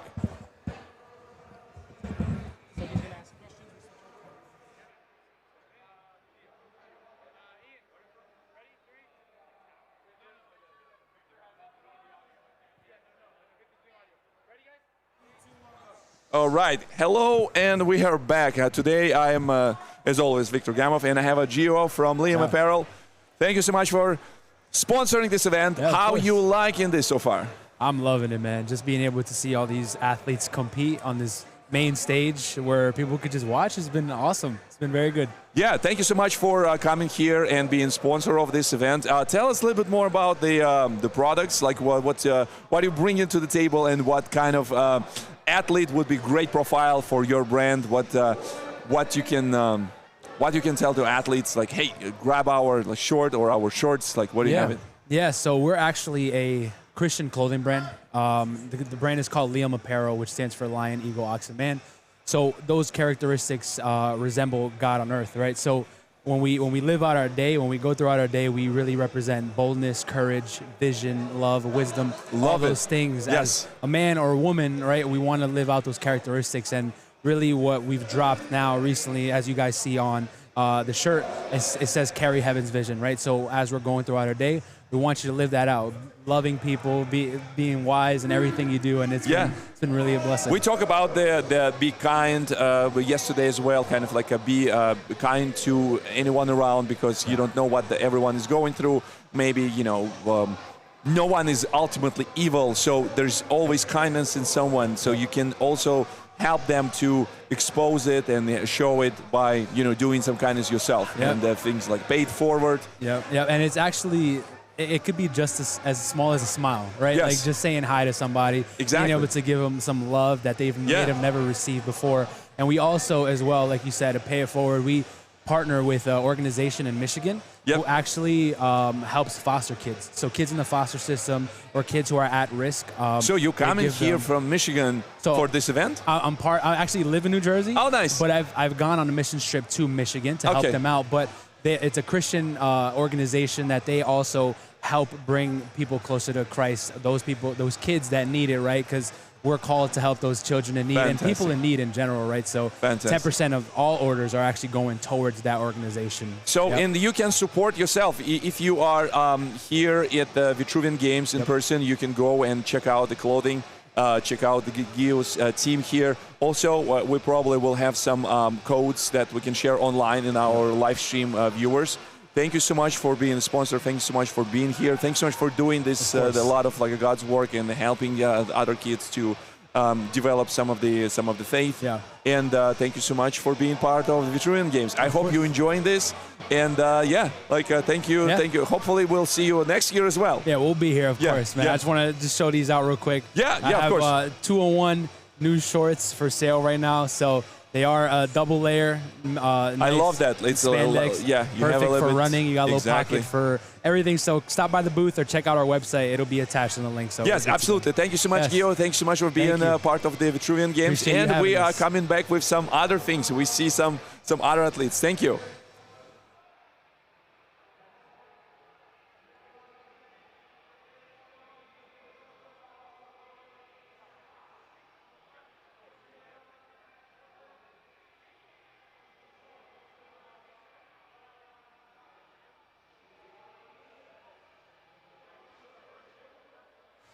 coming up back on the CrossFit fitness competition.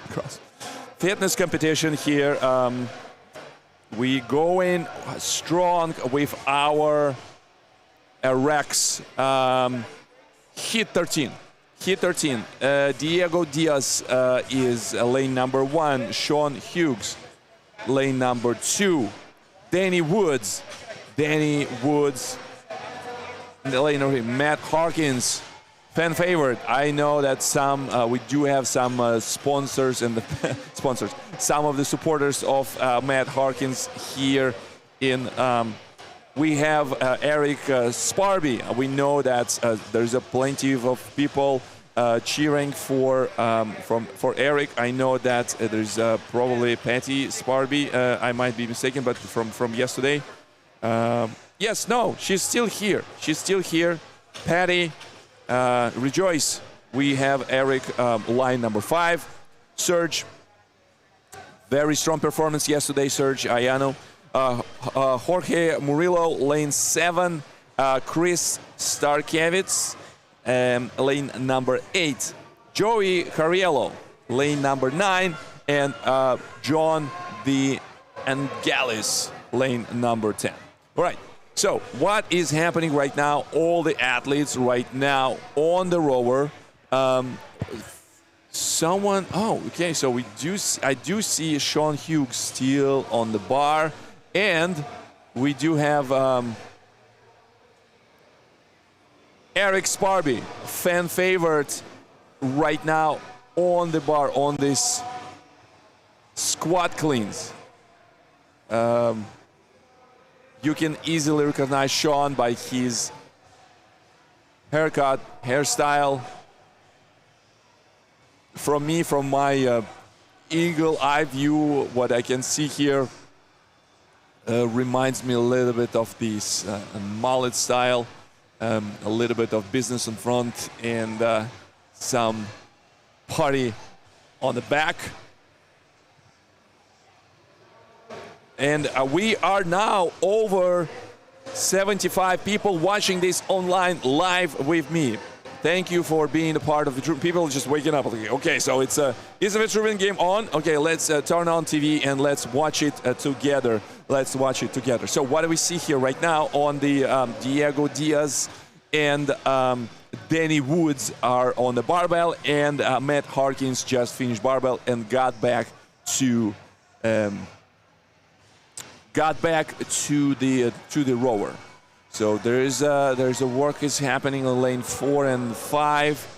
Some interesting things happening on the lane 7 and 8, which is Jorge Murillo and Chris Stankiewicz.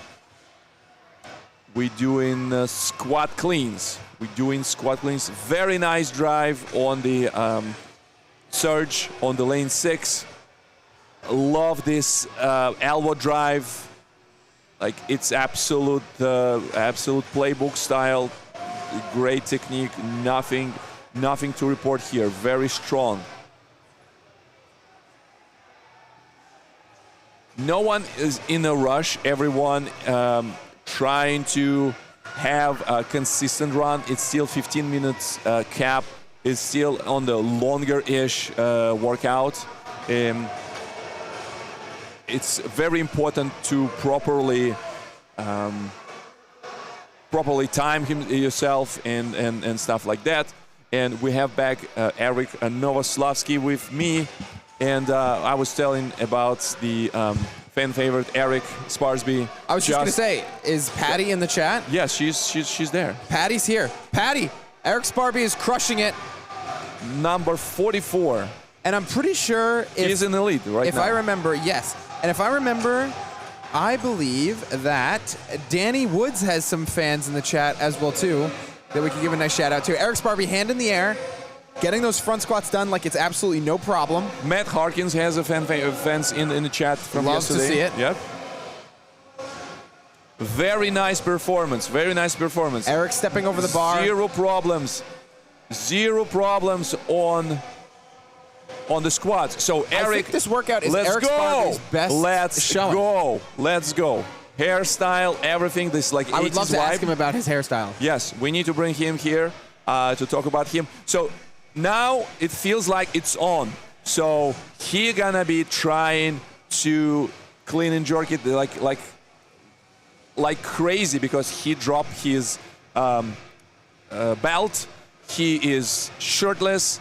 His knee wraps, how we call them, are ready to go. He just doing like a strong pulls. This is also something that I can appreciate. You don't have to maybe kind of cruise or kind of going slow, but you can do very strong leg drive. And also, you know, you need to accumulate these calories, and that's what matters. They're not going for the distance, so this calorie will propel his the flywheel. So we see right now on the Chris on the line 8, finishing his front squats. Very good form. He's doing unbroken. Very nice work. Stepping over the bar. Don't forget about this. It's a standard for safety. Again, we have a lot of the athletes on the rower working on all these things. Danny Woods stepping off. And Diogo Diaz just to finish his the front squats and hands in the air for Serge. joining third place after Eric and Matt. Eric is in the lead. Come on, Eric, push it and finish those clean and jerks. Danny picking up the bar, getting straight to that work on those front squats. Okay, Serge is off the rower for front squats. Danny looking like he's going to take a shot at doing this unbroken. And it looks like he will go all the way. Yes. And Eric Sparby getting off the rower. Let's get some, make some noise for Eric Sparby in the comments section. I had the pleasure of judging Serge yesterday, and he has excellent snatch work technique. Danny Woods did go all unbroken on those front squats. Eric Sparby stepping up. And Matt Harkins, he's creeping up on Eric. And okay, so let's see. Let's see those clean and jerks. 1-to-1. Who's gonna win? Eric Sparby with 2. Look at his hair. It's just like spin, like flowing in the air when he throws this barbell. 3x3, neck to neck. We have this drama here. Brewing. Matt Harkins one rep above. Faster. Eric Sparby is going to have to make a move. Matt Harkins is pulling away. One rep plus.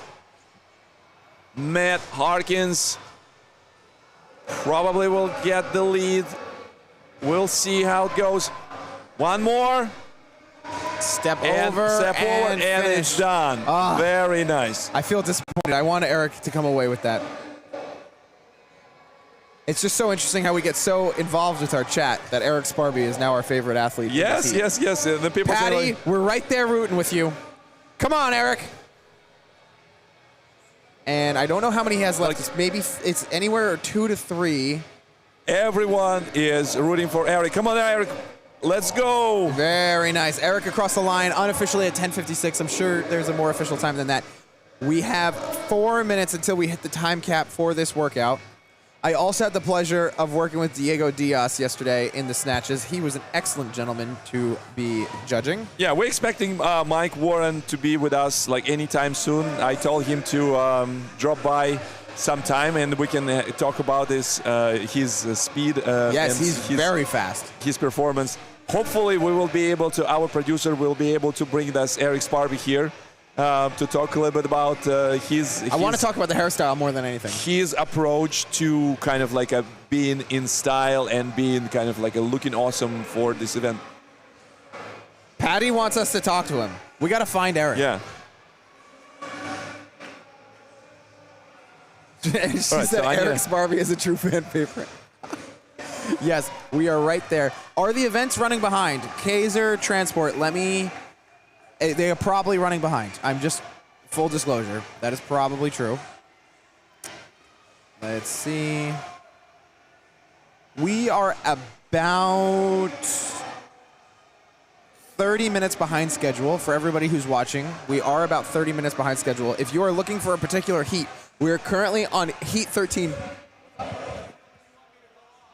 What's your name? Oh, get over here. All right, we have Michael Warren joining us, just like we were talking about. Here, put these on. Oh, this is going to be exciting. All right, let's get your levels on. Okay, Michael, great to chat with you. How's it been working out this weekend?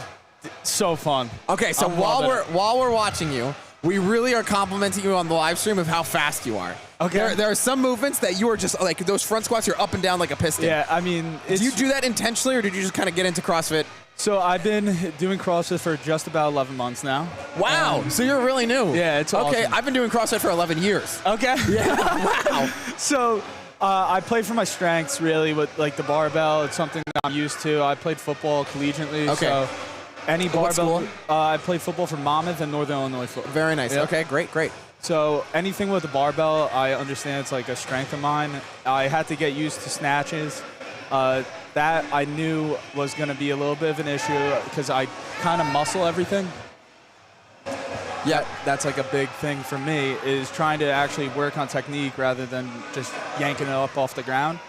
However, I really started enjoying doing gymnastics movements a lot, and the coaches at CrossFit Bison have helped me out so much. Like, Oh, you go to CrossFit Bison? Yep. I'm going to do the Bison Brawl, the 4th or whatever that is. okay, so yeah. we'll be competing. Okay, very nice. Yeah. You got a partner and everything, right? I do. Okay, I do. very nice.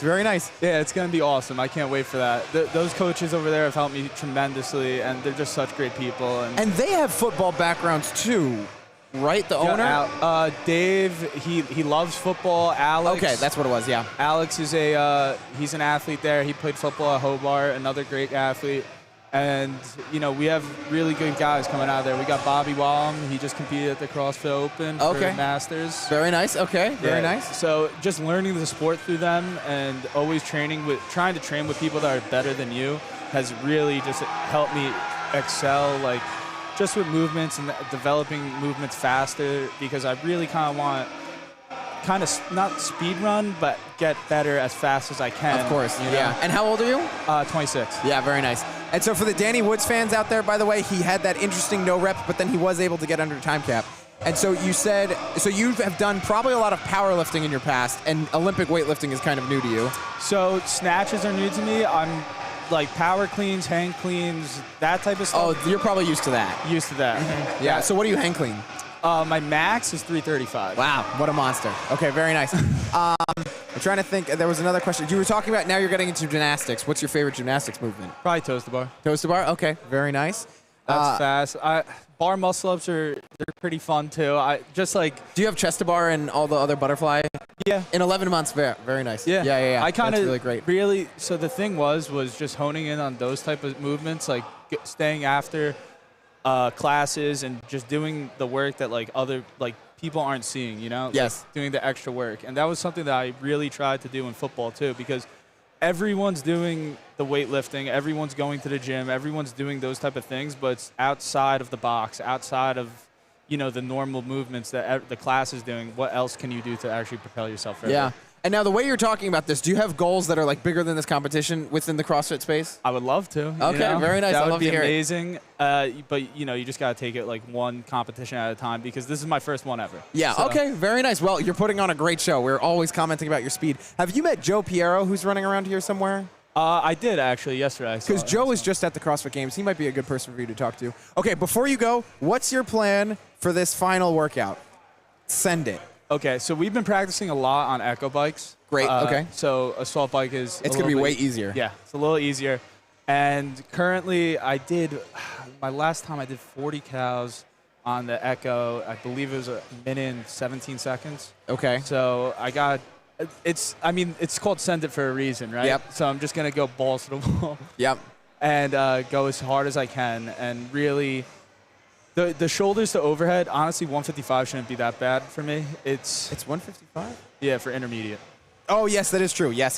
That shouldn't be bad at all. No. I expect you to go unbroken on that. That is something. So my shoulders are the weakest part of my entire body. That's something. Really? Yep. What position did you play? I played linebacker. That still doesn't make sense. I don't know why I asked that question. It's the thing is I've. Wait, so when you say weakest, what do you strict press? I mean, the last time I strict pressed probably was 225. Oh, it's the weakest part of my body. I strict press 225. What do you mean it's the weakest part of your body? It's definitely not a strength, like my legs are a strength. 225? I don't know. I don't think you need to. You could strict press 11. I know. So I tried this at my gym, and the thing that's going to get you is your quads. Your quads are going to be blown up for this workout.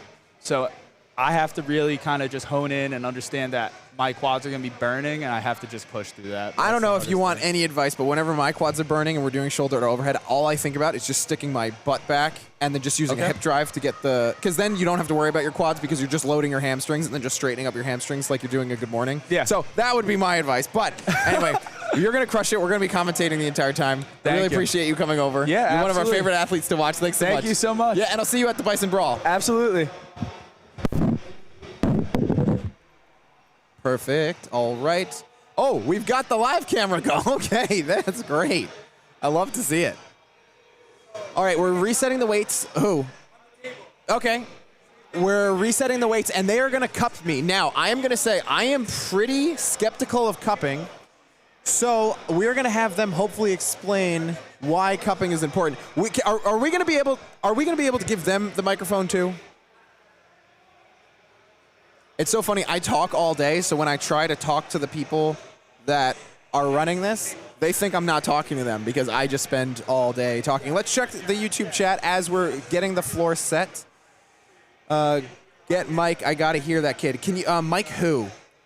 Can you, what does Mike Warren go on? Oh, the Mike that we just interviewed? Is that what you guys are talking about? Let's hear from Eric Sparby. We want to look for Eric Sparby. I want to hear from Eric Sparby. I don't know where. The mall is huge, and people kind of just disappear. For all the Danny Woods fans, Danny did finish under time cap. That was fantastic to watch Danny Woods do that. Oh, and I apologize. The camera's not even on me. We are looking for Eric Sparby.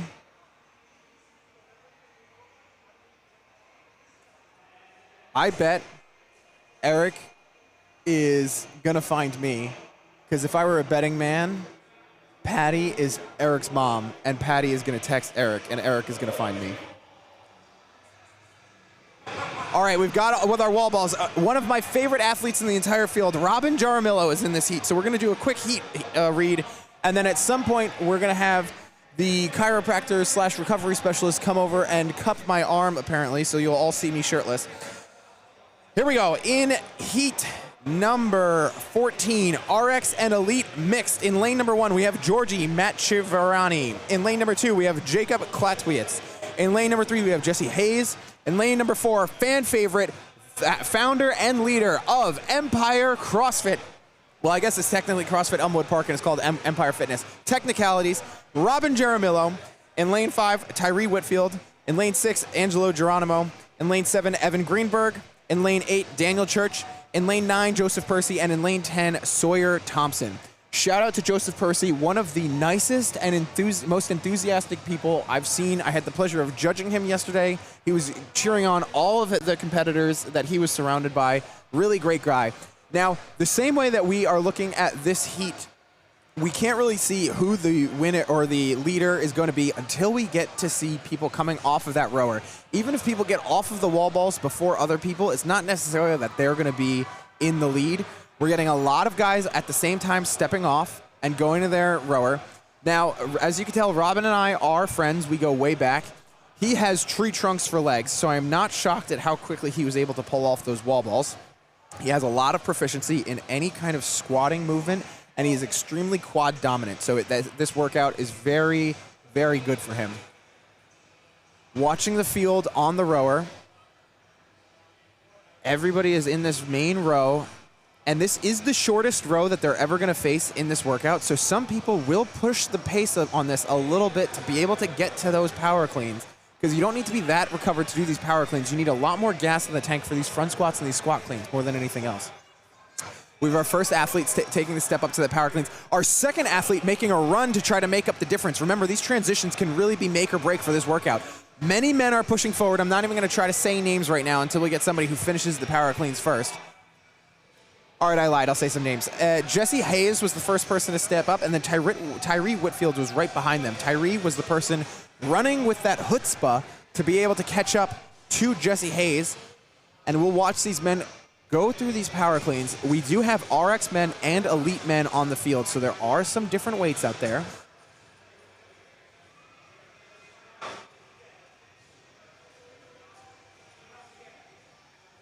In lane number 4, Robin Jaramillo going through this very nicely, set and reset. All right, we do have Jesse and what looks like to be Jacob going to the rower at the same time. Tyree not far behind them as well. So the drama that we're going to have to be watching for is between lanes 2 and 3, and as well as 4. Oh, and then 8, it seems like, also stepped back, and I didn't notice that. So we have 4 athletes on the rower. And just because you can power clean doesn't mean that you are as proficient in these squat cleans and these front squats. That's going to take way more energy, a larger load on your central nervous system than these other workouts or these other movements.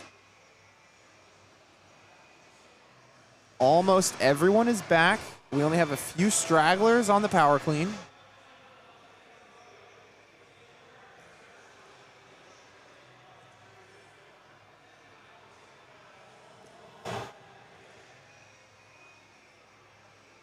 Hands in the air for Jesse. No hand in the, oh, hand in the air for lane 2 for Jacob Kleitwitz as well.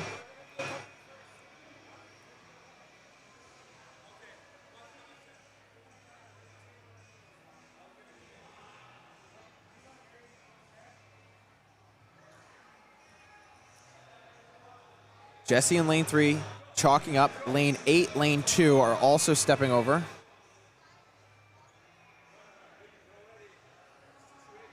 Jesse taking that first shot at that squat clean, looking great. In lane number 8, we also have Daniel Church taking a shot. Daniel Church, shout out to Daniel Church. He was actually helping the volunteers clean up the floor yesterday. That was extremely nice of him. He has no need to be able to do that. This is his competition. He paid, and he was still a part of that process. Oh, wow. Look at that. Jacob Kleitwitz doing touch-and-go squat cleans to try to make a move on Jesse Hayes. What an interesting strategy. Let's see if it pays off and he doesn't blow himself up. This would show extreme proficiency in these squat cleans if he can keep that up in the front squats as well. And I did have the pleasure of judging Jacob Kleitwitz in the snatch ladder last night. What a nice guy, extremely strong, great positioning in his snatch. Flew all the way out here from Wisconsin to join us in this competition today. Jesse taking another shot at these squat cleans. Tyree Whitfield working on these. Daniel Church working on these. Joseph Percy working on these.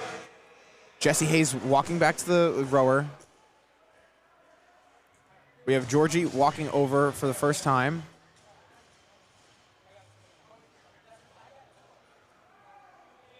Robin Jaramillo just starting to work on these. 5 reps remaining.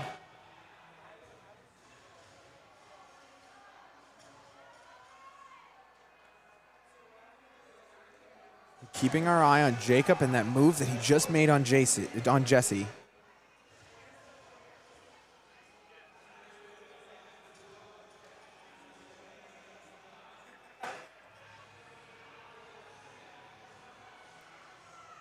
Robin Jaramillo standing up another one.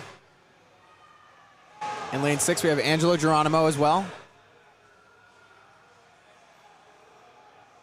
And I'm about to check in with the injury prevention team, and they are going to cup me. So I might be commentating this, or we're going to just talk about the process of cupping.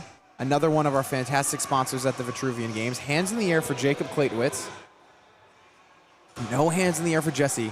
Now, the thing we want to be looking out for is Jacob made a bet on himself that he could go unbroken on those squat cleans.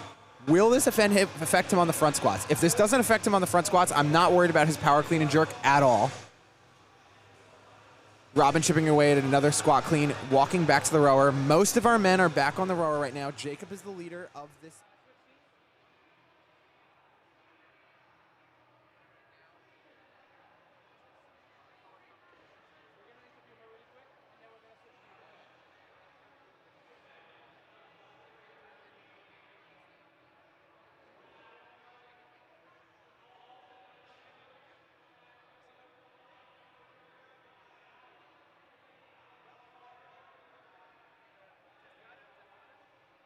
Testing? Testing, all right. Oh, okay. Yes, we are, and we're here, ready to go live.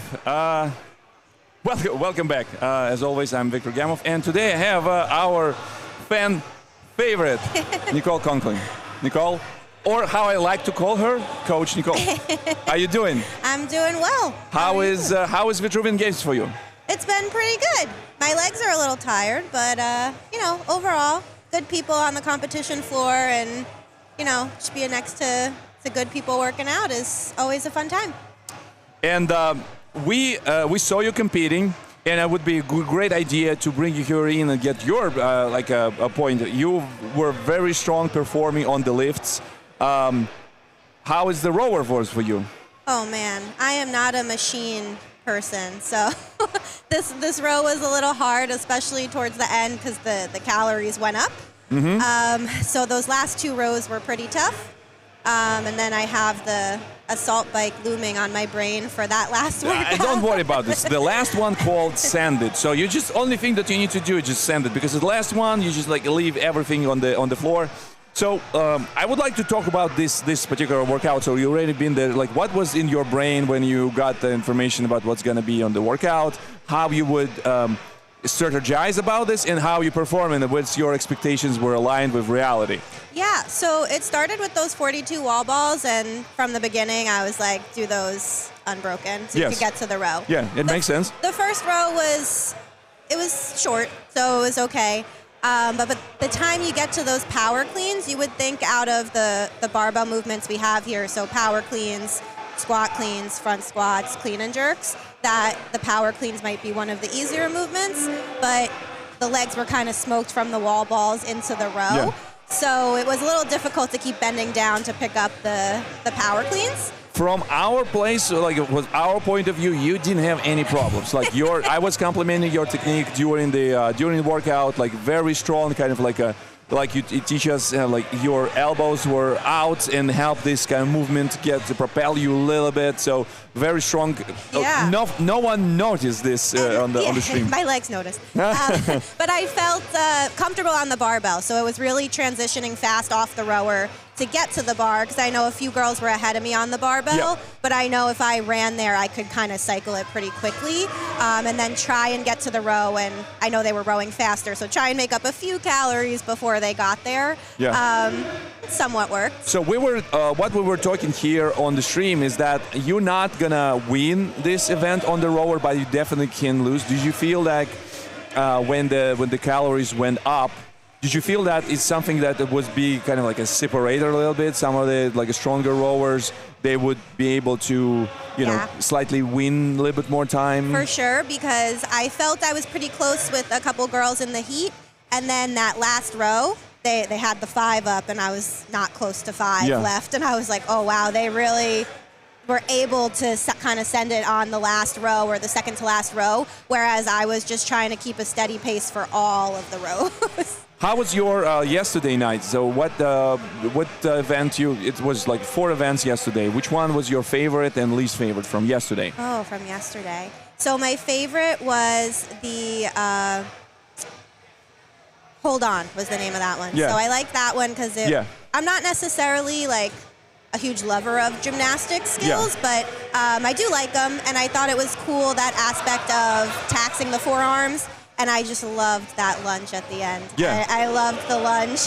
Yeah, that was very. I was breaking up in my hand how I would approach this, and for me, obviously, a lunge would be the most taxing and most a dreadful probably thing. But that's what makes it so good. Yeah. But on the gymnastics side of things, the toes to bars and pull-ups. Also, it doesn't feel like it was something that to call home about, but at some point when you exhausted and you have already a pump here, you have accumulated enough the lactic acid, you just need to keep moving. And some people could use this to flush it from your from other body parts to the legs, so you can do this final run. How you like the snatch ladder? The snatch ladder was cool. I had practiced it a little bit differently, so I had practiced it with 4 separate barbells. Yeah. So I felt a little pressure to be able to change my weight quickly. But I think I did a good job kind of holding on and doing that. I also am not, if you saw in this event, I'm not a touch and go person. I can do quick singles, and I think I'm more efficient that way. but I did push myself to hold on for the first 3 barbells of the snatch ladder and then do a fast 2 singles at the end. Okay. So. Okay. Fantastic. So we would like to wish you a very good performance. Don't worry about this bike. It will be over very soon. It's a very short event.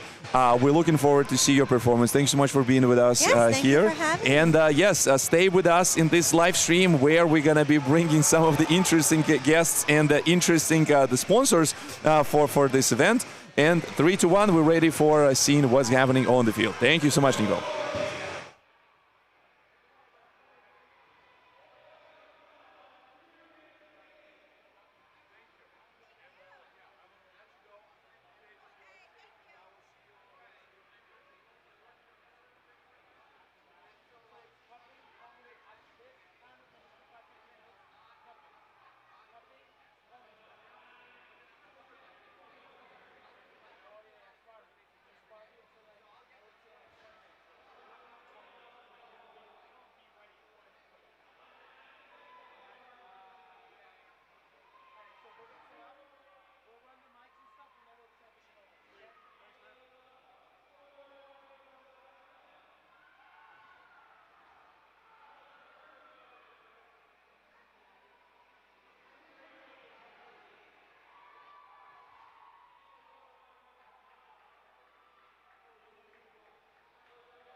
Okay, welcome back to Vitruvian Games. And coming up, we're gonna give you something special, like a look under the scoop. What is happening here? What it feels like to be here in American Dream Mall right now in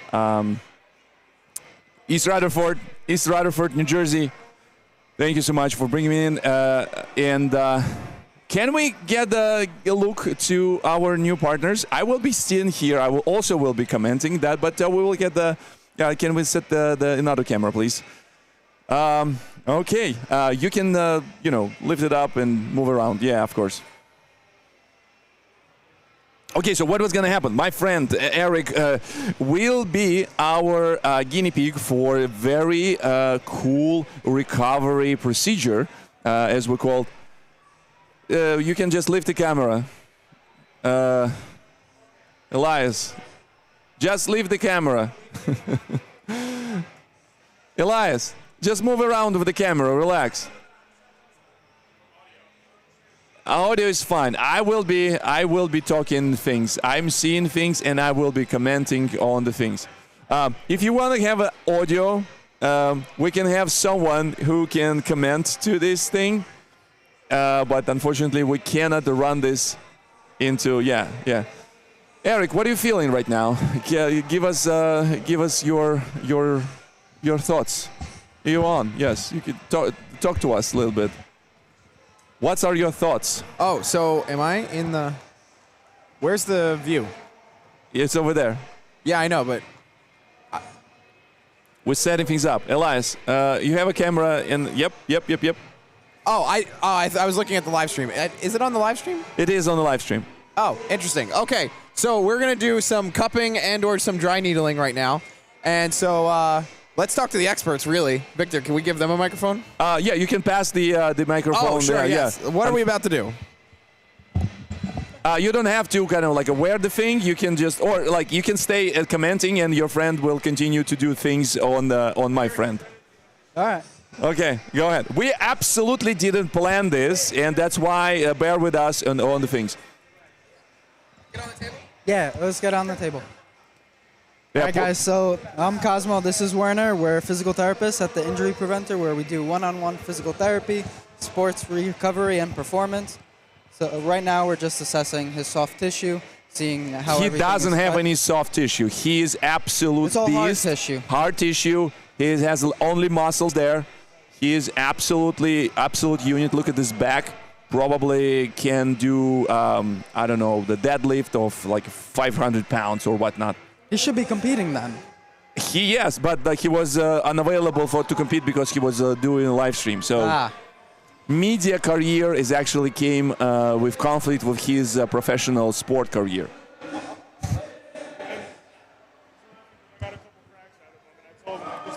So the Cosmo, you can continue commenting, and the Warren will do the thing. So you can explain. So we don't right need to now- pass the microphone back and forth. So we just. Perfect. So right now he's just checking all his joint mobility, trying to just getting some things to move around. Now he's going to add some lotion, just start working on some of his hard tissue, get it a little bit looser so he can feel a little more relaxed. And now he's just forcing a little more blood flow to the area with each stroke. So, Cosmo, talk to me about this. So the cupping was very known in my childhood. I was sharing a lot of my childhood with our viewers on this stream. And when I was in a very young age, maybe 5, 6 years old, they used cups to, old school, kind of like you have a match is on fire. Put this in cup is sucking in. When have any type of respiratory disease, kind of like a flu or something to do with. I remember when I had the pneumonia, they would use the cups on me. How this came to say states and how it came to like sport and fitness and recovery. Like talk about history about the cupping. So cupping started in China thousands of years ago. Can you adjust your microphone? Better? So you will be talking. Yep. So thousands of years ago, it started in China, same thing, right? Help with ailments, help with muscle recovery. Actually, you can sit here with me. You can sit here with me because you don't need to be there. Your friend, the Warren, is handling. Yes, he's doing a great job. Yeah, so it started thousands of years ago, right? For recovery, it brings a lot of blood flow to the area, kind of relaxes the muscles, forces the body to release the knots.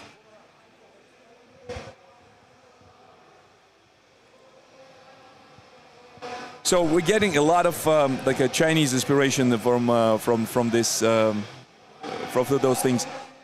What about this? Like I see you have like some of the modern things, like some of the cool things that will not require matches, not require like burning things, right? Yeah, so they moved away from it just for practicality, where you can just pump air out and causes that same suction, but exactly. So basically, it's a pump that sucks it out.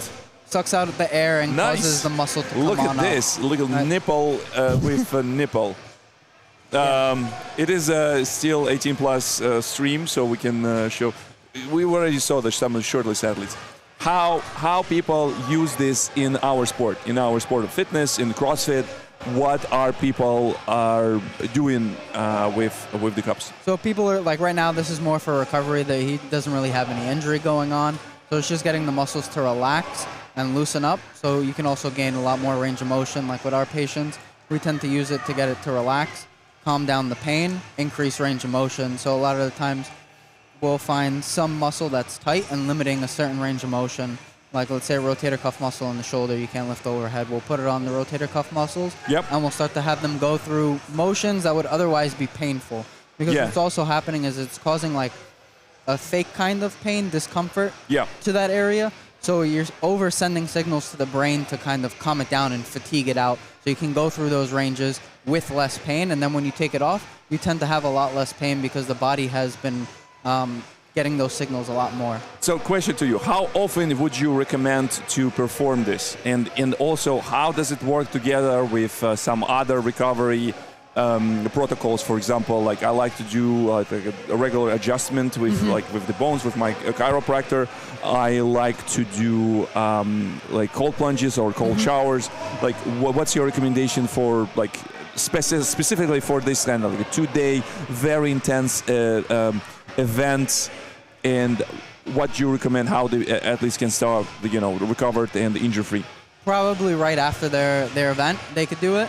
But I wouldn't do it every day because you're going to see that he's pretty purple. That's a lot of blood flow that's been stagnated in the area, so like a tight muscle, not. Let that calm down a bit. You could probably wait like 2-3 days after and then go for it again, or move a little bit further away. I wouldn't go directly on where you were. So now he's going to have him start doing some motions, it seems. Can we see that? Can we get the look at the... Yeah, from the side of things. Okay, so he's so now he's just doing getting like him a pass-throughs to stretch out those paraspinals where those cups are on. We relax a bit. Now he's just getting it moving. Think about like the muscles flossing through the area. So now he's working on some rotation, getting it to go both ways. Yeah. So here right now in American Dream Wall, the Cosmo and Warren and his team helping athletes to recover. Some of the athletes we already noticed they have the marks from the cupping. It's just incredible how the old classical the ways that were known for hundreds of years now come to play. And I think this is also related to the things that people trying to be natural, kind of like a more and more rather than stay on meds.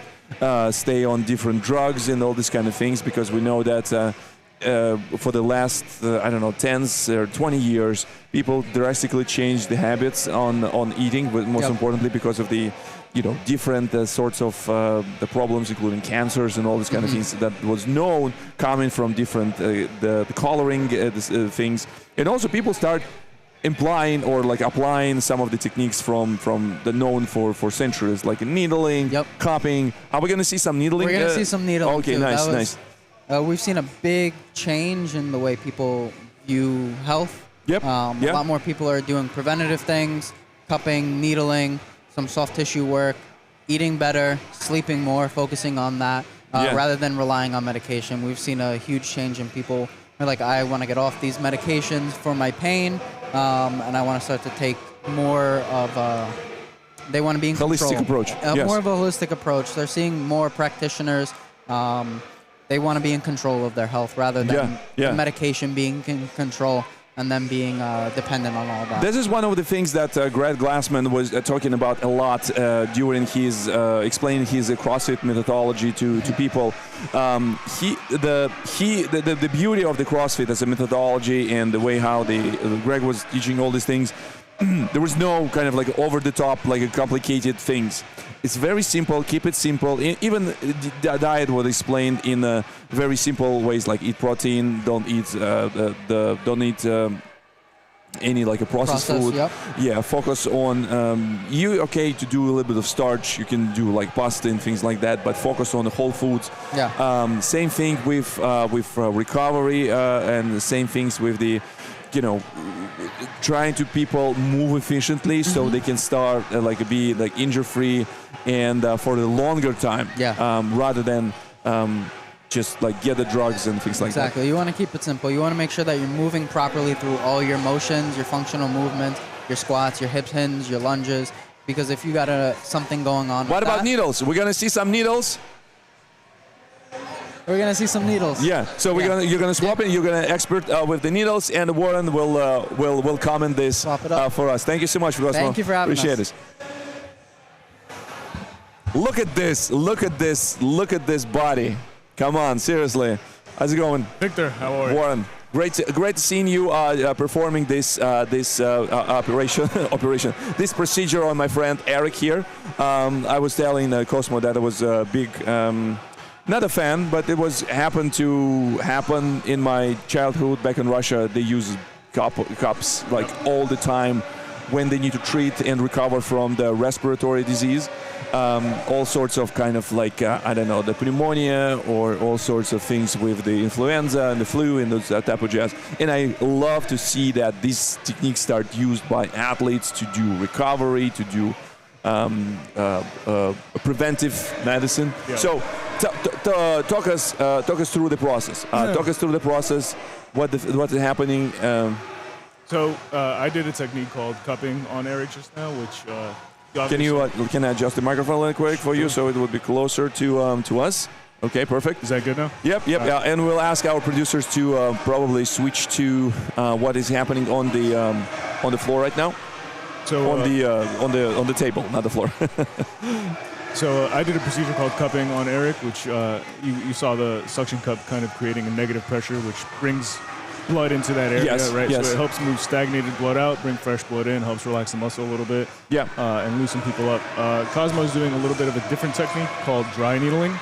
I can't say enough good things about dry needling, man. It is one of the best things you could have done for yourself.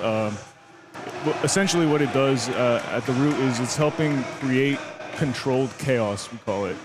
So a lot of people think the word inflammation is usually a bad word, right? Like yeah, exactly. Yeah, because something is not functioning right. There's some of the fighting is going on. Your body try to fight these external agents if you may. Right. So, however, inflammation could be if we can control how much inflammation we're inducing in a certain area, it could be medicinal. Yeah. So what this is doing is he's kind of targeting very specific areas to help, like I said, introduce a certain amount of inflammation to the area to start the healing process again. It is pretty unique in terms of what the patient experiences. Sometimes you could, maybe we'll kind of see.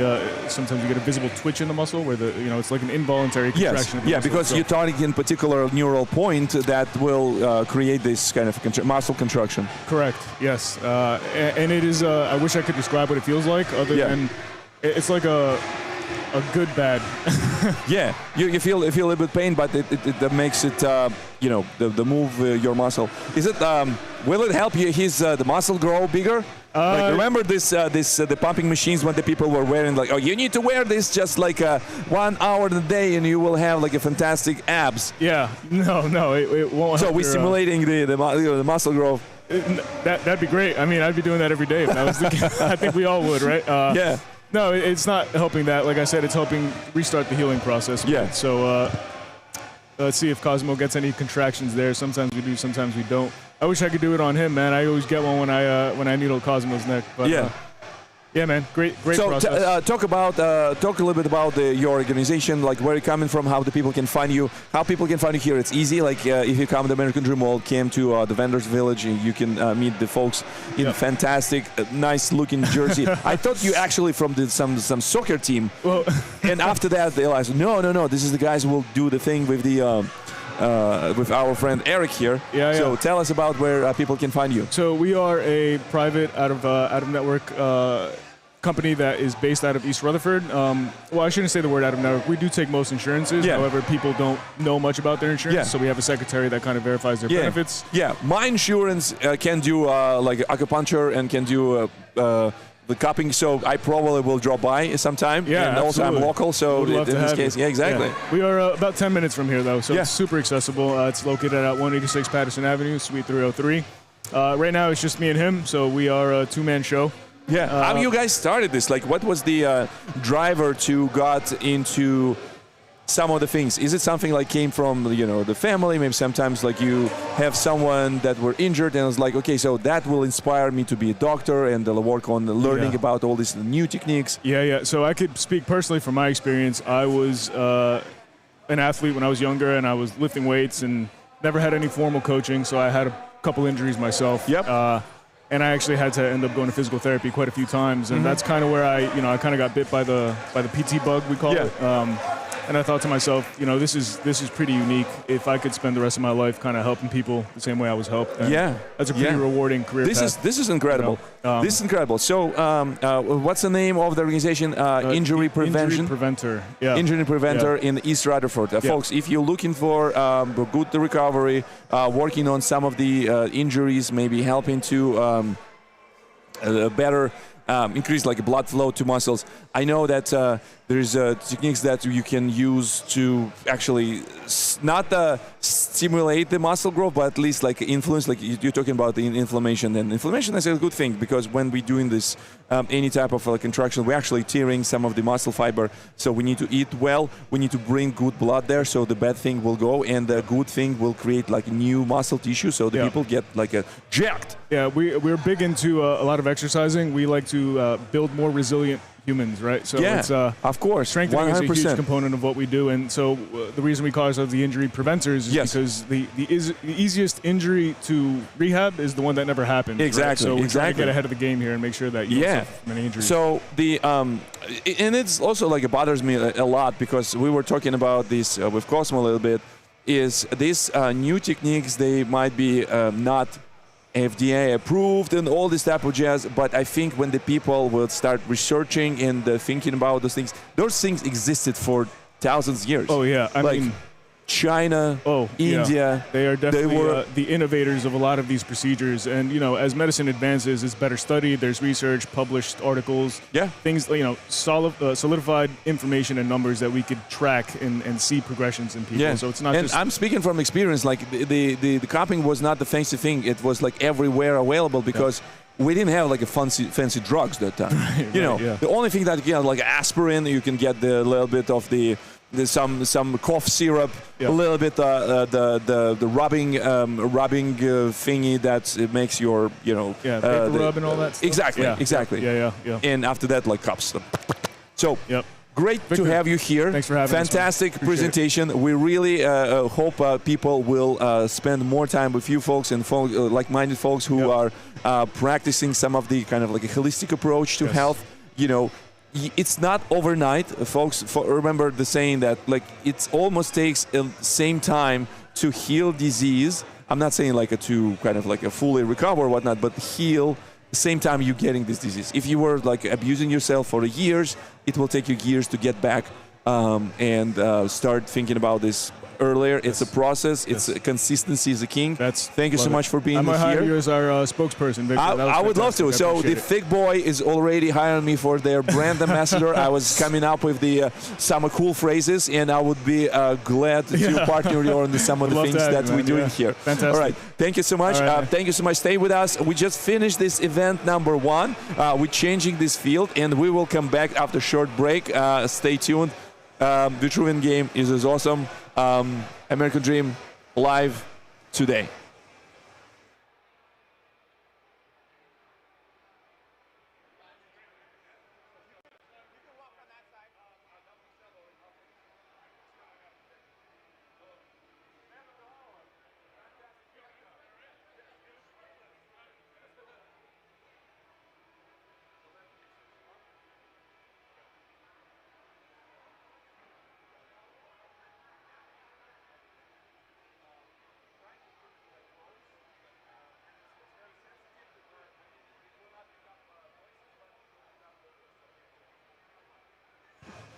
All right, here we go.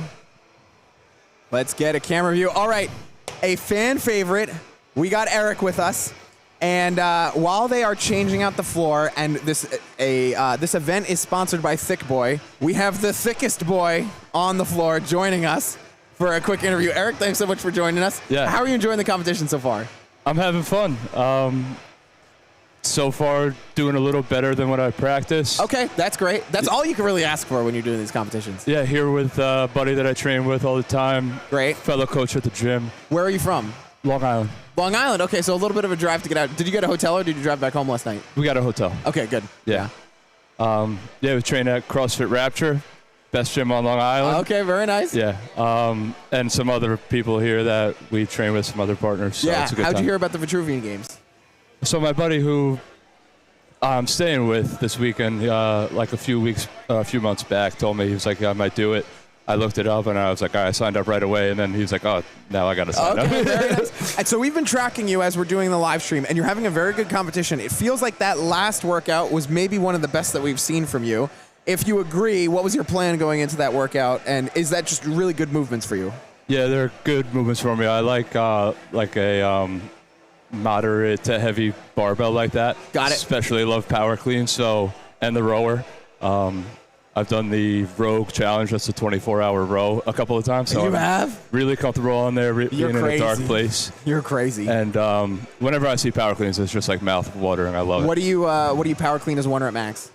My heaviest was 317 power clean. 317. Now, was that in a competition because you were putting those singles? Oh, okay. You were just trying to beat somebody by 2 pounds. At the gym. Yeah. The friendship breakers. And so, the friendship breaker. That's a good. I've never heard that. I love that. There is a person in here that I tried to use those on when I power cleaned 305, but then I failed 307, so I can't use that. Anyway, so how long have you been doing CrossFit? Hard for like 4 or 5 years, but I've played football pretty much my whole life. Okay, cool.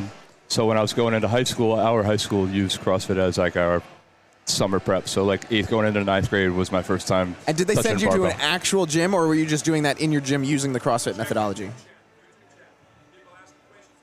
Oh, great. Okay. In the gym, using the method. I think it was like CrossFit football at that time, or whatever they called it. And it was just our coaches. We had some savage coaches that were workout freaks, and it would be like a couple times a week, Metcons, and then just like the back squat. Yeah. Type stuff like that. Yeah, for football. absolutely. And so somebody asked, they said, if the key to your success is the hair or the excessive sweating or both. And I have to say, even from the live stream, we have been commenting on your hair. So give us that story. I've had long hair on and off my whole life. It basically goes like shave it all off, grow it out for like 6 months to a year, shave it all off. I got a mullet on Thursday. I was like, it's a competition. Oh, this just happened? Yeah, so shave it's on the side. That's so great. Mustache stays all the time. Okay, that's good to know. As far as the sweating goes, it's pretty temperature controlled in here, which is clutch. If it was outside, it would be a whole different story. Yeah, how do you think about having a event in a mall? It's awesome. I think it's like if you go to a mall, CrossFit people, we're blessed to have this itch to work out and to be fit and healthy. Yep. And not to point fingers, but if you take a walk around a mall, the general population, not everybody looks like they do out on that floor. Yep. Generally. So for those people to just walk by and see like these shirtless freaks like shredded to the bone doing this for fun, it could, it might even get some of these people to I was gym. just talking about the same thing. It's like on both sides, one for the athletes, the parking is easy. There's ample opportunities for food, depending on whatever you want, unhealthy and healthy food. And then there's great spectating. But then also the people walking by, like that family just does not do CrossFit, and we can tell from here. But that's great. They should check it out, and they should be seeing all this stuff. Yeah. And so we're getting into the final workout of the day. We're having a little bit of a break, just changing the floor around. What's your plan for this final workout? I was just talking with somebody. It's like I love all three of these movements. I love we the assault. can't wait to see. I love the assault bike. I like box jump overs. I love, like I said, a moderate heavy barbell. But this combination, back to back to back, is a little daunting. Yeah. I think it's like sell it really hard for like 15, 20 calories. Let that RPM drop so that you can walk when you get to the box. Easy for a first couple of box jump overs, and then try to send it, and then you got to hold on to that last bar. Yeah, just got to hold on. Yeah, agreed. Yeah. All right, well, we'll be watching it from the live stream. Awesome. Great competition this weekend. Yeah. And thanks so much for coming for the interview. Yeah, thank you to family members and gym members that are tuning in and get to see this. And thank you guys for putting this on. It's absolutely awesome that they don't have to come here and get to still watch. Yes, yeah, absolutely, absolutely. All right, great. Thank you so much. Yeah, thank you.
Is this me? Is this me? Yep. Oh, here we go, everybody. I just went to the food court and got half a chicken for $12. I'm on my third Fit Aid for the day, and we're getting into the last event of the weekend. This last event of the weekend is going to be an extreme sprint. We're going to be doing a 6-minute time cap of a workout called Send It, and send it they will. 33 or 27 calories on the bike, 22 box jump overs, 11 shoulder to overhead. The shoulder to overhead weight changes depending on the division.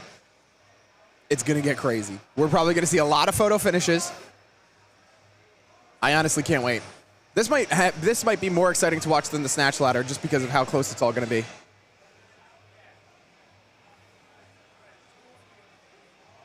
And we're going to have a sponsor.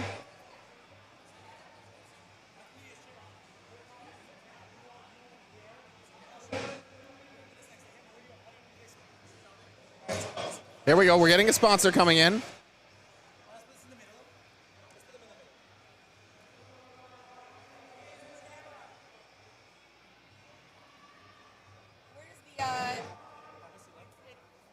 What you see there is what we see. This is on the live stream. And baby, am I boring? You're boring? Oh my gosh, what kind of goodies do we have here?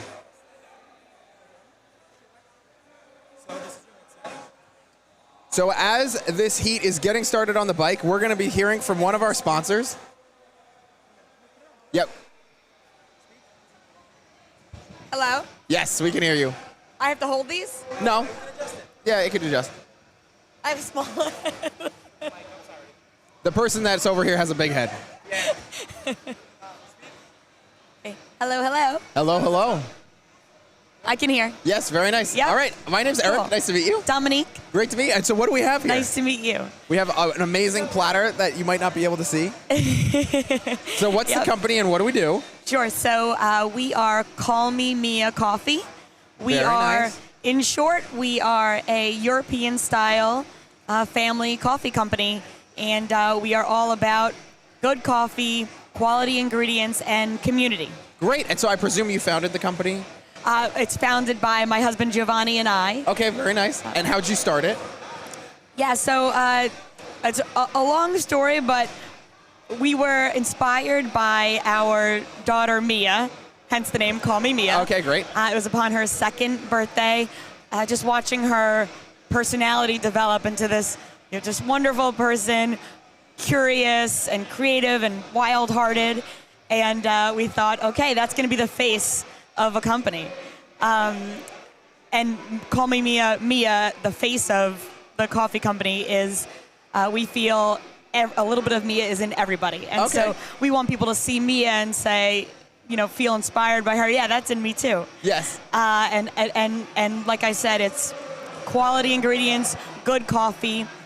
We were actually in Sicily traveling around and had an 18-month-old at the time, Mia. Okay, great. And we thought we would love to just sit and have a coffee or a glass of wine.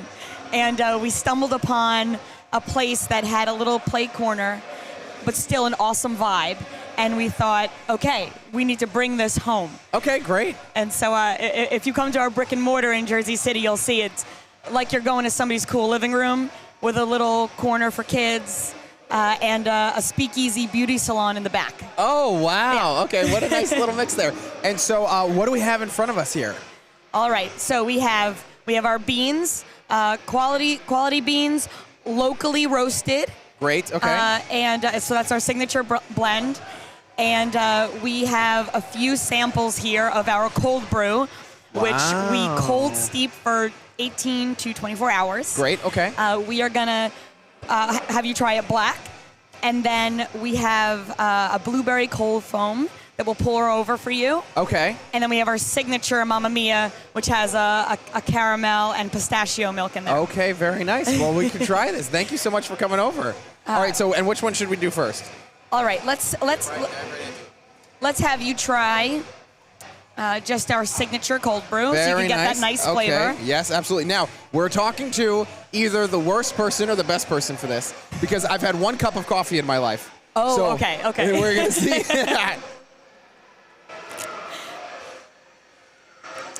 Oh, maybe my 1 cup of coffee should have been cold brew instead. That is very I think so. nice. Yes. When you drink a good cup of coffee, you know Yes, yes. So the last cup of coffee I had must not have been a good cup of coffee because I like that a lot. That's very interesting. And so that you're going to pour something in? I'm not a coffee person at all. So we're going to do some blueberry cold foam here. Wow, okay. It's if you like a little bit of sweet. I mean, I who do doesn't like a little bit of sweet? Yep.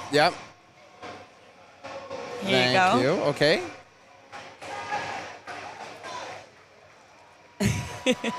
Wow, that cold foam is really interesting.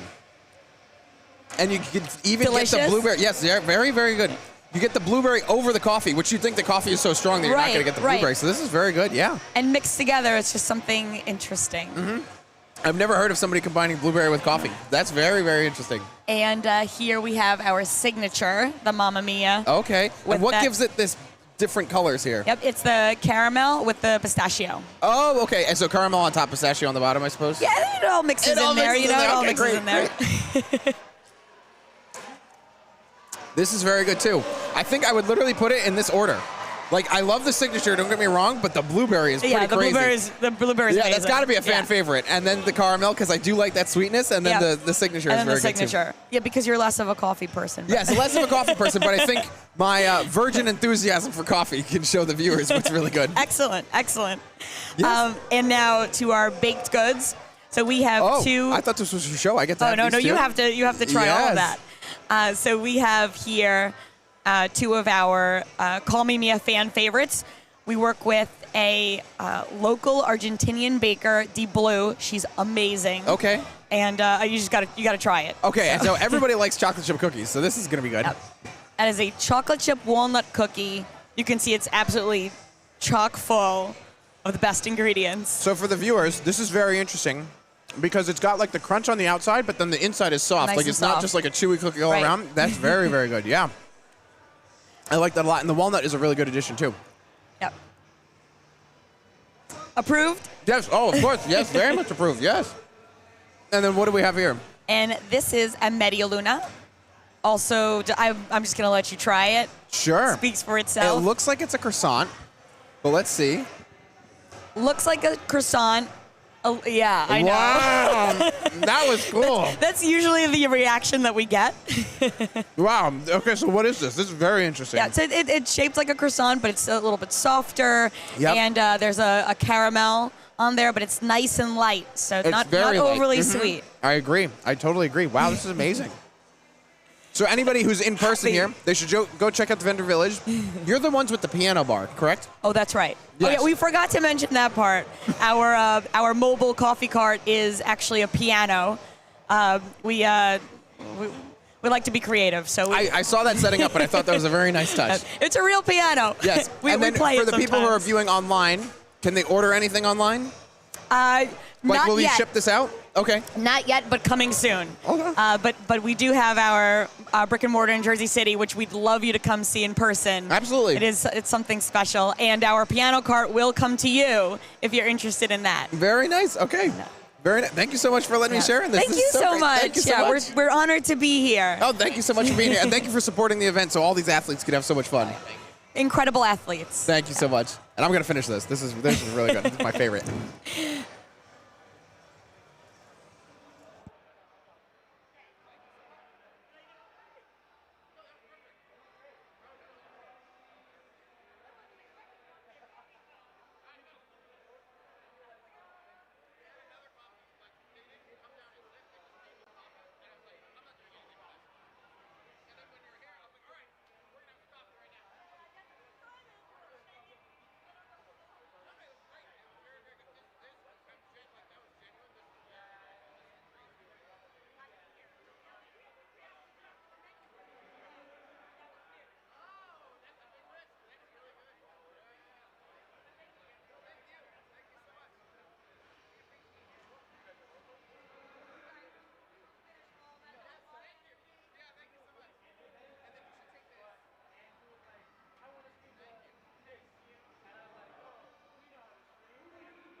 All right, and back to your regular scheduled programming. I'm going to actually, I am going to take a look. And I'm going to get us our heats out here as we're going to get into this 6-minute time cap workout. So this is going to go by blazing fast.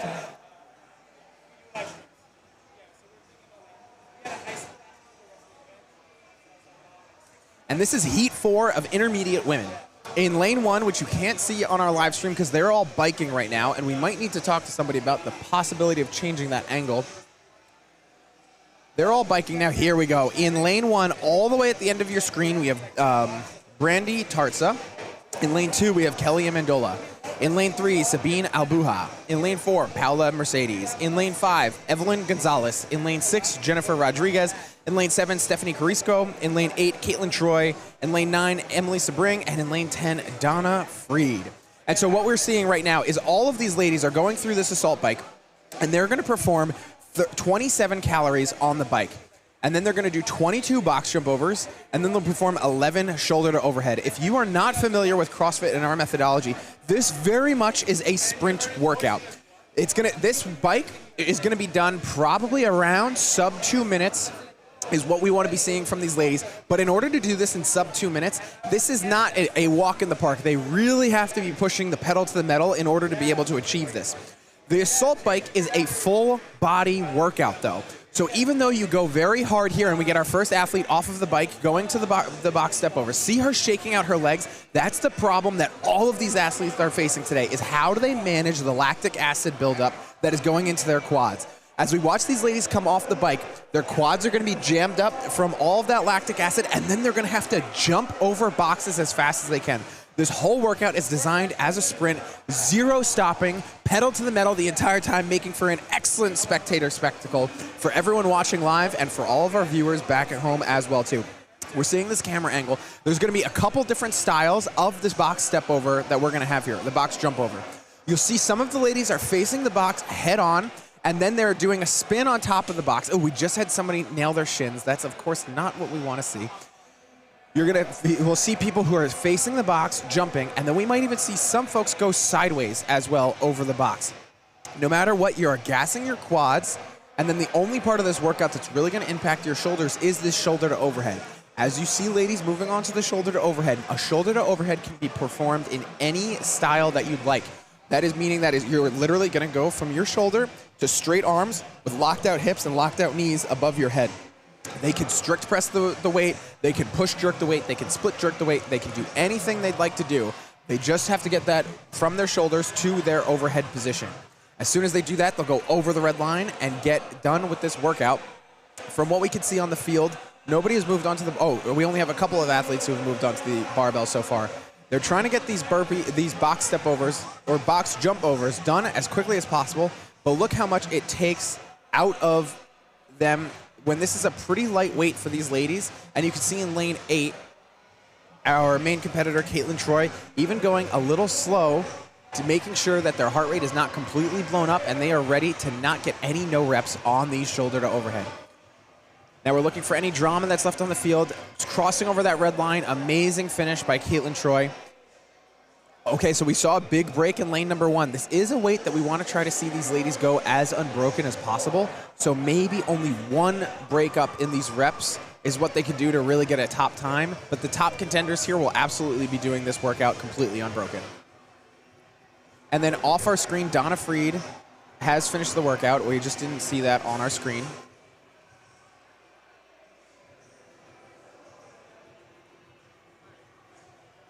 Getting some folks finishing all those box jump overs and that barbell work. Okay, in lane 9, we had a break from Emily Sabring. And we're just looking, it's looking like in lane 5, Evelyn Gonzalez is going to go all the way through this. See how she's holding it in the front rack, not wasting any time putting that barbell down on the ground. Another break from Brandy Tartza in lane 1. A big save in lane 3 in order to not get no rep on that. Evelyn Gonzalez going across. She had a great showing in that shoulder to overhead, extremely strong positioning. Lane 9, using a little bit of a push jerk style to get this over their head. Another break though in lane 9. That is going to cost some time. Lane 4, stepping over and finishing. That would be Paula Mercedes. Congratulations to all these athletes, as this is the last workout of the weekend that they're going to be doing. There's 1 more minute in this workout before we hit the time cap.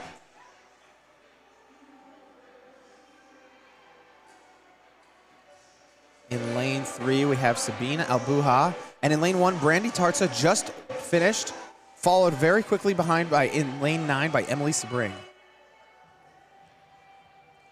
And now we have 2 athletes on the floor. We just got a big fail. In lane 3, we have Sabine Albuha finishing up their reps. No hands in the air, though. I wonder if that's just a judge style thing. Lane 6, we have Jennifer Rodriguez tightening her belt, going for the clean, getting it easily to her shoulders. Let's see what this jerk is going to look like. Up and over, not enough. Now you see in lane 3, Sabine Albuha failed, and she went underneath the bar. That is a no rep in this competition. And she should not get credited with that rep. I'm just the live stream commentator, though, so I don't know what I'm talking about. And I only say that because they need to drop the bar in front of them and then step over the bar, not pass through that. That's a big safety thing that we need to be watching out for our athletes. We're going to get reset, though, with heat number 5 at the Vitruvian Games. The last workout of the weekend, called Send It, will be inviting our intermediate females with another fully packed 10 athletes on the field in order to get this done. So now, what I was actually shocked about is I thought that this workout was going to be done mostly unbroken and the last shoulder to overhead. We'll see if this continues throughout the day as the divisions go on, and we see those people still shaking out all of their legs. I'm watching the athletes walk off, and their quads are completely full of lactic acid. A lot of the athletes just shaking it out, trying to get prepped and recovered. There is not a final workout of the weekend, so this is our last event. Let's go to the chat and see if anybody has any questions in the chat. Wow, not a lot of comments since we had Eric Sparby on. That's fine. We're at 66 viewers. Love to see it.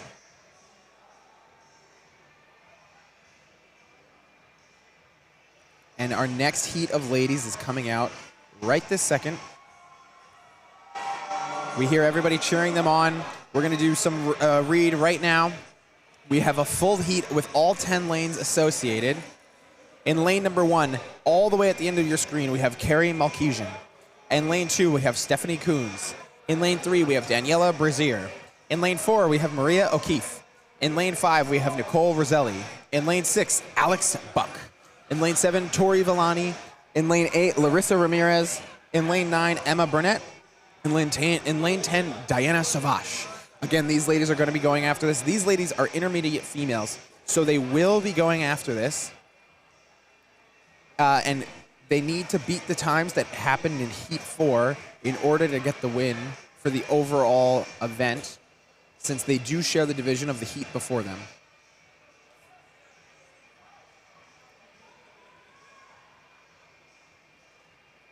All of our athletes are at the bikes. I can see them over the visor here. We're just getting prepped with these final moments, and we're going to get into this very much sprint of a workout.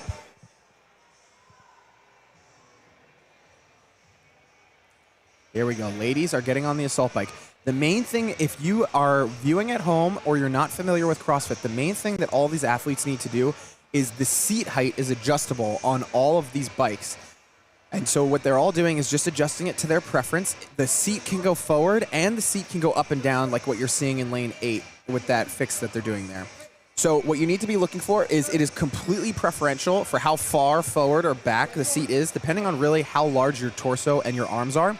And then for your legs, we want to try to get just barely a lockout at the bottom, and that's how you know that you're sitting at the right position. See, in lane 8, we're getting just barely that lockout there. That's the exact position that we want to see for these ladies so that we know that they're on the right height. So now everybody's starting off the bike. The lady in the red shorts, I'm going to call out as especially, I believe that's Maria O'Keefe. She's going especially hot out of the gate. This is a strategic decision of, do you go and put extra effort into the bike, and you're going to have to pay for that throughout the whole workout, trying to finish it at the box step overs or the box jump overs as well as the shoulder to overhead? Or do you go a little bit more conservatively and save that energy so that you can really sprint on the box? This is like what we've been talking about all weekend. Athlete IQ is really going to come down to this workout. How well do you know your body, and how well do you know how your body is going to react depending on the situation that it's in here? We're watching our women. I'm also saying that lanes 1 and 2 are pushing very hard. Lane 4 did not have to back off. It looks like they do know their body very well. We were talking to a couple of athletes, and their plan was to sprint out of the gate and then let their calories kind of roll into the finish before they then could get ready for the box stepovers. Now remember, Maria O'Keefe very intentionally was the fastest one out of this bike. They are making a risk for making it this fast, and let's see if that risk pays off for them. So they have started the box jump overs, but it looks like on the box step overs or jump overs, oh my gosh, we have 2 fails in a row, 2 no reps hitting their shins. That is pretty demoralizing, especially after going as hard as you could on the bike there. Lane number 6 also definitely going harder on that bike, and you look how much impact that had on the quads. They failed backwards. This is how, see, if you're watching at home and you think that this bike is easy, it is not. This is why we nickname it the Devil's Tricycle. These ladies, all of them can absolutely do box step overs, but the first 2 ladies off the bike who pushed it the hardest, the woman in the red shorts, Maria O'Keefe, had 2 no reps in a row, hitting her shins on the box. And then the woman in the blue shorts, standing all the way up and not even making it over and getting that no rep. Very costly. Now, a lot of the women are in the same place. But look, lane number 9 wasn't even the first person off the bike, and they are the first person to the box. This might not have paid off for Maria O'Keefe. We'll see how this goes.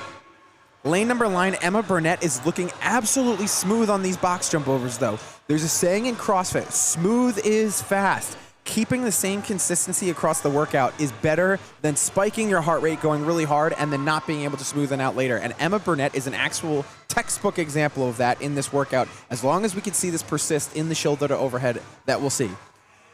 Almost all athletes have moved on to the second box. This is purely for spectating purposes. They will perform 11 on the first box and then 11 on the second box. Emma Burnett is the first person to the barbell in this heat. It did pay off to be a little bit more conservative. I wonder if any of the other athletes in the warm-up area are seeing this, that going for broke on that first assault bike, it might not be worth it. Emma Burnett still hasn't put the barbell down. Maria O'Keefe still in second place. I'm not saying it wasn't worth it at all, but still holding on to that. Let's see what happens on the shoulder to overhead. Only 11 reps needed. We're looking for a judge's hand in the air. Emma Burnett will take it at an unofficial time of 3:25. And that's just what I see. It might not be anywhere near that. And then Maria O'Keefe, the person who took the biggest risk, coming in at 3:32. Knowing her body, though, that probably was the better call for her, depending on how she knows that she reacts on some of these box jump overs and things like that. Excellent showing the entire weekend from Emma Burnett and and I'm just getting my lanes correct. And Maria O'Keefe. And now let's see if anybody else. We just got lane 7 coming in with Tori Villani finishing up the workout. In lane 2, Stephanie Kuhn steps over and gets across the line. We're just finishing up these reps. Hands in the air for lane number 8 for Larissa Ramirez. Hands in the air for lane number 7 with Tori Villani. Some breaking up of the reps in lane 3 for Daniela Brazier. Who is going to finish this first? And then we get lane number 5, Nicole Roselli crossing across. Lane number 6, Alex Buck getting crossed as well. Great weekend, ladies. Nice job. A little bit of a no rep from lane number 8. That's going to cost some time. And as these athletes round this out, again, a no rep, having to put that weight down. There is 1 minute and 20 seconds left. Looks like there's some athlete love going on the field. I love seeing that with Maria O'Keefe and their fellow competitors. They might be from the same gym, or they just met this weekend. Who knows? Larissa Ramirez finishing up these last reps. One more, it seems like, from the judge's hand. Amazing. Dropping, got a step over, and then finishing unofficially at 5:03 or 5:04. Amazing job by all of these ladies. This is their last workout of the weekend. Go get some crazy food court mall food. You had a great weekend. Go relax and enjoy yourself. And then we have Labor Day tomorrow, which this is always one of these things. If you've never competed in a CrossFit workout or a fitness competition, this is not a CrossFit competition. If you've ever competed in a fitness competition, you really get a lot of volume in the weekend. And so these athletes are probably very sore from yesterday, and it's a wonderful thing for them to be able to take the day off, most likely for Labor Day, because the day after a fitness competition, you feel extremely sore, and these ladies are definitely going to need that extra relief. We had a great showing despite the fact that this is a holiday weekend, and I think next year we'll probably do something similar because having that day off tomorrow for everybody, I think might have increased the attendance instead of decreasing it with holidays and all of those other things. Victor is now back. Did you see we had some more coffee samples brought to us by the fabulous people at Call Me Mia? You should try, I think you should definitely try the croissant. That thing was pretty crazy. The cookie is very good. There's a blueberry cold foam in here. There's some caramel and pistachio in here, and this is their signature black coffee. Always like to be talking about the vendors. A little bit of ASMR. A little bit of ASMR. No. All right. Back to work. Now we are getting into, let's see. We should be getting to heat number 6 of the final test of the Vitruvian Games weekend. Let's see. And we have a lot of familiar faces in this, especially the person who joined us before, Nicole Conklin, will be in this heat. We're looking forward to it. She's very, very, very anticipated this bike. I love to see it. The overhead bars for the intermediate women, I'm seeing a question in there. The overhead bars for the intermediate women is 105 pounds. Come on, Stephanie. Great. You're amazing. Thank you for doing this for all of us at home. I sounded illiterate reading that. Thank you, Joe. Thank you for the shout out, even though that's coming from Joe's account and that's Carol writing it. Thank you, Carol, for all the love. Our athletes are getting prepped. Barbara, thank you so much for the shout out. We have to really hand it to the team at Viewpoint Visuals. Did I say that correct? Viewpoint Visuals. Yes, Viewpoint for putting all Visuals. this together. And this guy who is a walking Best Buy with all of his equipment. We're getting ready. B&H. We're getting ready for our heat of intermediate women and men. As they get kicked off with the assault bike, we're going to go over the lane assignments. In lane number 1, Catherine Malone. In lane number 2, Renata Novotna. In lane number 3, our fan favorite, Nicole Conklin. In lane number 4, Valentina James. And I see just right now, like everyone is like pushing very hard on their bike. I think that's the only way to do. We just saw that not play out in the last time, but we'll talk about that with some catching up. Elizabeth Jacobson in lane 5. In lane 6, Monica Zake. In lane 7, Rohan Croft. In lane 8, Paul Thompson. In lane 9, Gabe Gagliardo. And in lane 10, Daniel Santana. So in the last heat, we actually saw the athletes who pushed the hardest and got off the bike the fastest. The person who got off the fastest, their first 2 box jump over attempts were no reps. Oh, wow. And the other person who was in second place, their first attempt, they got on the box and lost their balance and then jumped off backwards. No way. So no reps. So you definitely want to be pushing this. You do not want to be conservative on the bike by any means, but you don't want to lose everything on this bike. So we'll see who, just from a visual look, it does look like our athletes in lanes 1 through 4 are pushing the bike the hardest. This is not, you have to think about your overall energy systems as well when you're putting together this workout. For those of you at home, you basically have an energy system that works from 0 to 10 or 20 seconds.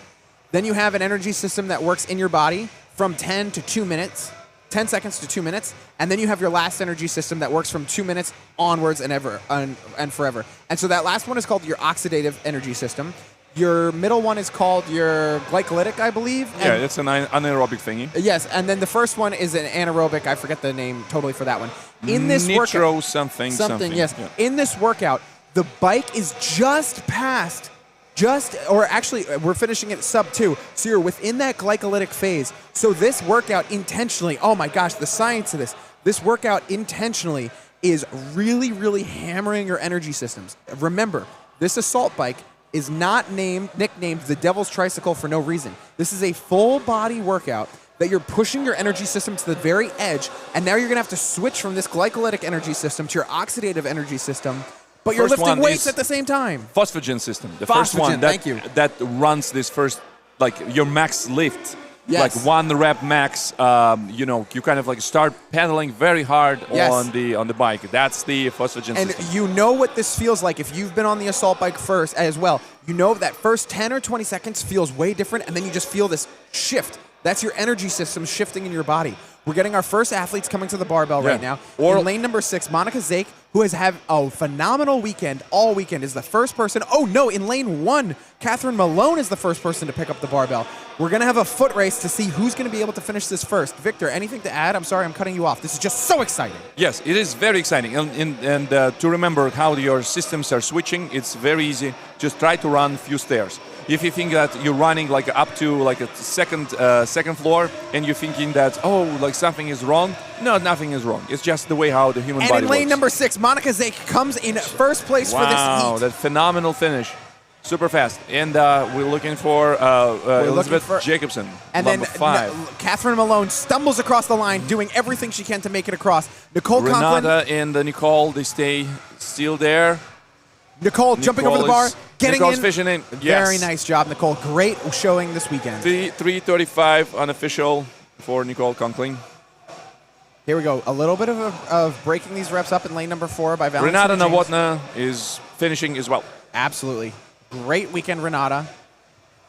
And in lane number 8, we have Paul Thompson chomping through these shoulder to overhead. Lane number 9, Gabe Gagliardo cleaning it up to his shoulders, getting prepared for another set of shoulder to overhead. Lane 4, Valentina James taking a little bit of a break. I would expect this is going to be our last set from Valentina James, as I've already seen them break up the reps a little bit. Hands in the air for lane number 8. Interesting. Shoulder to overhead. Yes. Oh, we did see another break in lane number 4 from Valentina James. This weight proving to be quite difficult. Switching from push jerks to split jerks. Lane number 8, we have Paul Thompson finishing it up. Gabe Gagliardo. Gabe Gagliardo trying to get through with hands in the air from his judge. Valentina. My heart goes out to you, Valentina. Let's get this done. Clean it. You're almost there. 1 minute and 20 seconds left, or 1 minute and 10 seconds. Gabe Gagliardo crossing the line. Valentina finishing it up. Great. And that will close out our heat number 6 for intermediate women. Under cap. 5 minutes. That was great. And now we'll get reset for our next set of intermediate males. So there will have to be some changes. Oh, in lane 10. We still have some action in lane 10. Oh, really? That I believe just finished. Okay. I'm not sure. No, they are filming something. We just can't see it in our angle. It's Daniel Santana. Daniel Santana on the lane number 10 in finishing up. Like, I think that he's finishing up. We don't have a clear view on this. We apologize. Yeah. And maybe it just finished. The announcer is still saying some things. The athletes are getting behind this person. The crowd is getting hyped up for this last set from Daniel. People overflowing from the food court. We do have in American Dream Hall like exciting food court. People getting their lunch right now, and all of a sudden it's just like, what the hell is going on? And I think that's one of the best parts about having this in the mall. Yeah. From an athlete perspective, it's really great to have this in the mall because the parking is really nice. You have your selection of any food that you want in the food court. We just got a half chicken for $12.99. $12.99, half chicken. What a deal for a mall. And you also get the sides. And we got the sides. I got rice and broccoli. Yes, that's what. Yeah, we both got the same. We're absolutely freaking. So now. Predictable with I know. The food choices. So no hamburgers, like no nothing. Just like chicken, rice, and broccoli. Let's go. Let's get it done. And so the athletes have a lot of amenities for them that make it for a great competition. The viewing here is really amazing, but then it's also a great day for this fitness competition for all the spectators who might have never been exposed to something like this, seeing all these absolutely beautiful people and jacked bodies running around, and an example of something that they could become as well one day. Yeah. And one of the things I also realized that some of the things that come in the mall for free, and you're taking this for granted, in other places will take a lot of, say, like handling some of the sanitary requirements. That's absolutely true. They were cleaning the floor. With these different, how you call it, like a portal potties and stuff like that. Here you have a very nice facilities. Yes. American Dream Mall. As many bathrooms as you can choose. We need to have we have a Brad Miller here. Brad Miller, athlete, he also manager in American Dream Hall. Yes, our thick boy Brad Miller. Yes. Yes. Really? Yes. That's so great. It's so great to have this like a synergy. He is coming in next round, as far as I can tell. So you'll see these athletes are getting prepared. This is going to be an intermediate male only. No, he's in two more heats. So Masters plus, 40 plus. And so what you'll see, these men were starting to leave the screen. Most of them were walking down to their shoulder to overhead barbell to chalk their bar up. A lot of times when you have a sprint workout like this, you don't want to waste time to chalk your hands, so you'll just apply the chalk straight to the bar instead. Everybody shifting their seat height to find something comfortable for them, because we have some really tall people, and then we have some short kings out there as well, and we always need to make sure we always get the short kings accounted for. This is our boy. What his last name? We got him at our Stefan Rosales. Stefan Rosales. Yes, Stefan was great. Yes. Stefan, when we were speaking to him on our interview, and I said, "What's the plan?" He said, "There is no plan." Yeah, meaning that he's going gonna to go send as hard as he possibly can. That's why this workout is called Send It. He's gonna send, and we will enjoy his conversation with his judge. And we he just looks got to stand incredible. by. Like, look at his shoulders. Oh my God! No, he does look good. Yeah. He does look really good. Let's Here we go. Let's Everybody go. off to the races. So these men are now going to be doing 33 calories. Again, it's going to hopefully be sub 2 for these people. Sub 2, because I'm also thinking like how long it will take me to do this. But like, you got to without like gassing myself. Yes, you got to earn sub 2 though. It's not just given to you on this one. It seems again, I don't know what is up with lanes 1 through 4. The people who are in lanes 1 through 4 seem to be pushing the pace on the bike more often than anybody else. In lane 2, it just seems like they're pushing the pace the most. Lane 1 is going pretty fast as well too. We didn't even do the read. For those of you at home, in lane number 1, all the way at the top of your screen, Michael DeBerry. In lane 2, we have Mark Stackenberg. In lane 3, Amin Garouj. In lane 4, Derek Hamilton. In lane 5, Robert Brucaleri. In lane 6, Christian Laria. In lane 7, Jethro Cardona. In lane 8, Pete Purnell. And in lane 9, Michael Capriglione. And in lane 10, Stefan Rosales. Now, I only paused in there because don't we have another Brucaleri somewhere else? Because I called them Broccoli Brucaleri, but it was like Bruce Brucaleri or something. I believe there's brothers out on the field today. Oh, really? Yeah. Anyway, hands in the air for some of our athletes. And we will let them go to the box. We won't shift the camera immediately for anybody who's watching, just because we want to make sure we see everybody come off this bike. Our first athlete is on the box. And remember, if you've never felt the Devil's Tricycle, otherwise known as the assault bike, their quads are lit up right now. It's going to be very... See, even in lane 9, getting prepped for this jump, not wanting to mess up anything. When I tell you that this really hurts, it really, really hurts. And you can see these athletes changing the way that they approach the equipment. But as a matter of fact, it's like... as a matter of fact, there's a ways how you can train your phosphagen system. Even though it's generally kind of like a 1 rep max, like 10 seconds, and you can actually train to increase this the effect of work, this phosphagen system. About how long you keep that energy system? Yep. Yeah. That's For example, really remember conversation that Chris Hinshaw had with Matt Frazier when the Matt Frazier came to him and said, "Hey, how I can win on the sprint workouts." No, how I can win on bike. How I can better, how I can win. Yes. And there's ways how you can, train yourself, but also in a lot of things is this also pain game.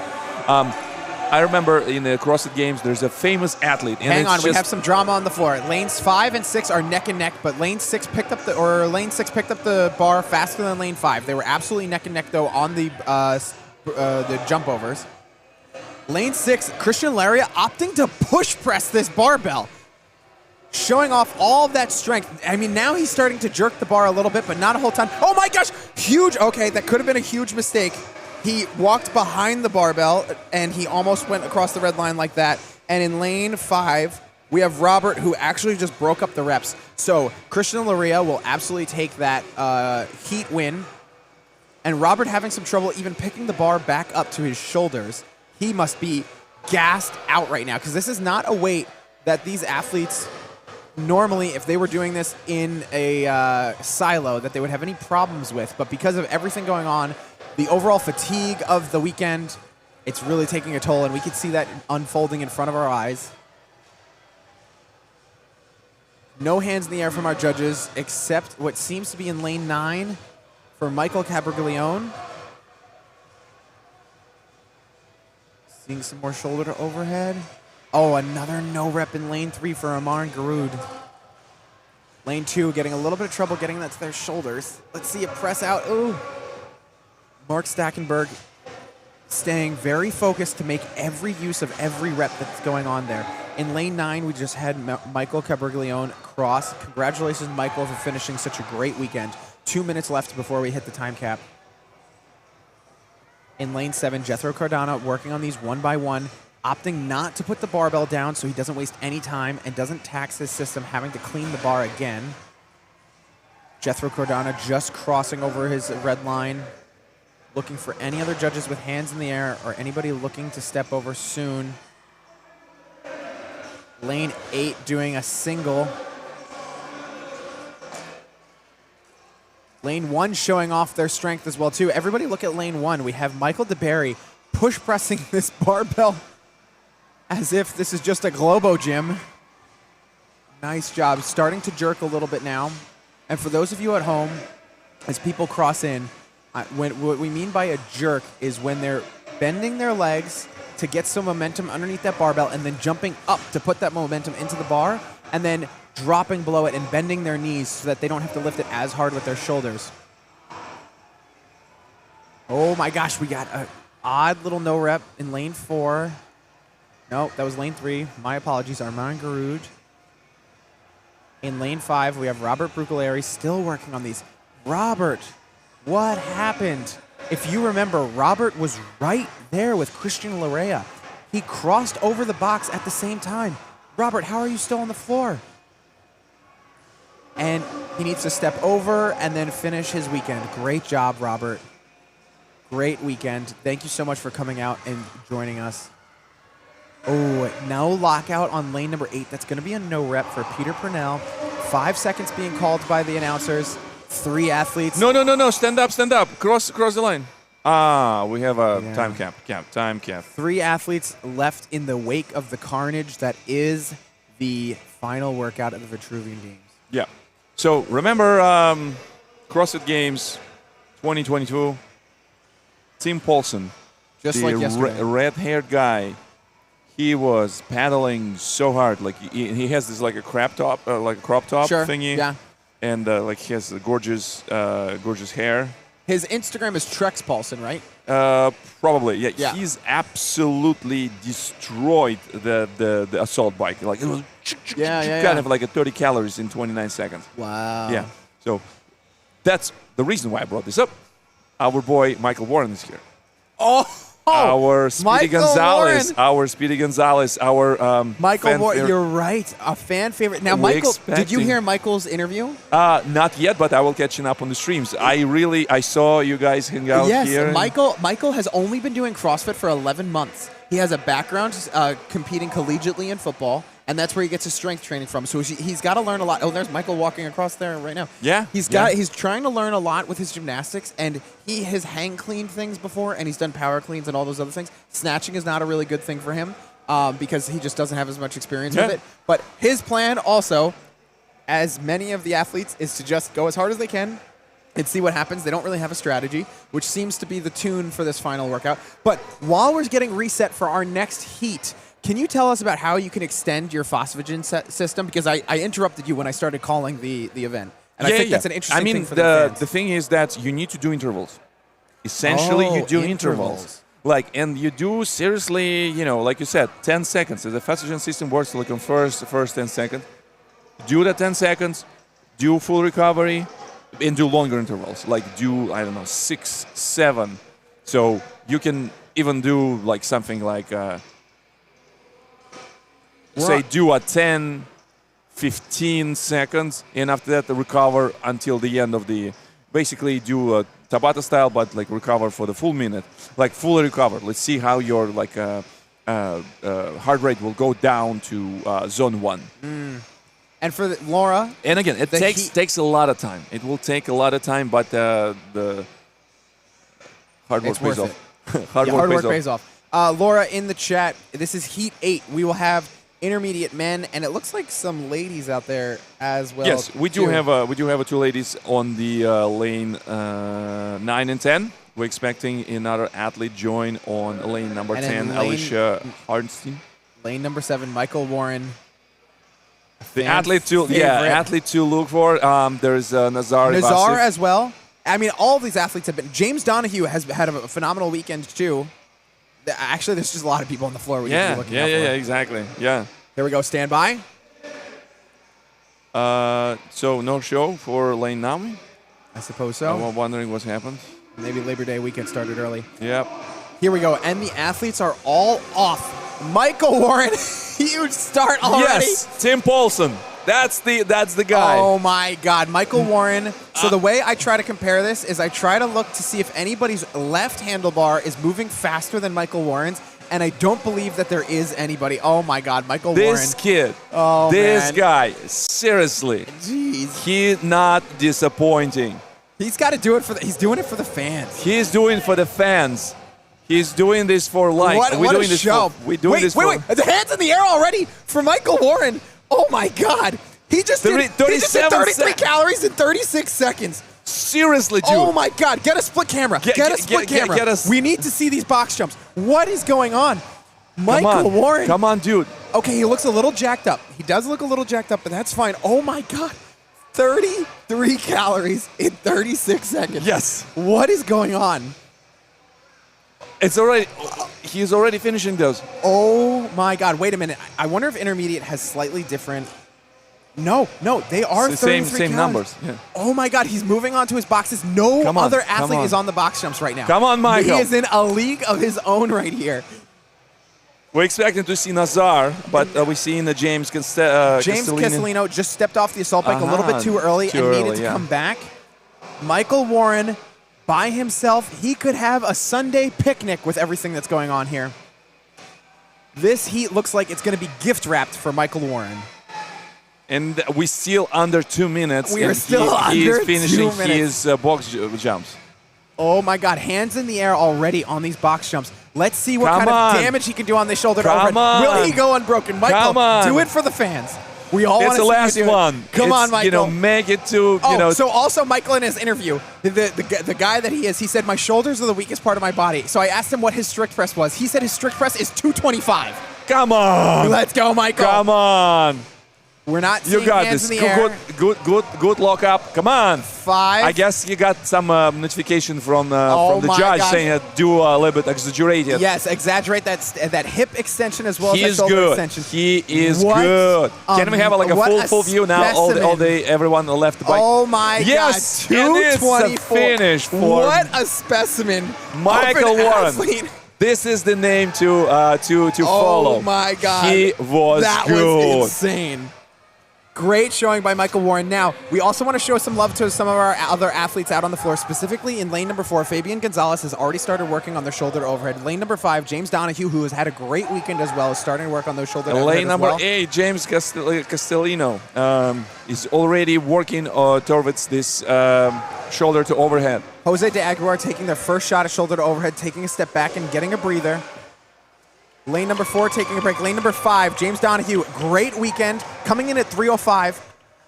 Phenomenal weekend for James Donahue. 155 for a Rex, 155 for a Masters 40 plus.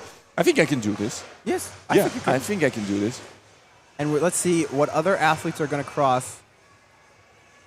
Fabian Gonzalez has hands in the air from his judge. Next time, I promise you, we will bring instant replays. We're gonna show you. Would be crazy. We're gonna show you. And we just had lane number 6, Tony Dominguez, finishing everything. We're gonna show you. Nazar, great heat. The very strong athletes. Nazar has a phenomenal lockout every time he finishes those reps very well and exaggerated. Fabian Gonzalez crossing the line unofficially at 347. Very good. In lane number 2, Brennan Shart just finishing things up. I think there's another person named Shart running around as well too. Yeah, maybe. And we're getting more and more folks finishing. And I believe lane number 1, lane number 10, which is unfortunately off our screen. I apologize for the viewers. And lane number 8 are still working on this. Lane number 1, Jose de Aguilar, being patient, not wanting to waste a single rep, being extremely smart. Again, this athlete IQ, knowing where you can push your body and where you can't push your body is incredibly important. Taking another break. Lane number 8, James Castellino. Oh, that's perfect, Victor. Oh, he can't hear me, but that's great. Here we go.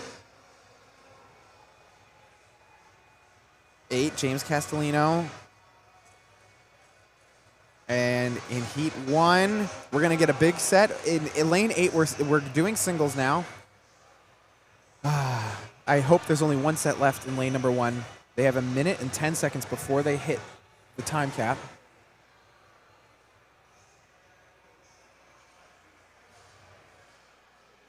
And James Castellino will make it and have a phenomenal weekend, wrapping up their entire weekend. Jose de Aguilar holding on to finish up this weekend, stepping over the bar and finishing unofficially at around 5:13. Yeah, I and guess that will round out all of our athletes. Congratulations to all the athletes in that this would be a little bit better to see lane number 10 Yes, now. that is great. And surprisingly, there would there still would be athletes in all the lanes. I guess we will have full lanes. Yeah, we will have full lanes for a while now. Very good. So so the Chris Hinn show also saying about it's also about mindset. When I was talking about like how to win on the bike. This is how you win. It's basically you are in this pain cave. You train yourself to be familiar with this pain. But it was incredible. It was incredible. Incredible look to Mike Warren. I think something happened on the floor that we don't know about, but that's okay. We will hear from our friends after the event. Wow, I hope Michael Warren passes by. What a showing. That was absolute insanity. We didn't expect. Yeah, we didn't expect. There are some people who biked for as long as he did the entire workout. Or would have biked. That was... We didn't expect less from him. We did not. That was insane. Oh, man. Yeah, he will be passing by here, so we'll wave him. Gee, I'm still like speechless. No, I mean, I expect almost 1 calorie a second. Only athlete that I expected it was Michael Warren. I think we'll see some of the elite athletes doing something like that as well too. I think when he will learn how to control this like untamed, tamed energy, brute force, he get on the technique. He's gonna be a phenomenal athlete. Yeah, he's gonna be phenomenal. Another athlete. He has an age. He's a strength. He has all this talents, genetical, absolute specimen. Yeah, that's true. Yeah. I want to see what James Bailey is going to be putting up as well too. James Bailey has had a very consistent weekend. We also saw a solid performance from him. Yeah, so we'll see. The other thing is that he is in the intermediate. Here's Mike. division. He's probably watching our live stream and how we are complimenting him. So yeah, I hope, I'm pretty like sure. He's smiling. I'm pretty sure he's watching this. I'm pretty sure he's watching. Oh my gosh! Congratulations, Michael. It was great. That was wow. And so James Bailey has had a phenomenal weekend all weekend as well too. I'd love to see what he's going to be putting up. Yeah, we have some athletes traveling from pretty far. There's a person from Mexico who came here as well. Yeah, and then some older folks from Wisconsin, Minnesota, Missouri. Yeah, pretty crazy. It is. There's some comments in the section, Dr. Conklin. Yes, as a matter of fact, I forgot to mention the Nicole is PhD. I never knew that. Yeah, she's a professor. She's also the last year she defended her thesis. All right, so let's go. We see. We have this is Heat 9. Everybody who's watching virtually. Watch lane number 7, the Brad Miller. We love Brad Miller. In Heat 9, Masters 40 plus men and women. Lisa Lucas in lane number 1. In lane 2, Leslie Alexander. In lane 3, Ashley Evans. In lane 4, JC Shart. Yeah, there's Brennan Shart as well. Yeah. In lane 5, John Murray. In lane 6, Mike The DeVito. lady and the gentleman. So Yes. maybe they somehow related. Yes. In lane 7, Brad Miller. In lane 8, Christopher Leva. In lane 9, AC Caravetta. And in lane 10, Richie Spuruggia. So AC Caravetta in a red. Whoa! Brad Whoa, Miller is Brad already Miller. finishing. Oh. AC Caravetta's done. AC Caravetta is already moving on to the box jumps. Oh, man, this is going to be a dramatic finish. All right, we And- already have AC on the box jumps. Brad has his judge's hand in the air. He's going to be stepping off any second now, just letting that kind of roll out. Brad Miller is stepping up to the box as well, too. I like approach this with a little bit of safety. So I'm when I transition, I'm not Brad jumping. almost eating it on that. And there's some conversation. I guess you can't do that? Okay, whatever. Interesting. All right, we have 3 athletes who have moved on to the box so far. Brad is shaking out those legs. Again, further proof that this really is taking a toll on the athletes and their physicality. AC Caravetta already moving on in a lane of his own. AC Caravetta also very solid performance. Huge dude, absolutely massive unit. And AC Congratulations. Caravetta is in the Masters 40 Plus. He does not care at all what Yeah. the young bucks like Michael Warren put up because they're in a completely different division. Yeah, when I grow up, I want to be like AC Caravetta. I want to be like AC. Yeah. I want a nickname as cool as AC. Yeah. You're going to be EN? EN, yeah. I don't know. No, it's not cool. AC cool, yeah. Yeah. Anyway, moving on to in lane 5, we do have Brad Miller is already on John the second Murray. box. Brad Miller is on the second box. Our ladies moving on from their bike now. In lanes 1, 2, we have our ladies moving on from the bike. Those ladies were moving on from the bike, but in lane 3, Ashley Evans had already moved on from the bike a long time ago. JC Shart still on the bike, presumably, back in our view. AC is working on those shoulder to overhead. I have not seen them put it down, and they're going to step over the bar and finish up. AC going to take the heat win. In lane 2, Leslie Alexander moving to the next box. Ashley Evans already getting to that shoulder to overhead. Brad Miller stepping up for what I believe will be their first set of shoulder to overhead. In lane 5, we have John Murray.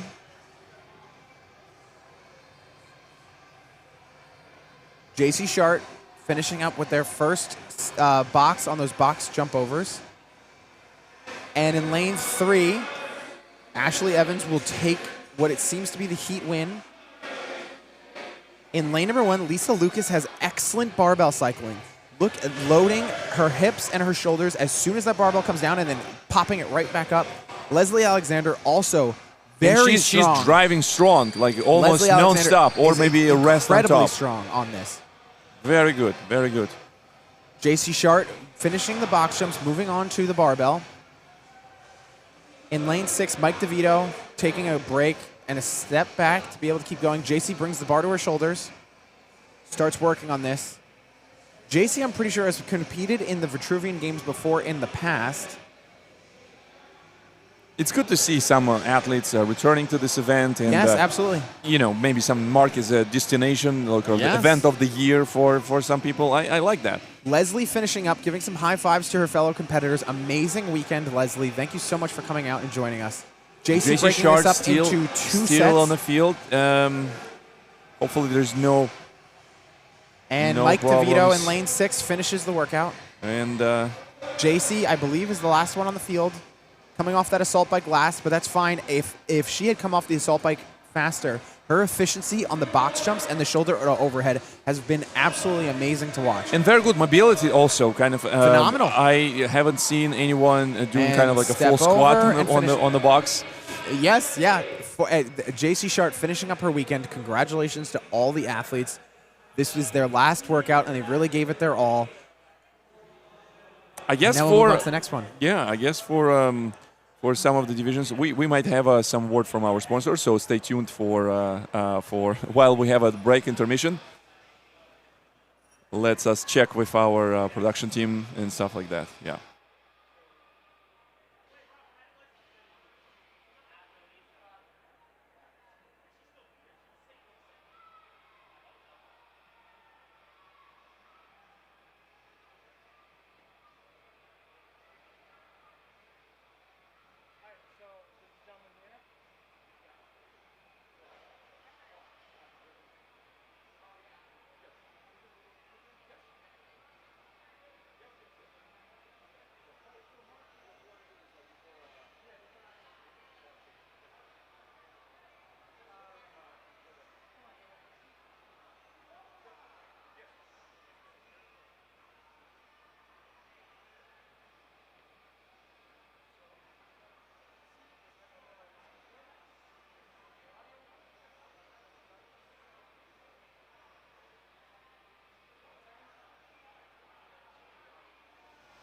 Hello.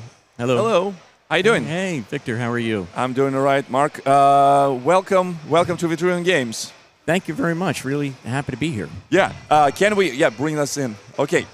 Mark from Fit Match. Yes. And we're gonna chat about some awesome AI things, I believe. Right? Absolutely. What brought you here, Mark? What do you do? Well, we are a platform that uses various technologies to analyze the body shape. We try to democratize the ability to use 3D scans. Mm-hmm.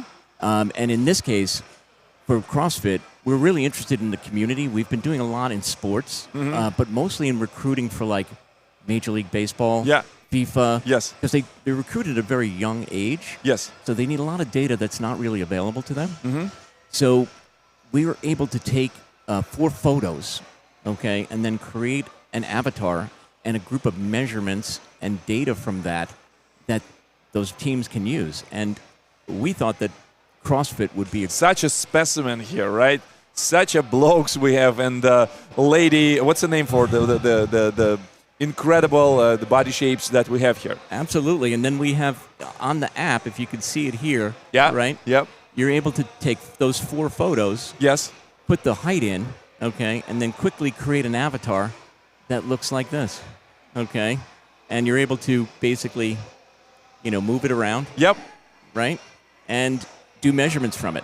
Yes. So what kind of data these different teams might be interested? Like, what's the, profile that they're looking at? Is there like a specific, shoulder width or specific height, specific? Victor, that's a great question because, when you talk to baseball teams and scouts, Yep. they have a very particular profile of players that they're looking for. Yeah. They're looking for guys like you. Yeah, with linemen, like with halfbacks. wide shoulders. Yeah. So because they can really handle the day in and day out. Right. But there are some guys that also have, narrower shoulders, but, they're more likely to sort of, they need to be trained differently. Yeah. Okay? Like maybe on the speed, so they can do like a very fast the run for the ball to do touchdown and stuff like that. And sure, and the same thing goes for when you're talking about soccer. Yep. They recruit very, very young. Yes. Okay, and they want the profile of those players, and they also I have one specimen for you. He's 5 now, but I think he is very good because I cannot stop him. He's running around, and I think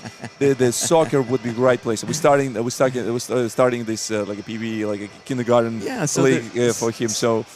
So the recruiters, they're looking for to understand, if he's your son, right? They're gonna look at you and go, "Oh yeah, they're gonna say, peak height is gonna be I have great." another one, so you can see the length of the legs. You can see he can do some good damage in say like a basketball field, for example. So Absolutely. And we're really happy to be here. We've done about 50 scans so far of athletes. We've talked to a bunch of coaches who are really interested in using our technology for, following their athletes and helping them improve. Because basically what happens is you start this journey and people hop on the scale. Yeah, and they go, and they go, oh my God, I'm gaining weight. Yeah. I'm not losing weight. You're gaining weight because you're putting on muscle. That's what I tell my wife every time. She's like, okay, so now you wear an XXL. I said, yeah, honey, I'm gaining those muscles. And you're not. You stop eating those cakes. And I was like, oh no, I don't know, hon. Like the legs don't lie. Like my pants are just not how they used to be. I don't know. Maybe we start using different detergent. I don't know, man. So. Yeah, I have a question to you. Yeah, so, absolutely. you meeting a lot of people. So today and yesterday, have you met someone that was just remarkable and you haven't seen anywhere before, or at least somewhere in 5% of these athletes that you spoke before? Yeah, I mean, I've been around a lot of athletes in my life. I have sons that are athletes. They've played various sports at various levels, Division I sports. A golfer, also a lacrosse player. And these athletes are special people, and I'll tell you why. Yeah. You know what? Mike, you have a very fantastic, this athlete, Michael Warren. He just showed incredible speed on the bike. 33 calories on 30 seconds. It is absolutely madness. You need to talk to Dr. Mark about getting your scan and get your data. I've been trying to get him to scan. Because he keeps walking by me. Absolute unit, and he crushing this workout. Congratulations with event win. We will be looking for you, and it was great weekend for you. Yeah, absolutely. Yeah, good job. We're going to scan you later. He was absolutely crushing, and we were talking about different type of energy systems that in human body and how we can train different systems. Like we're talking about the photogenic system.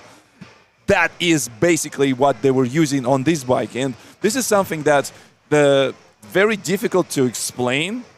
But this is like a very explosive energy that I guess we do have some interview with Michael, and earlier today he talked about his background, how he came from football, right, and into CrossFit. So we see opposite situation in the CrossFit when the young athletes, they come in from college football, soccer, or even gymnastics. So gymnastics is something that you have a lot of skill that you can develop over time. And in the CrossFit, lifting, it's something that you can learn. If you do have a gymnastics, you can be great lifter. Great lifter, usually harder to teach gymnastics. So have you interacted with this field? Not only like strong guys, but like maybe very nimble and very flexible ladies, for example. No, absolutely. And the thing that struck me, Victor, more than anything else, the community here. Yeah. Okay. Yes. Everyone is so supportive. Okay. I mean, it is. They just met each other here at this event, some of them. We met him, we saw him on the field just a few times today. And everyone is, all about the individual performance. Like, it's not it's great to get a podium, but it's also the process. And it's also about how, you become part of this community. Yes, yeah. Okay. Yeah. And that's the thing that and we really hope that you will continue to kind of like explore our community with some of the individuals that we have here. There's a lot of interesting data that you can learn. Absolutely, and we would love to engage with more of the coaches here, because I think they could really help. Like what I said was, the scale doesn't tell all the information. Right. And you can't do like an in-body scan every day. Yes. And so this is just on the iPhone. Yeah. Okay. 4 photos. So tracked over time. Last question to you then. Yeah. We talk about athletes. We're talking about young kids. We're talking about some of the already senior or like let's just say like masters, we call them. What about the regular folks? Yeah. What about the regular folks? Like say anyone that wants to go on a fitness journey. Yeah. Can use our app and track their body shape over time. Nice. Okay. Nice. We're gonna place the URL of the app in the chat in our YouTube channel. Mark, thank you so much for doing this. Really I see you also kind of like a Whoop kind of guy. Yeah. Is it like a medical? No, it's the older model. Yeah. My boys gave this to me for my birthday back. How in you April. liking it? I do like it, except it's telling me what I already know about my sleep pattern. I know, right? I know. I always seem to be in a sleep deficit, but I love the data. I've got a Garmin here. I've got the Active Scale. I got the FitMatch app. My wife usually say that. Okay, so you give me this Whoop thing, but it's telling me exactly what I know. Like I need to get more sleep, less cortisol in my blood. I need less stress. But 2 kids, husband, and it's not easy to maintain. I'm on the other side of it, Victor. My kids are up and out. Yeah. I would trade you in a minute. Yeah. I'd take your boys. You can have mine. Yeah. All good, man. Yeah, great. Thank you so much for being with us. Guys, if you're here in American Dream Mall today, come see Mark. Get your measurements. If you want to kind of like get a more scientific approach to fitness, to your, what we call it, kind of like a maybe potential career in sports, get the numbers. Numbers don't lie. Absolutely, they do not. It's all about data. It's all about data. All about data. Okay. Thank you, sir. Appreciate it. it. Okay, cheers. Okay, bye. Bye.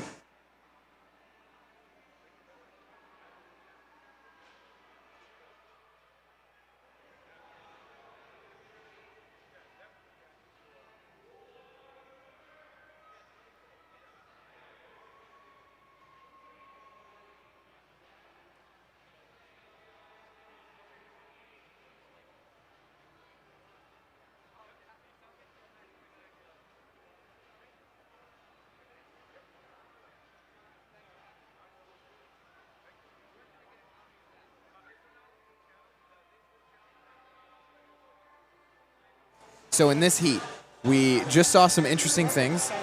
In lane number 3, and I know we were focused on our sponsors, and our sponsors, we cannot do this without our sponsors. I'm just looking at this very quickly to make sure I get this right. Couple things to call out that just happened in this heat. I saw you were like monitoring from the top. In lane number 3, Greg Hotzeglau went on into his shoulder to overhead, and he push pressed every single rep. And I just wanted to call that out. I probably will go with push press as well. At, let's see. 185. 185? Yeah, I probably would push press. You could push press 185 for I 11. probably can, not unbroken though. Okay, yes. And so then Sean Palouse. My push press is much better than my strict press sucks. Oh, of course. Yeah. Of course. Because 115, you're getting all that momentum. 125 tops. Yeah, but then you're getting all that momentum for sure. Yeah. Sean Palouse was so jacked up from the assault bike, his toes touched the box for the first 4 reps. This is what I missed. Almost Like no rep all the time. I'm gonna follow this guy. Like I saw some of the amazing things that he could do. We got him on the interview. He's a part of our extended production family here. No, I already buy this. Sorry, you can buy it from the other side. Yes, that's fine. I would love to see. I would watch the replay how the this heat went down. Yes, these men were very fast. Went up. Either James Malott or Steven Rogalski made it in before Greg, though. I can't quite remember who it was. Steve Rogalski was phenomenal performance this weekend. All around fantastic athlete. 40 totally plus. Agree. I mentioned I want to be like AC Caravera, but I also want to be like Steve Rogalski when I grow up. Absolute units of men. Speaking about the data, we talked with Dr. Mark about the different measurements and how we can, spot some of the potential based on some of the data that they can measure. Oh, interesting. Yeah. And so that'll wrap up this heat.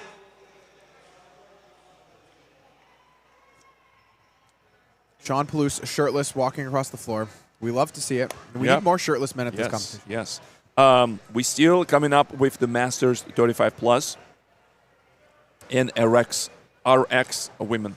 I think the way how these divisions are paired is based on the weight. And Ivan stop us looking. It's just like he makes these things look easy. He just clean it. And after that, start carrying this around. Ivan is the volunteer currently in lane number 1 who's about to drop the barbell.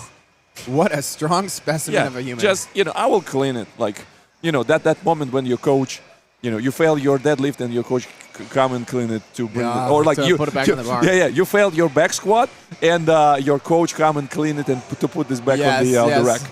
As a coach, I've been there, and it's one of the most empowering feelings of your life. I've also been on the other end of it, where my coach has cleaned my back squat, and it does not feel great. Yeah, it doesn't feel great at all. I wanted to point out that during today's stream, we got a little bit more on Good Morning America vibes with all these new sponsors, with new athletes. Yes. Also, athletes. It's the last day. Athletes are less stressed. They a little bit more laid out. They understand weekend almost over, so they can chat with us. I love this. And something that we point out during the stream all the time about community, about the people. And apparently, Dr. Mark, from our previous conversation, he was not exposed to CrossFit community before, and he was amazed how the people treating each other, how athletes are treating each other. Oh, he's never been. That's great. And that's a very good testament, because we can tell you everything about CrossFit, and people say, "Oh, you guys in cult." You will say everything about the CrossFit is great, but the people who get exposed to this, they come for the workout, fitness, and they stay for community. Obviously, the friends that you're gaining here, your friends in sweat and blood and tears, that's the best connections you can make. That's all of my friends are CrossFit friends. All of my in-person friends are CrossFit friends. That's why we're here. All right, we would love to see some of the look to Salt Bike if our production team will help us to do this switch. Look at this. Nice. Very nice. And so we are going to try to keep this straight. I believe that this is the heat that our audience online was telling us that we got the names a little bit wrong. And when they start getting started, they do have name tags. I'm going to look over the barrier and make sure that the names line up with what we believe they should be lining up with, because I think this is the one that we got some feedback that we were incorrect on this. Thanks for letting us see our family members work out. Gio, that's what it's all about. Nicole, we don't want to see you. This was a 2-minute event. Way to blow it. Oh, sorry, Nicole. Oh, boy. Okay, we can't do that again. Whenever we have a sponsor, we cannot have that happen again. Anyway. What happened? I wasn't a part of it, so I didn't know, but you guys, I guess, were just doing the interview. We need to show the floor.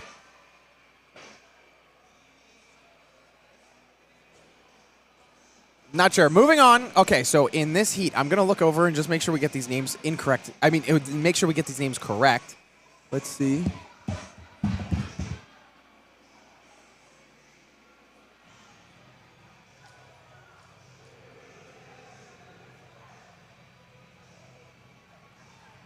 Come on, guys. There's some... All right, Travis Young's is... Turn it down, some of the toxicity in the comments. Come on. We're doing our best here. Travis Young is in lane number 1, so we're going to work off of what we have in front of us. If we get names incorrect, I really, really, really do apologize. In lane number 2, we have Mike Rosa. In lane 3, we have Sean Smith. In lane 4, we have Tom Shepard. In lane 5, we have Caitlin Tooley. I think we messed up the Mike Rosa and Shane Smith. That's Sean what they were Smith saying. Yeah, they did. So we'll stay focused on literally, this they one. both came in to me saying, you messed this up. Oh, wow. So sorry. This is just what we have in front of us. My apologies. I see it's definitely Mike Rosa. I know how he looks like now. Lane 6, we have Katie Johnston. Lane 7, we have Jenna Tangway. In lane 8, we have Taylor Krolik. And in lane 9, we have Allison Mickelson. So now we'll be watching out for this. The men do have a 33-calorie bike, and the women have a 27. So there is a slight difference in the reps. And we have Tom Shepard off first. Tom finished the snatch ladder yesterday, and can we have a split screen, please, on this on the screen so we can see what is going on the field, and also we continue to see the bikes. Yes, thank you. So all Tom looked amazing now, on the snatch. He's just got tree trunks for quads. Boxes now, full the boxes height. are now on 30 inches on the right side of your screen, full height for these men. In lane 2, we have Mike Rosa. I am very sure that that's lane 2. It's 100% Mike Rosa. I met the guy, and he looks like Mike Rosa. Okay, yes. Perfect. Yeah. And now we have in lane 6, Katie Johnston, the first female to the box, shaking out those legs. You could see that this bike is really playing a role in how these athletes are thinking about the workout. In lane 9, we have Allison Mickelson stepping up and starting. And now all of that effort that Katie Johnston put in to get ahead, they are basically even with Allison Mickelson. So again, this strategy and knowing your body is the most important part of this workout. How fast can you do this assault bike and do the boxes extremely quickly? Tom Shepard, who was the first person in the boxes, is now moving on there. So is Mike Rosa. And it looks like we're going to have a foot race at the end for this shoulder to overhead to see who is actually going to take it. Allison Mickelson putting on a clinic for how to handle Mike Rosa lactic acid in your legs. Great. Is moving great. Can we have a big overview of the field now? All athletes now approach the boxes so we can have a very nice view. Okay, Mike Rosa is great. Tom Shepard it. is the first person Travis to the bar. Young still in charge. Interesting technique. For our tall guys, I would apply not something like this, but hey, you do you. Travis, you're doing great. You're moving fast. Mike Rosa is moving incredibly fast on the shoulder to overhead. Tom Shepard was leading the entire time, but Mike Rosa really, really moving well. Tom Shepard having to reset on his shoulders every time. It looks like Mike Rosa is going to finish this My unbroken. money on him. Yes. Yes, cross the bar. Mike Rosa and again. Walking in just like walking, a Sunday picnic. Like he did all this weekend. When he dominates, he just walking in with the swagger. Travis just finished the very... So Tom finished the Shepard box. crossing. Allison Mickelson is probably going to be your first woman to finish.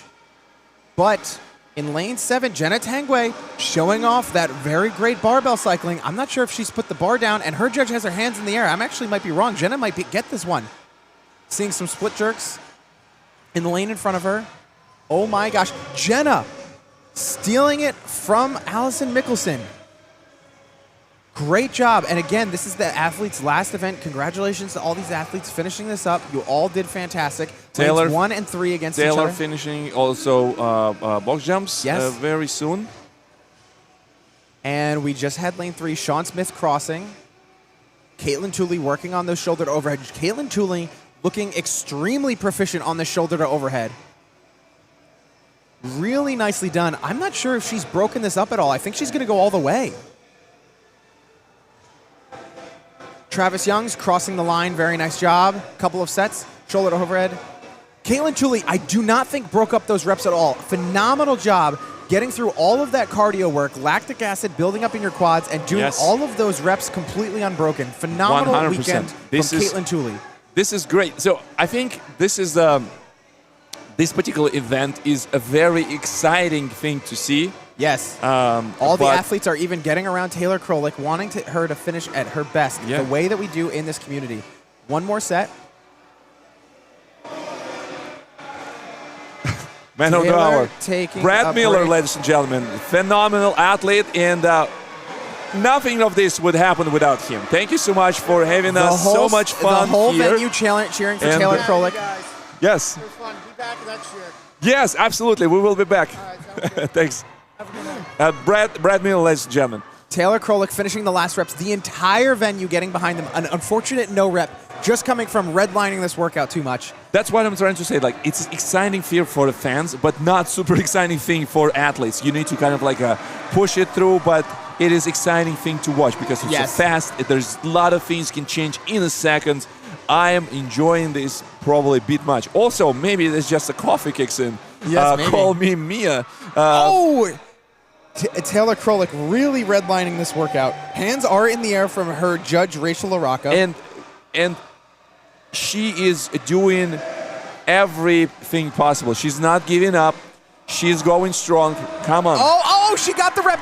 Will she cross? Oh, I guess that wasn't her last rep. But amazing performance, especially the last workout of the weekend. Going that hard, making sure you put on your best for yourself, but then also all these fans on 1, 2, 3 floors of spectating. And you are not all the people came from the mall, and now they here observing all this festival of fitness, strength, beauty. What else to say? What else to say? Our friend Fritz is going to be in the next next heat. I can't wait for that. Wilmot has been having a great weekend. Actually, yes, Adam. Adam is absolutely right. That Benjamin Taylor girl Brucker. is so cool. She is so cool. Absolutely.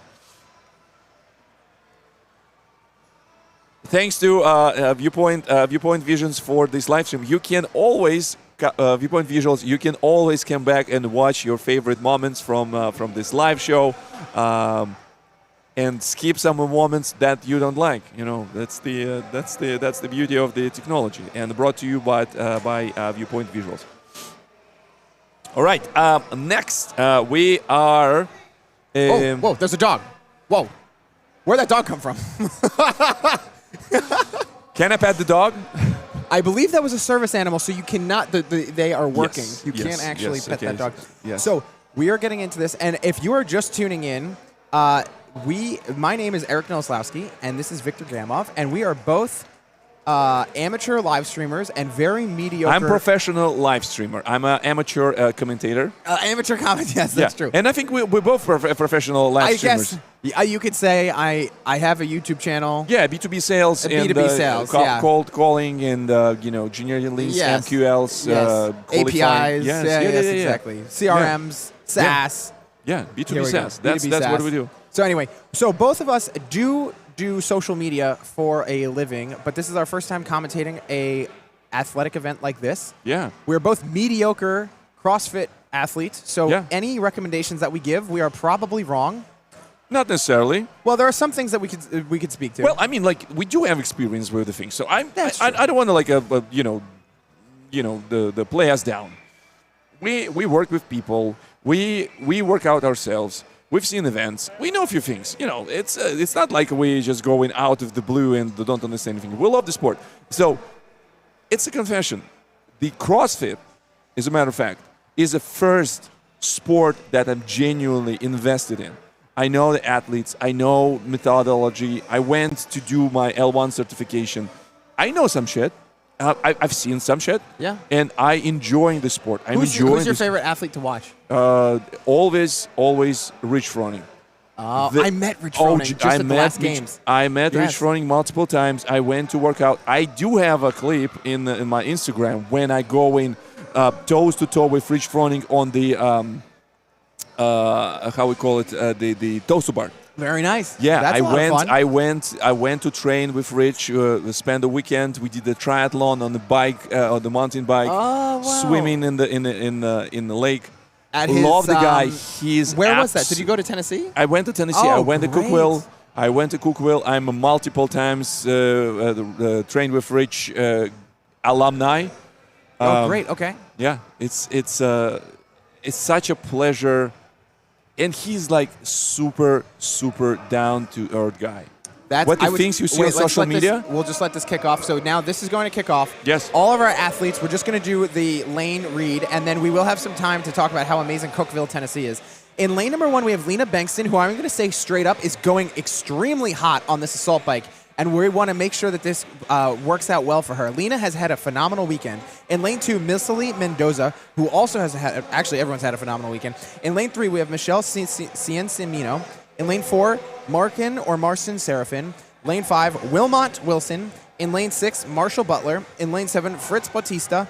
In lane 8, Derek Fron. Fan favorite, Fritz Bautista. Fritz is a fan favorite. In lane 8, Derek Fron. In lane 9, Benjamin Brucker. And Benjamin in lane 10, Brucker Esteban Rios. With the exceptional haircut, broccoli haircuts. Yes, we love it. We love it. And so Lena has been, like, in a lot of our conversations, as, you know, we are mostly talking about the people who are in front just because of the very nature of commentating. Lena is the first person to be moving onto the box. Lena has moved onto the box before any of the men have moved onto the box. Can we have a split screen, please, on this screen? Lena getting started on those box jumps. Remember, like, you can really tell how much this bike is affecting these athletes as you see them step up to the box, and so many people are shaking out their legs trying to get that lactic acid buildup to clear so that they can perform these box jump overs. Yep. And I think that's the... 2 ladies from the bikes in lanes 2 and 3 moving on at the same exact time over to the box jumps. Oh, maybe that was her judge. I really apologize about that. Lane 10... Esteban Rios giving a little bit of a face before attempting this 30-inch he was block. like, okay, so I don't know, man. Like, how this is going to play out. He's trying to clear his legs as well, too. Legs are probably so Lena good. putting on a box jump over lesson for all of us watching. Already moved on to that second box. She's on the league on her own. She's, she's doing her thing. Yes. In lane 2, Milsali Mendoza running to that box. We see a lot of athletes. Girl weekend. That's what she does. We see a lot of athletes walking to that next box, but Milsali is running with a purpose. Most of our athletes have now moved on to the box. Wow. Yes. Lena is already on the bar. And she's made it to the bar before any of the men have made it to the second box. Phenomenal job. And this is RX women and RX men, so it's a similar division. Nice. And we can have a full view to the thing because all athletes leave the bike. Nice. And Lena, I'm wondering, we'll probably do this all unbroken. Hands in the air. 4 reps remaining for Lena. It's incredible. She is almost her done. And Michael Warren should take a picture because the way they did this was picture perfect for the final event of the weekend. Under 3 minutes. Very nice job. How cool is Great job, that? Lena. Getting some celebration from the crowd Fritz Bautista. Fritz jumping and running to the next one. Wow. That's a jump. Let's go short king. Yes, for his complexity, stature, yes. This is definitely a challenge, but he is going this with absolute finesse. Milsali Mendoza also at the bar before any of the men have picked it up. Benjamin Brucker being the first man to pick up this barbell. Milsali looking incredible, really cycling this barbell very well. Yeah, line number 5. I was just checking if it's actually line number 5. Wilman Wilson, my personal favorite athlete. This is the way how he would approach the box. This is how I would do the technique. We said, like with the leg helping to have a stability. I definitely cannot just like jumping how other people. I was wondering, can you jump over, like really jump over in this exercise, or you need to have based on the standard, you need to have a contact with the box. Milsali finishing the last rep, amazing weekend. You could tell that Milsali really redlined this workout, having an unfortunate no rep, 2 reps before finishing. All right, so the Fritz Bautista on the bar. Wilman Wilson also just dropped to have an extra breather. Where's our Benjamin Brucker? Benjamin Brucker, where are In lane number 9 on the purple. Benjamin was one of the first men to the bar. Esteban Rios, judge, hand in the air, and Esteban Rios just a finishing. Nice. Yes, to really give hats off to Esteban. He really stayed consistent that entire workout. One of the first men off of the bike, shaking it out, giving us that little face. Come on, Benjamin Brucker. Let's go, brother. Benjamin. Let's Benjamin stepping over and finishing his weekend. Nice job. Great weekend, Benjamin Brucker. All right, so we see hands in the air for Marcin Serafini. I do want to shout out that Michelle Ciancimino has crossed the line, and we missed it, so I do just want to shout that out a little bit. Benjamin Brucker cycling through singles to be able to get this all done. Nice. Marshall Butler doing like a sets of 2. Oh, no. Fritz making it out. Marshall Butler was bouncing those shoulders. Marshall Butler was bouncing that barbell off his shoulders. What a performance. Fritz Batista, great work, sir. And what happened with Benjamin? He's a little bit frustrated, definitely, probably. Some of the soreness and the overall fatigue. Just like a building up. But there's still a time. There's still time to finish this. There's still time to finish. The crowd getting behind Wilmot and Benjamin. Wilmot start doing split jerks. Oh, good boy. one. He has a strong, nice job, Wilmot. Very good. Very stable. Strong legs. Standing very over good. And nice job, Wilmot. Very good. Benjamin Brucker trying to finish that last one. Oh, boy. One more. Maybe one more. We don't know. What is it, Benjamin? Come on. We are cheering for you, sir. Very nice. Nice control. Okay, that wasn't the last one. No, it's the one, but at least he did finishes up their weekend. Yeah, he pushed. Phenomenal job. All right, so in between this break, tell us a little bit more about your experience in Cookeville. So everything started as a kind of Rich known to post his workout, kind of like you can in one given moment of time you can join his like the web stream, like a webcam. What Rich is doing, you probably heard about this. And at some point they decide to organize this kind of like a community fitness. It's called Train with Rich. Okay. It's a full weekend. You come in on Friday. You have like a workout on Friday, usually maybe 2 workouts. Saturday, a full day of working out, maybe one. In the afternoon there would be a lecture with some guest speaker. And Sunday we start with the church service, and after that doing some workout. Yes, very nice. So what was the? I'm just checking the what's his name? Bergener. The Matt founder. Bergener, right? No. The original one. I forgot his name. The one is the OG.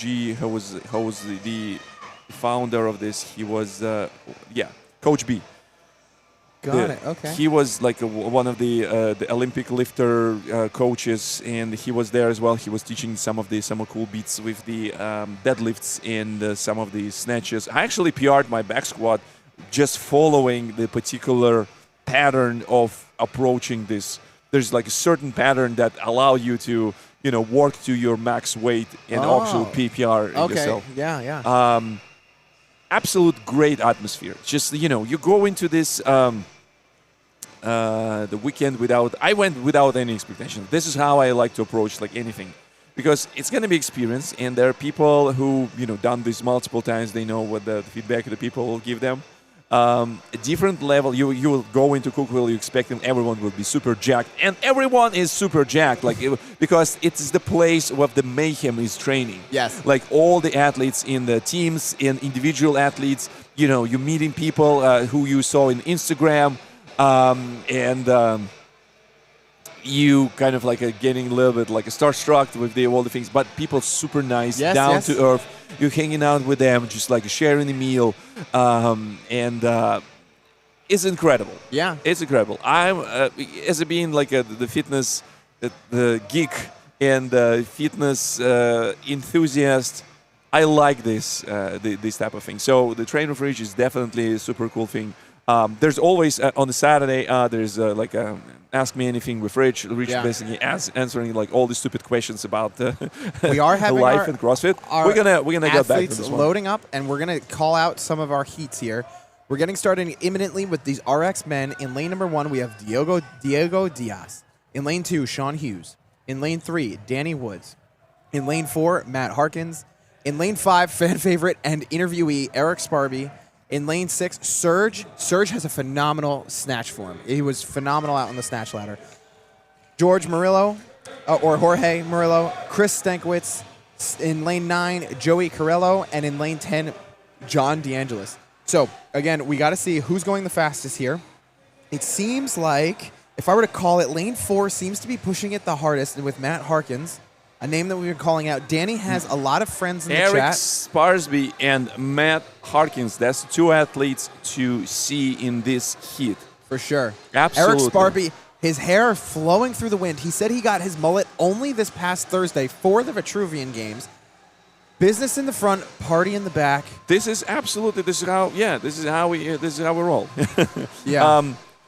I see a very strong push on Eric's side of things and Matt's side of things. No judges' hands are in the air just yet. Let's wait. Danny Woods, very strong performance, very consistent. Yes, very consistent across the entire weekend. Absolutely. All right. There you go. Eric Sparby. Eric First off, Sparby. Patty, get in the chat. Yes. Patty, let us know you're watching. Here comes Eric. Wow, that's strong jump. And Yeah, see strong jump. He how didn't even have to far- shake out his legs. Yeah, and see, he's doing this like as our taller dudes like to do from the far, because we have this ability to. We don't need to be close. Sometimes it's a little more confusing if you do this up close. Joey Carello having a little bit of deer legs coming off of that bike, showing how much Matt lactic Harkins acid is joined Eric in this box jump overs. Yes. Diego Diaz, you can see at the top of your screen, jumping a little bit just to make sure he's ready. Danny doesn't care about that at all, just going for it.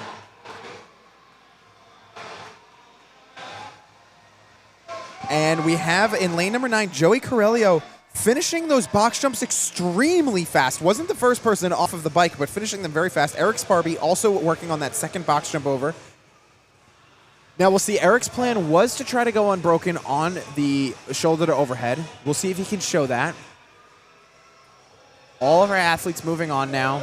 In lane 10, John DeAngelis moving down to the second box. No men have gotten to the bar. Oh my gosh, Joey Carello has made a move to pass Eric Sparby. Hunched over a little bit. Eric Sparby is taking his step up as well. And we expecting just unbroken from Eric. 2. I think they're 3. both even right now. Eric Sparby 4. is cycling these a little bit faster. 5. Joey Carello having to take a break. 5 reps left for Eric Sparby. Our fan favorite is looking like he's going to win this heat. If he can hold on. He can. Step over. And Eric Sparby takes it. Event win. Patty, drop some hearts in the chat. Very nice. Very nice job. Some Danny Woods moving on. Strong energy. Joey Carello working on their shoulder to overhead. Sorry for interrupting you, but Matt Harkins also finishing. Wow, stumbling on the barbell. Basically just stole the second place from Joey Carello. Wow. Joey Carello has adjusting himself. This just shows you, this is our RX men. These men are very, very experienced. Danny Woods is creeping up. Oh my gosh. And finishing. Everybody take a look at Danny Woods. Danny Woods is push pressing this weight. He is not push jerking this weight. Look, this is a push press.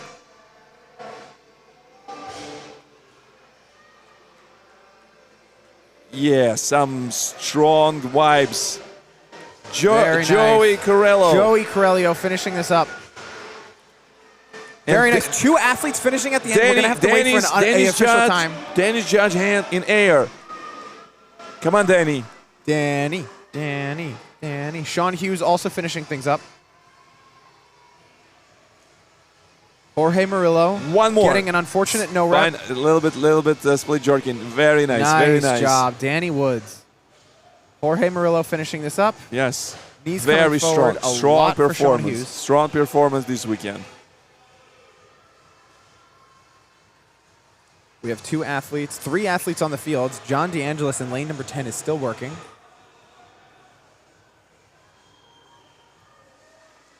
Sean Hughes in the rack position. Hands in the air for John DeAngelis in lane 10. There's still time. There's still plenty of time. Jorge Murillo, the only one working right now. Adjusting belt. Sean Hughes adjusting belt. 3 reps remaining for John DeAngelis. Hands in the air for lane 2 for Sean John Hughes. DeAngelis is very close to finish. Sean Hughes finishing the workout. Phenomenal weekend, Sean. John DeAngelis also finishing the workout. Phenomenal weekend to you, John. The entire venue getting behind Jorge Murillo, or George Murillo. I really apologize about that. In order to finish this, he's trying not to put the barbell down so he doesn't have to clean it again. Seems like there's 2 left. Overhead, very nice. Just one. Big jump, big jump. Just one. Just think about this jump. Boom. Come on, hold and it, hold it. unfortunate No rep. He still keeps on so he doesn't have to clean it again. 30 seconds left. You can do this. You can split it. Oh, okay. You have 25 seconds left. Gather yourself. You can absolutely do this. You got this. 20 seconds. The whole venue getting behind Jorge or George. I apologize about not knowing the pronunciation of your name. I think it's Here we Jorge. go. Yeah. I think it's Jorge as well. Here we go. Big set. 10 One more. seconds remaining. Up. Stand. Hold. Jump over your bar. Jump over your bar. Jump over your bar. Very nice. Very nice. Great job. Look at these guys. Wow. Look at these those guys. are some fine specimens. Of Absolutely. Those gentlemen. Yes, absolutely. Moving on to Heat 14, RX men and Elite men. And this is such a great event to comment on. This is a fun event to comment on. Yeah. There's a lot of things going on. We kind of like interrupting each other. We get so excited. This is what I hope this is what you're expecting from this event. Like a very speed event called Send It. Send It. Patty Sparby has moved up in our leaderboard to be the #1 commenter on the live chat. Thank you, Patty, for being with us this weekend. It's 225 XP in the chat. Go trade those in You for some got this. Bitcoin. You got this. Yeah.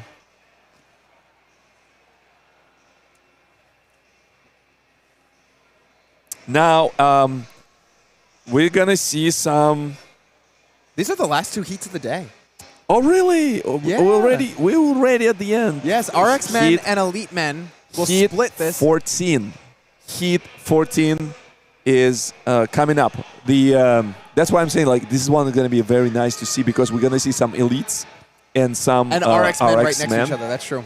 It's going to see... now, for those of you at home, we're going to try to help you make the delineation between who the elite folks are and who is RX so that you can make sure that you're seeing the people in different divisions. Yeah. I believe the line is going to be at Tyree Whitfield, but I'm going to actually look over and see what the weights are looking like. Yes, go ahead.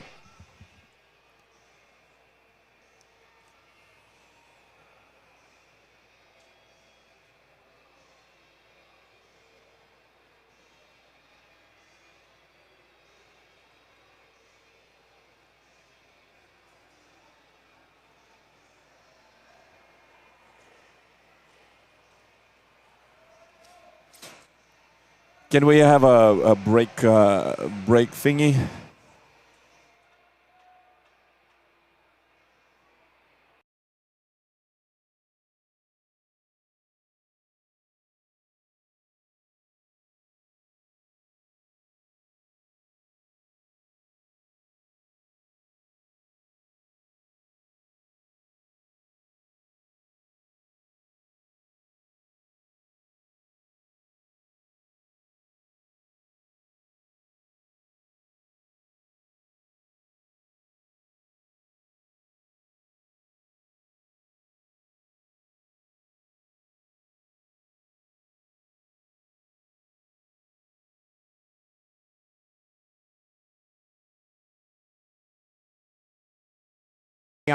Jacob Kleitwitz and Jesse Hayes are in a division of themselves, so we have to be watching that separately.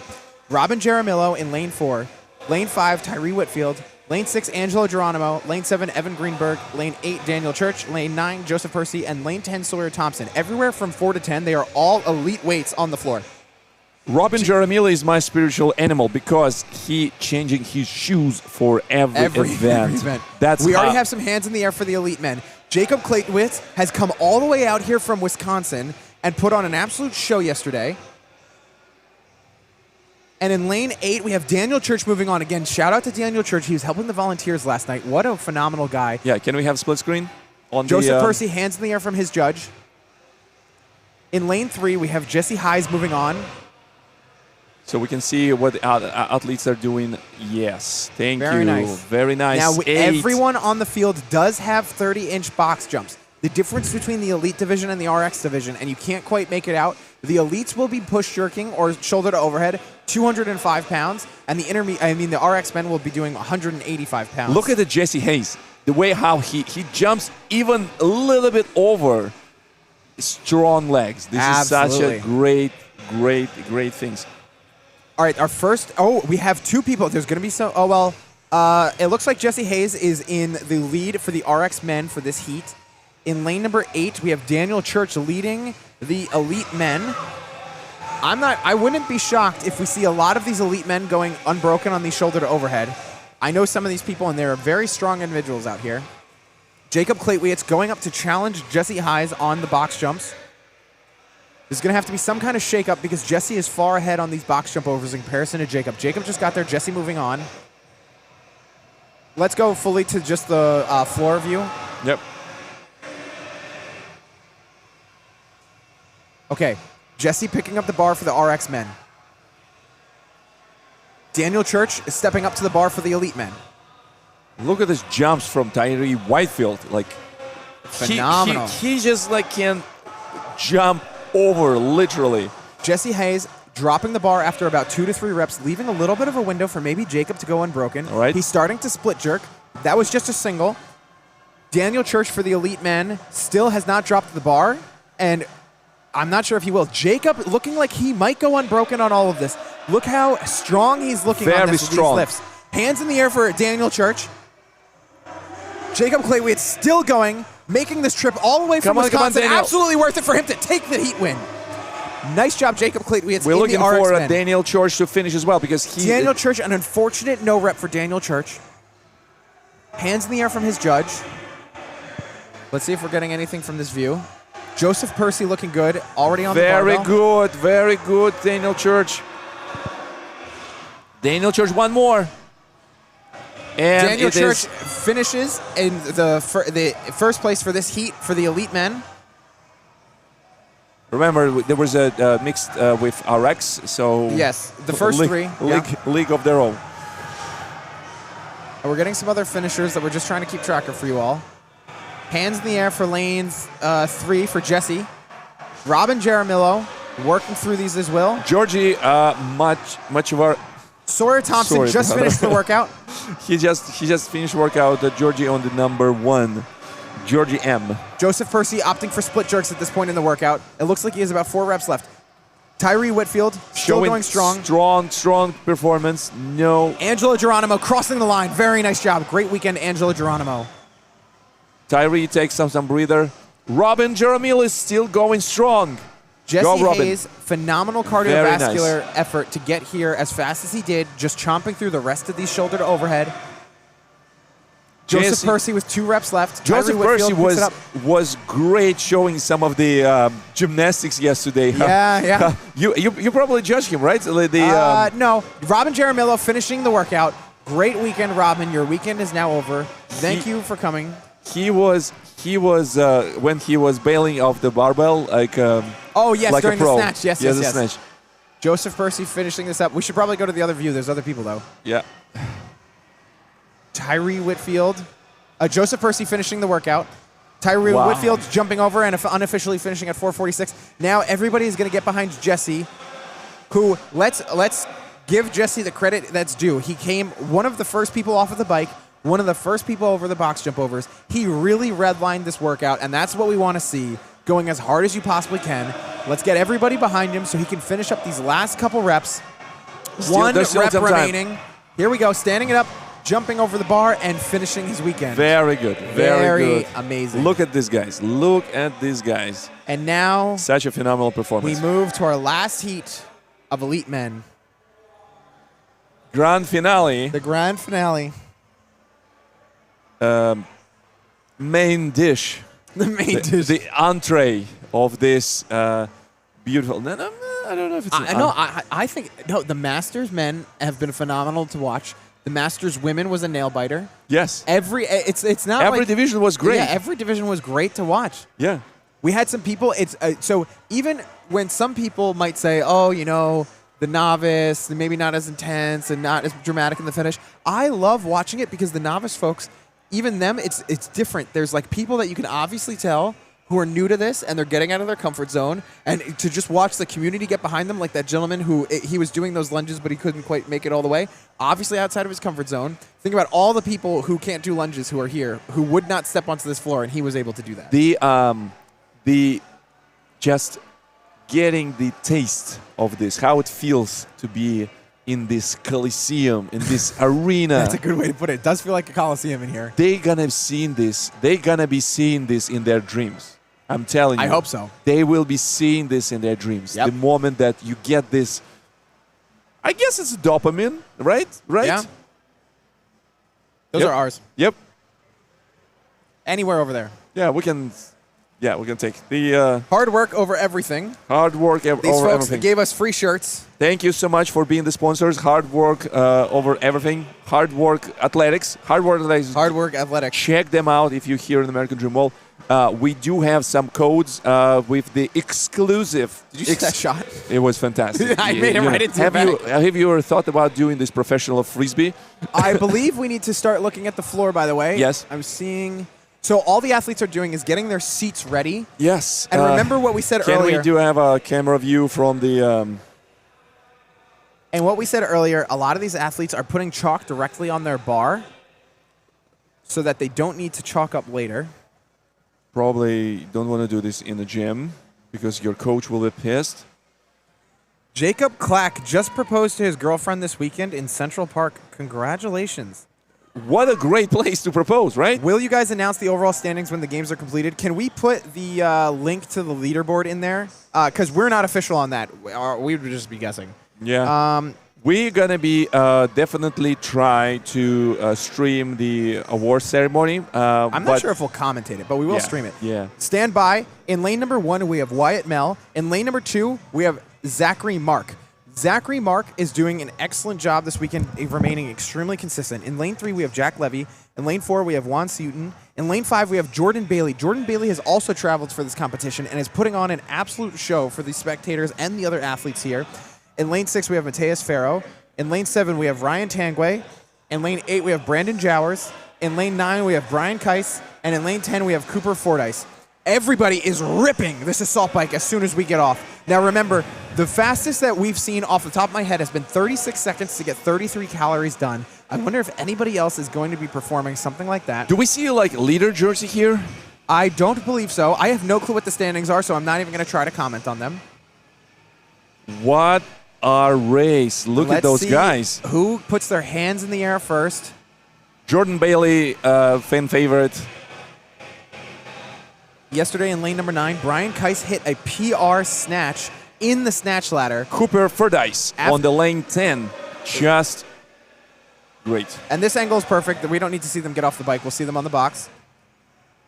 So Brian Keiss in lane 9 hit a PR snatch after the entire snatch ladder, and it was pretty electric last night. We have 4 gentlemen working on their boxes. Great Jordan Bailey work. stepping up to work on the box as well. Cooper Fordyce making this look easy. Did he even bike before this? He is rolling through these box jump overs extremely Jordan Bailey well. line on number 5. Mateus Farrow, 6. Mateus Farrow moving on, giving and Ryan Tangway on the 7. Keeping Cooper Fordyce honest. Oh, okay. So Mateus is advancing. This is going to be a lightning fast heat. I'm not even sure if we're going to be able to keep up with the finish.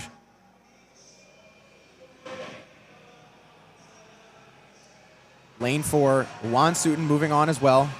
We have some folks from the bike moving on to their first boxes as well too. Jack Levy and Zachary Mark moving on to their boxes, their first round of boxes. It looks like Cooper Fordyce. I really apologize if you're a Cooper Fordyce fan. He is off the camera, stepping up to his barbell right now.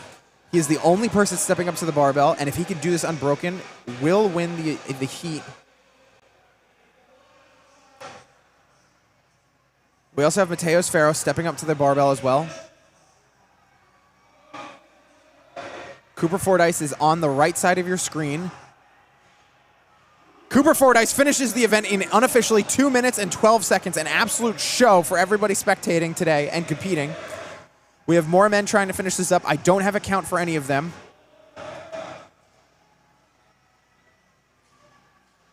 There we go. And in lane 6, we see Mateus Ferro crossing.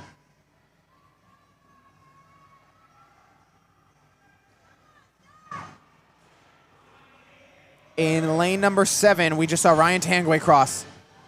And I'm not sure what lane that is. I believe that's lane 4. Juan Sutton just crossed. Everyone crossed. We can get a full, we can have a full screen of the camera from the field. So we can see, yes, we can see what is going on here. What is happening? Jordan Bailey crossing. Jordan Bailey crossing is here. He is in.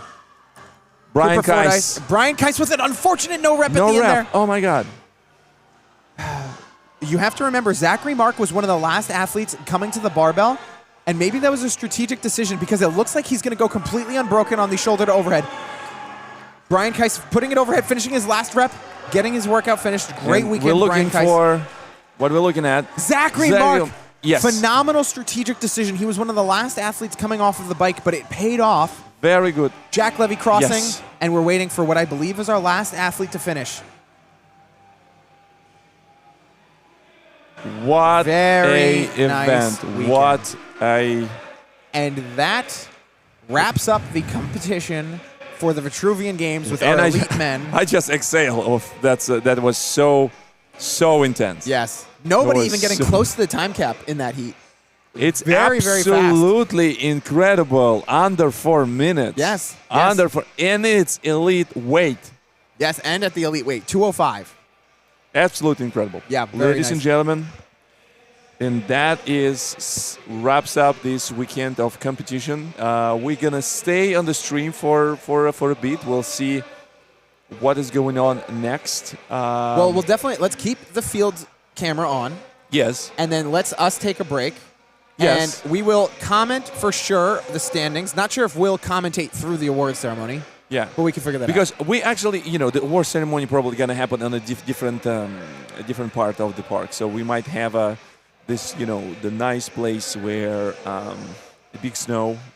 Really? Maybe. We might. I don't know. I need to check. But there was a conversation about this kind of like bringing there. So that's why I'm saying, like, I don't know if we're going to be streaming the award ceremony, but we definitely will try to learn what's the overall standings. What a weekend. Absolutely. Eric. Absolutely.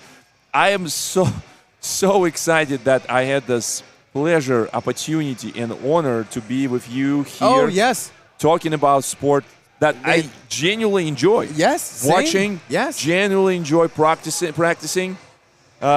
There's some the vibes we're getting from the crowd. Absolute amazing crowd. The energy. So, it's a wrap. We can get the judges. Yeah, the judges are throwing all the papers. protocols in the air. Such a great festival of fitness, of beauty, of health. I don't know about health, but like people just destroying their body for the entertainment. They'll recover. They will recover. That's the beauty of the CrossFit. That's the things. And all right, everyone nice. excited. Ladies and gentlemen, let's go talk. Oh, yes. Mr. Eric Novoslavsky. And Victor Gamov. Thank you so much for being with us. Love us, hate us. This is the best thing you can get today and tomorrow. Very nice. Follow us in social media if you're interested to go inside our lives and our blogs. And follow us in LinkedIn if you want to talk about B2B sales and SaaS and APIs. You can find us in person in Lanehurst, New Jersey. East Rutherford. No, East Rutherford is done. We're going home. Oh, you're going home? Oh. We're going home. No, you can find Kratos. us. Yes, find us at the Kratos Elite Performance Fitness true. in Lanehurst, New Jersey on Stuyvesant Avenue. 3 stops from New York. Take a train to Suffern and get off on the train. And after that, around the corner, you see this beautiful building. We have a high ceiling. It's a former like a movie theater or something like that, or just a theater. I don't know. Yeah. But anyway, if we're back for the commentating for the award ceremony, we'll be back. We will let you know. We'll keep the stream going. If not, it was absolute pleasure to be with you all. We'll definitely keep the stream going for the award ceremony, though. Thank you, Victor. We did this. Like Dylan, show these muscles. Yes. Vitruvian Games and officially wrapped this fantastic festival of fitness. We'll come back just hanging out in the stream to know what's going to happen with the award ceremony. Eric, thank you so much for being part of the Vitruvian Games. Yeah. Yes.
Congratulations, gentlemen. We're going to move on to our 40-plus ladies next.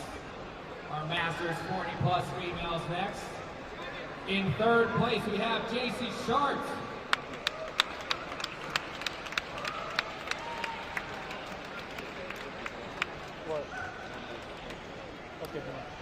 In second place, Leslie Alexander.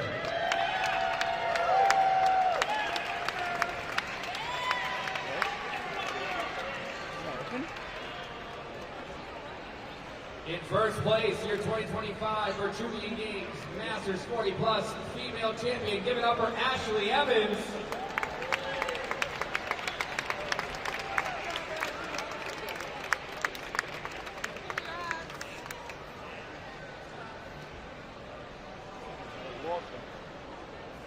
Congratulations, ladies.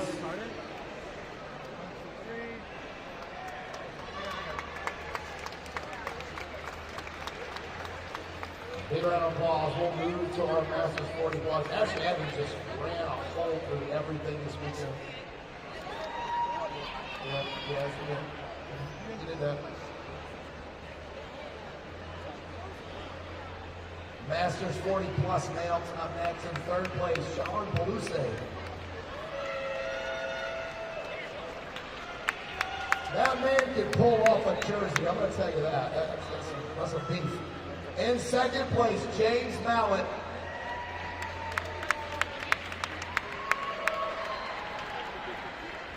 And in first place, kid in tow, Greg Postgrove.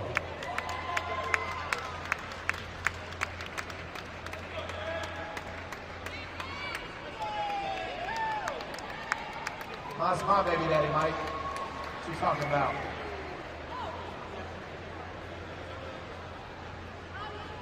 Let's hear it for our Masters 40 Plus podium.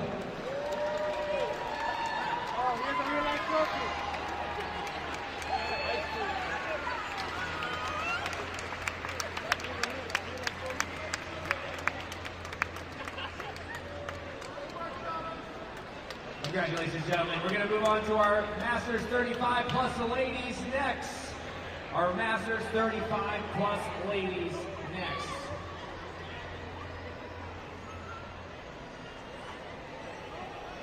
In third place, we have Krista Devine.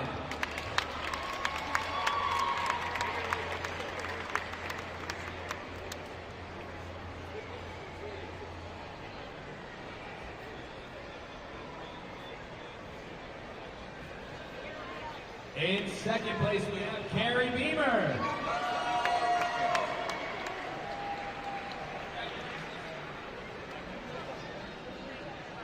Your 2025 Vitruvian Games Masters 35 Plus Ladies Champ. Make some noise for Danielle Mearhos.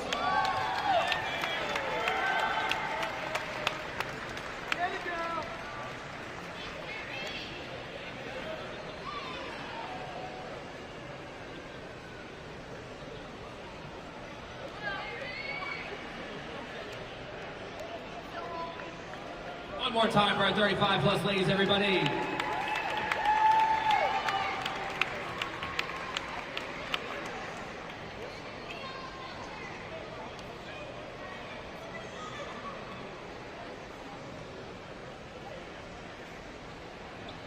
Nice job. Ladies, we're going to move to our Masters 35 Plus. In third place, Tom Shepard. Big Tom take a third. In second place, Sean Smith. And your 35 Plus champion walked on his hands and tackled the ramp. Came back on the snatches, Mike Rosa.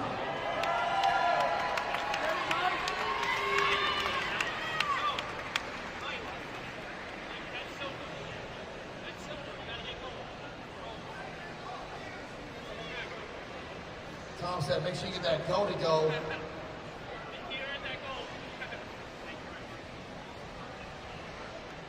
Let's hear it for our Masters 35 Plus podium.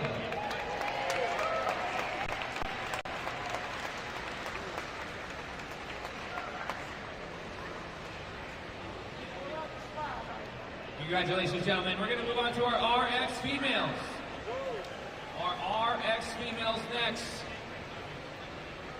In third place, Allison Mickelson.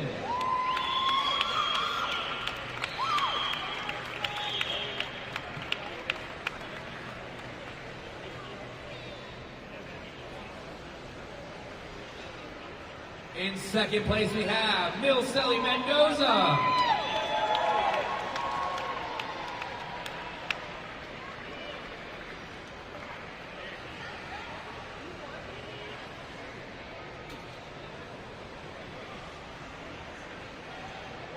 Your 2025 Vitruvian Games RX Ladies Champ. Make some noise for Lena Benson.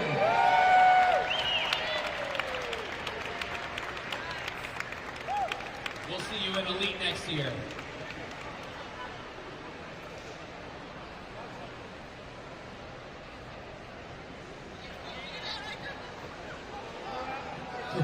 Fumble.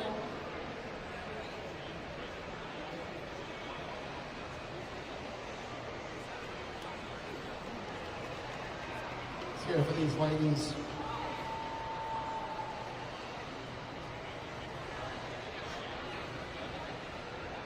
Great show of sportsmanship there. We will move to our RX males in third place. Chris Stegowitz. Put some steak on it. In second place, Georgie Machavarani.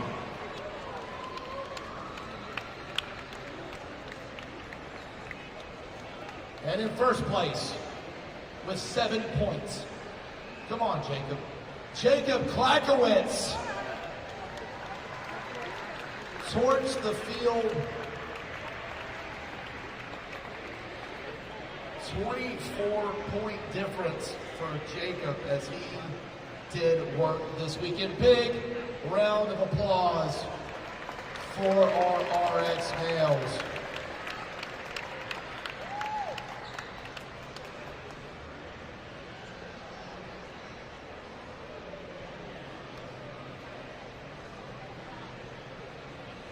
All right, congratulations to our RX males. We have one more division to go through. Our elite men. In third place, we have Jordan Bailey.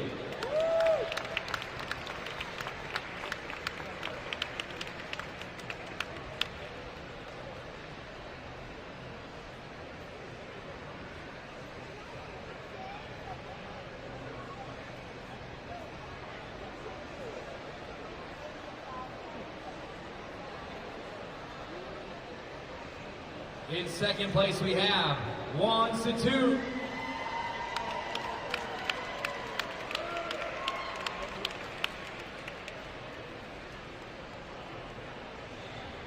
Your 2025 Elite Male Champion for the Vitruvian Games. Give it up for Mateus Farrow.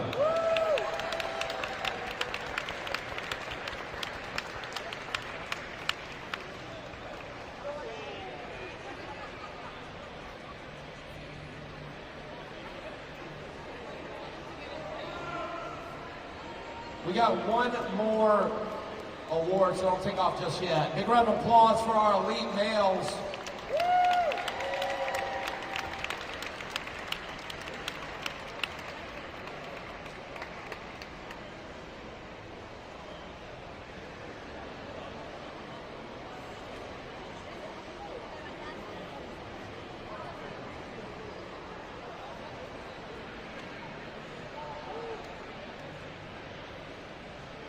We want to give out one other special award. If you guys were paying attention this weekend, we had one athlete special to the community. Overcame a lot. Always a smile on his face through every workout, through all the pain. The spirit of the Vitruvian Games 2025 goes to George Lee. Let's hear it for George. That smile was constant all weekend, and we can't think of anybody that deserves it more than George Lee, your Spirit of the Games 2025 Vitruvian Champion. Get on up there, George. There you go.